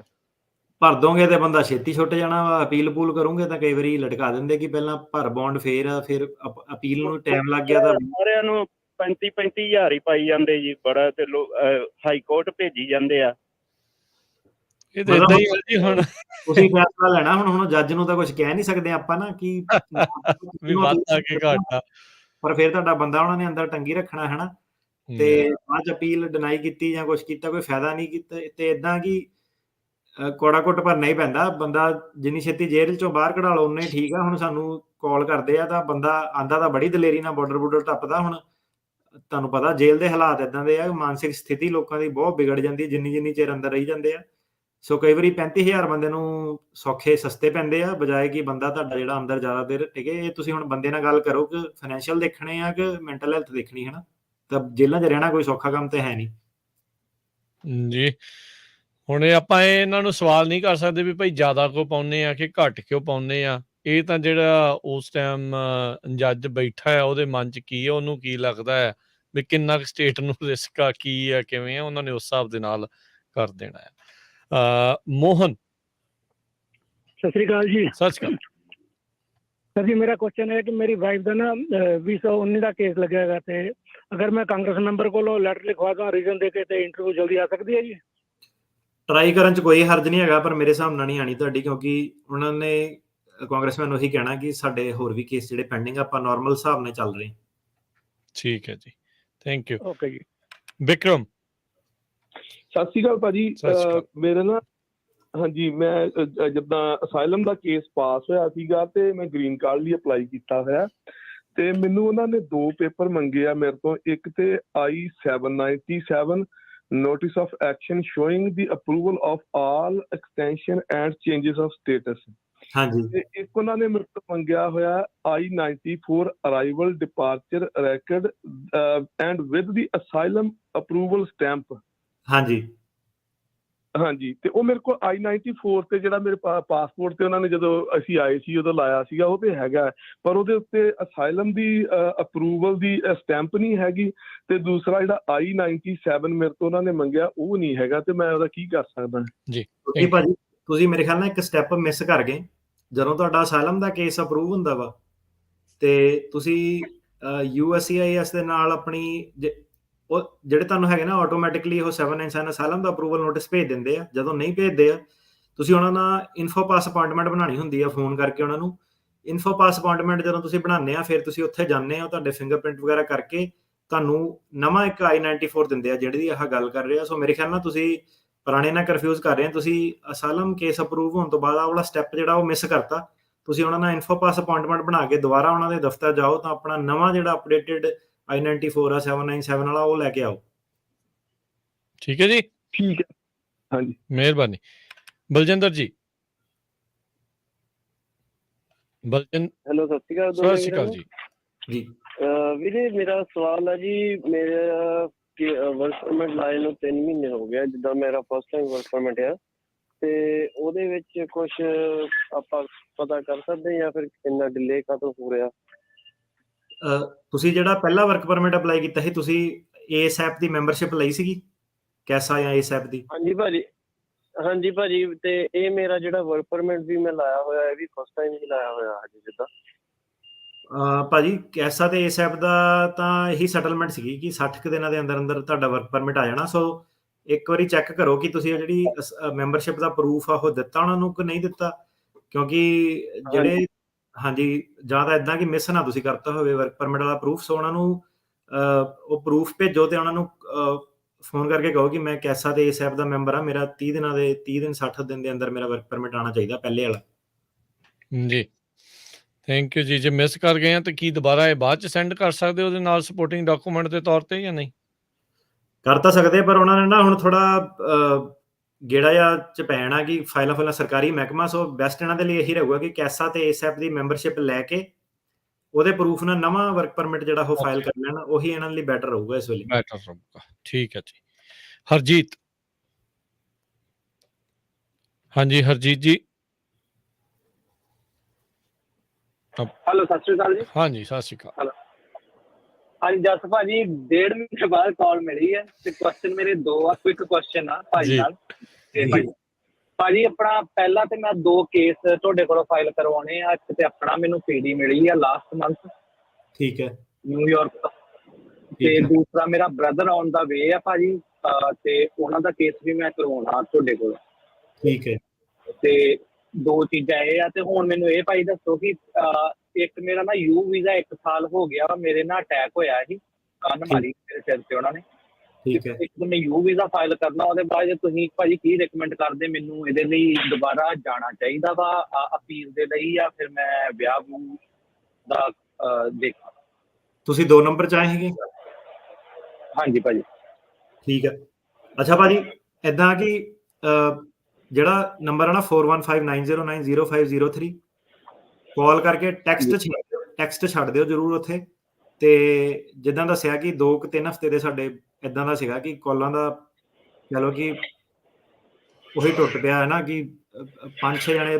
ਸੋ ਇਹ ਟੈਕਸਟ ਮੈਸੇਜ ਛੱਡ ਦਿਓ, ਆਪਣਾ ਨਾਮ, ਏਲੀਅਨ ਨੰਬਰ ਵਗੈਰਾ ਛੱਡ ਦਿਓ, ਤਾਂ ਤੁਹਾਨੂੰ ਕਾਲ ਆ ਜਾਊਗੀ। ਰਾਈਟ ਵੇ ਨਹੀਂ ਆਣੀ, ਰਾਈਟ ਵੇ ਨਹੀਂ ਮਿਲਣੀ, ਪਰ ਕਾਲ ਕਰ ਲਓਗੇ ਤੁਹਾਨੂੰ। ਜਿਹੜਾ ਤੁਹਾਡਾ ਨੰਬਰ ਮੈਂ ਦੱਸ ਦਿੰਦਾ ਇੱਕ ਵਾਰੀ, 415-909-0503 415-909-0503। ਜੀ ਟਰਕੀਆਣਾ ਜੀ। ਤੇ ਅੱਜ ਦੇ ਦਿਨ ਤਾਂ ਤੁਸੀਂ, ਕਿਉਂਕਿ ਰੇਡੀਓ ਲਾਈਵ ਚੱਲਦਾ, ਕਾਲਾਂ ਬੜੀਆਂ, ਅੱਜ ਦੇ ਦਿਨ ਕਾਲ ਕਰਨ ਦਾ ਕੋਈ ਫਾਇਦਾ ਨਹੀਂ ਹੋਣਾ। ਮੰਡੇ ਨੂੰ ਕਾਲ ਕਰਿਓ, ਮੰਡੇ ਥਰੂ ਫਰਾਈਡੇ, ਠੀਕ ਆ?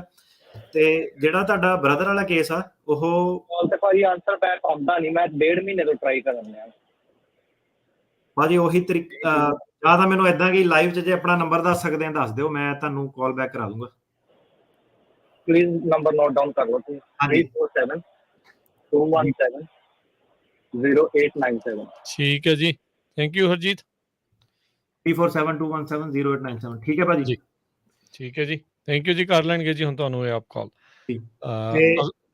ਇਹਨਾਂ ਨੇ ਪੁੱਛਿਆ ਸੀਗਾ ਕਿ ਯੂ ਵੀਜ਼ੇ ਦਾ ਇਹਨਾਂ ਦਾ ਕਿੱਦਾਂ। ਸੋ ਪਹਿਲਾਂ ਤਾਂ ਇਹ ਹੈ ਕਿ ਜਿਹਨਾਂ ਨੂੰ ਪੀਡੀ ਮਿਲੀ ਆ ਤਾਂ ਇਹਨਾਂ ਨੂੰ ਦੋ ਆਪਸ਼ਨ ਆ, ਬੋਰਡ ਆਫ ਇਮੀਗ੍ਰੇਸ਼ਨ ਅਪੀਲ ਜਾਂ ਅਸਾਈਲਮ ਆਫਿਸ। ਸੋ ਮੇਰੇ ਹਿਸਾਬ ਨਾਲ ਇਹਨਾਂ ਨੂੰ ਅਸਾਈਲਮ ਆਫਿਸ ਜਾਣਾ ਚਾਹੀਦਾ। ਉਹਦਾ ਰੀਜ਼ਨ ਇਹ ਹੈ ਕਿ ਜਦੋਂ ਤੁਸੀਂ ਅਸਾਈਲਮ ਆਫਿਸ ਚਲ ਗਏ, ਤੁਸੀਂ ਰਿਮੂਵਲ ਪ੍ਰੋਸੀਡਿੰਗ ਚੋਂ ਬਾਹਰ ਹੋ ਗਏ, ਤੁਸੀਂ ਵਿਆਹ ਵਾਲੇ ਬੇਸ ਤੇ ਵੇਵਰ ਵੂਵਰ ਸਾਰੀ ਜਿਹੜੀਆਂ ਚੀਜ਼ਾਂ ਉਹ ਲੈ ਸਕਦੇ ਆ। ਸੋ ਅਸਾਈਲਮ 'ਚ ਕੇਸ ਆਪਣਾ ਪੈਂਡਿੰਗ ਰੱਖੋ, ਯੂ ਵੀਜ਼ਾ ਨਾਲ ਲਾ ਦਿਓ। ਯੂ ਵੀਜ਼ਾ ਦਾ 7-8 ਸਾਲ ਦਾ ਟਾਈਮ ਫਰੇਮ ਆ।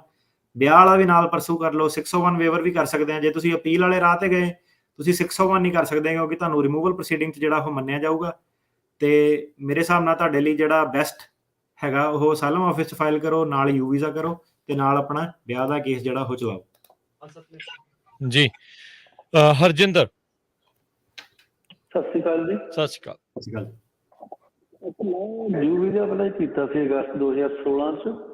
ਐਤਕੀ ਜਨਵਰੀ 'ਚ ਮੈਨੂੰ 2022 'ਚ ਇੱਕ ਲੈਟਰ ਆਈ ਨਾ ਵੀ ਇਸ ਸਾਲ ਤਾਂ ਫਿਜ਼ੀਕਲ ਈਅਰ 'ਚ ਵੀ ਖਤਮ ਹੋ ਗਏ ਉਹ ਜੋ ਵੀਜ਼ੇ ਅਲਾਟ ਕਰਦੇ ਨੇ। ਮੈਂ ਇਹ ਪੁੱਛਾਂ ਵੀ ਨਵਾਂ ਹੁਣ ਕਿਸ ਮਹੀਨੇ ਸ਼ੁਰੂ ਹੁੰਦਾ ਫਿਜ਼ੀਕਲ ਈਅਰ ਉਹਨਾਂ ਦਾ ਯੂ ਵੀਜ਼ੇ ਦਾ?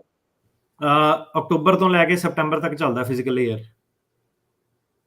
ਅੱਛਾ, ਇਹਦਾ ਮਤਲਬ ਜਨਵਰੀ ਜਿਹੜੀ ਮੈਨੂੰ ਚਿੱਠੀ ਪਾਈ ਇਹਦਾ ਮਤਲਬ 22 ਵਾਲਾ ਖਤਮ ਹੋ ਗਿਆ, ਹੁਣ ਅਗਲਾ ਸ਼ੁਰੂ ਹੋ ਗਿਆ। ਹਾਂਜੀ, ਤੁਹਾਡਾ ਚੜ੍ਹਦੇ ਜਿਹੜਾ ਅਕਤੂਬਰ ਤੋਂ ਲੈ ਕੇ ਜਿਹੜਾ ਅਗਲੇ ਸਤੰਬਰ ਤੱਕ ਹੈ, ਇਹਦੇ ਵਿੱਚ ਤੁਹਾਡਾ ਜਿਹੜਾ ਨੰਬਰ ਉਹ ਲੱਗ ਸਕਦਾ।